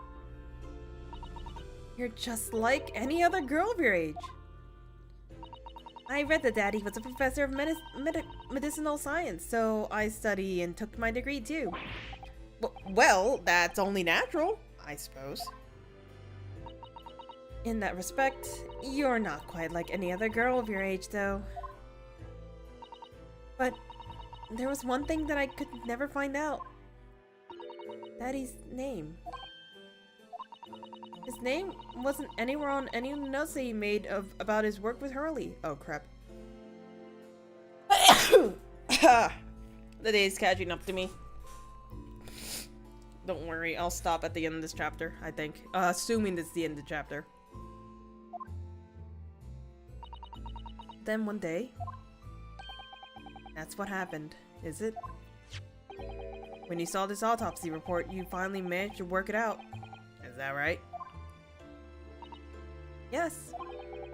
So it was the handwriting in the report that caught her eye.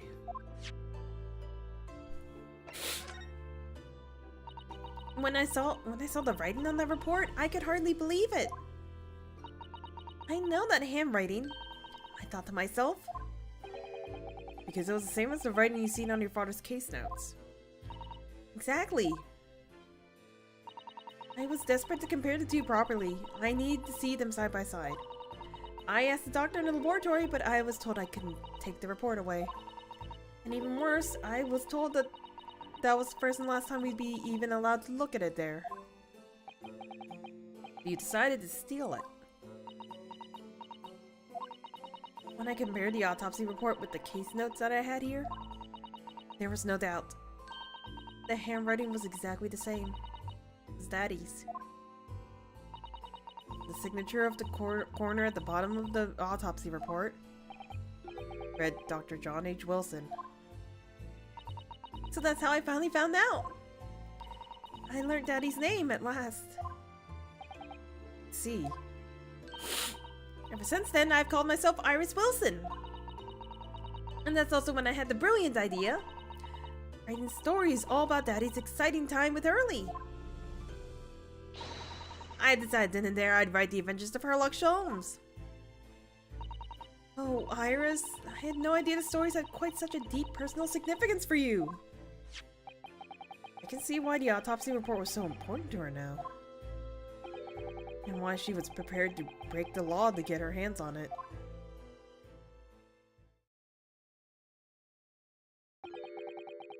I must apologize, Iris.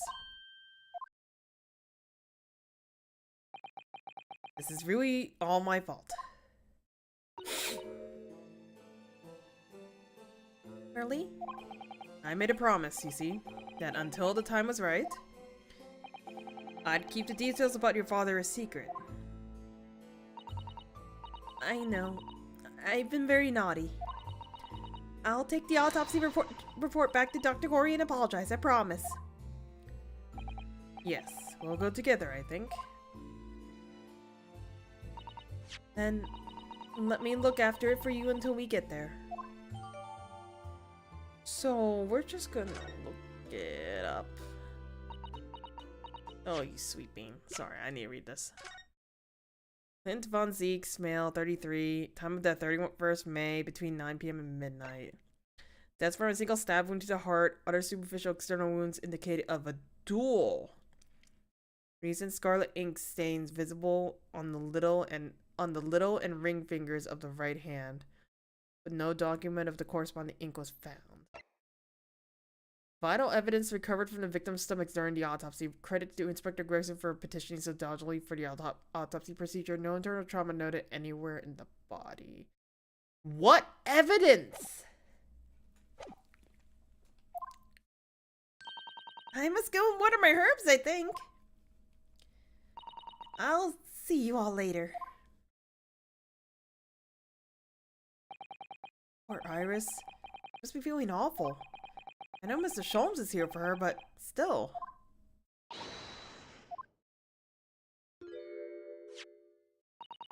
What?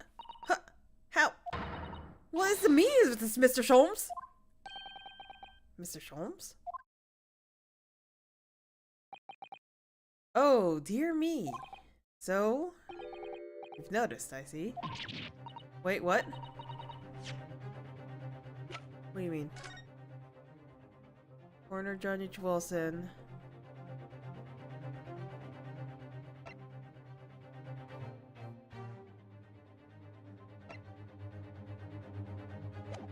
What? I'm sorry, what? That would mean... What on earth's the matter, Mrs. Otto? You've turned as white as a sheet. It's this autopsy report, Mr. Naruhodo. The one from 10 years ago. The writing isn't Dr. Wilson's at all. Huh? What do you mean? How could you possibly know that? Because I know this writing very well. This writing? It's my father's. What? Professor Mikatoba's? Indeed, it's true. And now you know. My dear fellows. No, I don't know anything. What on earth does this all mean, Mr. Sholmes? Because the idea that's slowly forming in my mind? It's true extraordinary to believe. Please, you have to explain. What the fuck is going on? So, this autopsy report was actually penned by Professor Mikatoba then? But that makes no sense. It's not possible, surely. Not possible? My dear fellow, pray take a deep breath and think again. Yes, you're right. In some ways. It actually makes a great deal of sense. It does? 10 years ago is when Father returned to Japan after his extended study tour in Britain. And prior to his return, where was Dr. Mikatoba engaged? Ah, of course! He was an assistant in Dr. Wilson's laboratory, learning about forensic science. And as an assistant, he would have aided with the dissection work, making detailed notes, which would be assembled into the full autopsy report. Once the work was completed, the head coroner would check the contents and put his signature on the document. In other words, the only writing of Dr. Wilson's in the report would be his signature at the end. I see. So Iris got the wrong end of the stick, you mean? You saw that and assumed the whole report has been written by Dr. John H. Wilson. Which is very understandable, of course. What a complicated situation.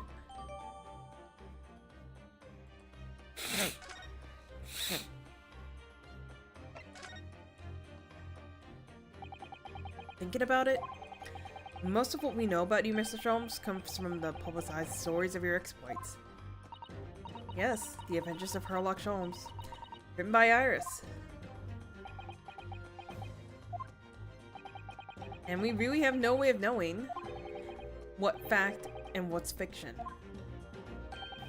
Most troubling for you, my dear fellow, I'm sure. So, what about this supposed partner of yours? Did he really exist or not? Ah, you've come straight to the point, I see. And please come straight to the answer. I believe Iris explained it in one of her installments. He was a trusted comrade, and the only person I could truly have called a friend.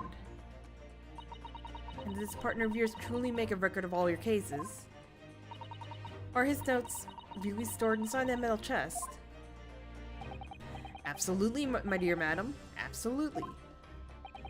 So, where's your partner now? We rarely meet. You see, he lives on the other side of the world.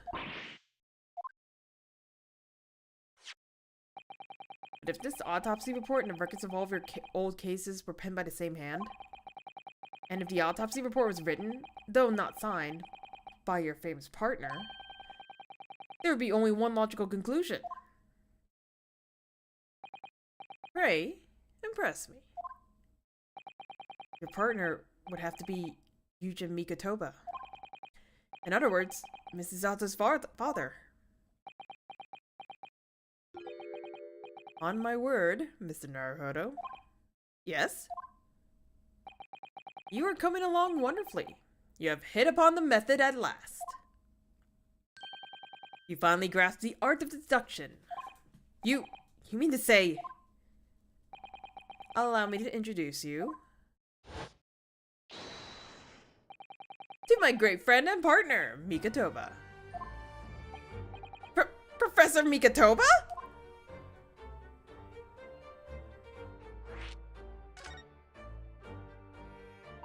Does this mean that you're the real Dr. Wilson? No, my dear. I'm still my old self, Yuji Mikatoba, your father. Oh, of course. This is obviously too much for Susato-san to take in. I must say, though, how my old friend has attained worldwide celebrity as a great mystery solver is the greatest mystery of all. I still remember the first time we met. Ah, pray remind me, when was it again, Mikotoba? 16 years ago, Sholmes. Ah, yes, quite! 16 years ago! I just arrived from Japan with Seishiro and Genshin. I was in search of lodgings close to the hospital, some comfortable rooms at a reasonable price. But rents are devilishly high in this particular area. That's right, so I decided I need someone to share lodgings and the expense. And was fortunate enough to be introduced to Sholmes, who found himself in a similar situation. I was a callow fellow back then, a mere shadow of the great detective you see before you now. I was working at the hospital's chemical laboratory at the time, indulging my curiosities for little gain. And the situation of our cohabitation led to us pursuing cases together, you see. Hard to believe, that was a mere 6 years. We had a great many adventures. But in the last year of Mikotoba's stay in Britain, that most infamous of cases presented itself. The case with which you've become rather familiar yourselves, the Professor killings. After the trial, Seishiro and I were summoned back to home. Hardly surprising, given the circumstances. So there you have it. As you all know, all the details recorded by my trusty chronicler remain in the metal chest. It's just amazing! Professor Mikotoba really is Mr. Sholmes' famous partner.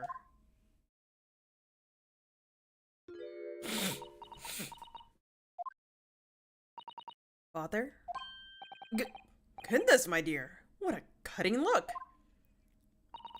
As your daughter, I'm very proud to learn that you were the great detective's great partner. Nevertheless, there's another mystery that I really must ask you to explain now. And that is? You know very well what it is. The unsolved matter of Iris' father. Huh, of course, I'd almost forgotten about that one.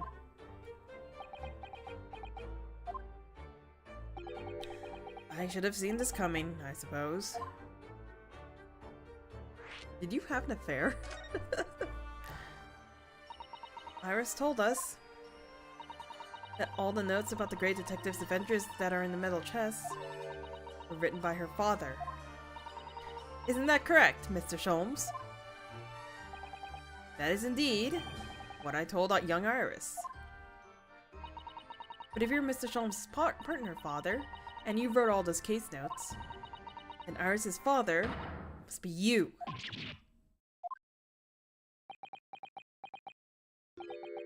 Upon my word, Mrs. Otto.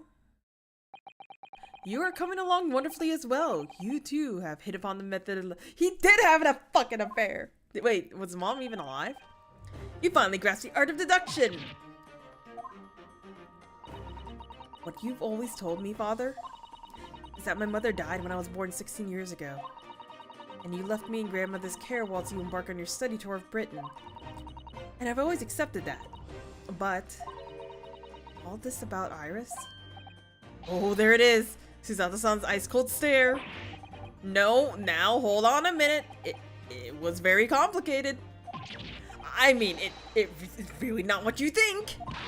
Then perhaps you'd like to explain exactly what it is. There it is. Now the eyes go from ice-cold to red-hot just before she...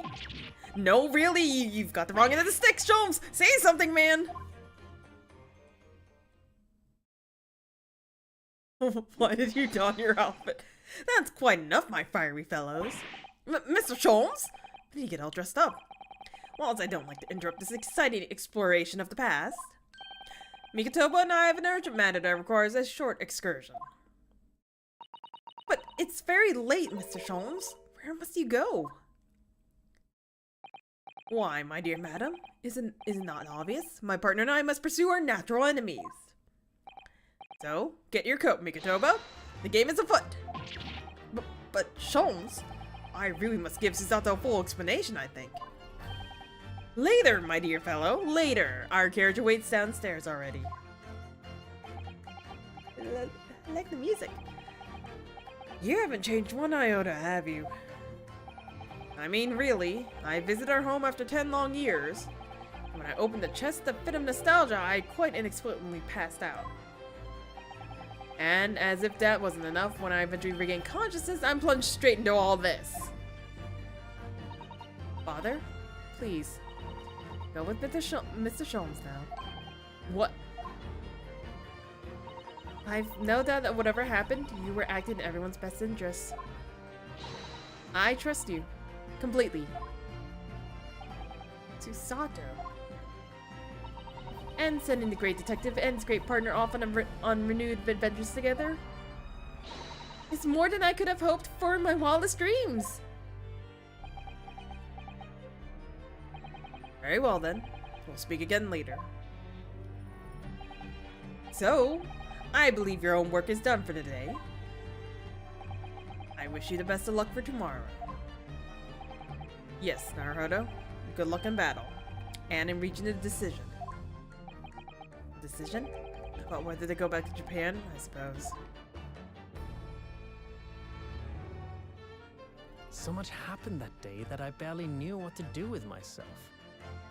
It would only be later that I'd come to realize how amidst the chaos I'd unleashed were all the clues I needed to finally unearth the truth, and that all the turmoil was necessary to give me the resolve to see everything through.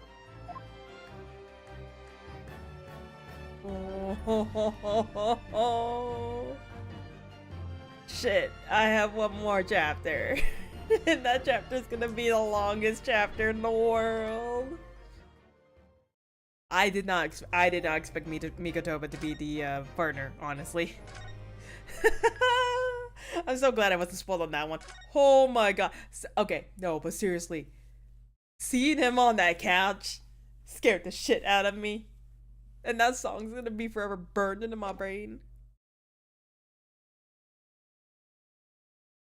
It's the last chapter. I'm not starting it tonight. Y'all can go fuck yourselves. Oh, I am not gonna be prepared for this, yo. So yeah.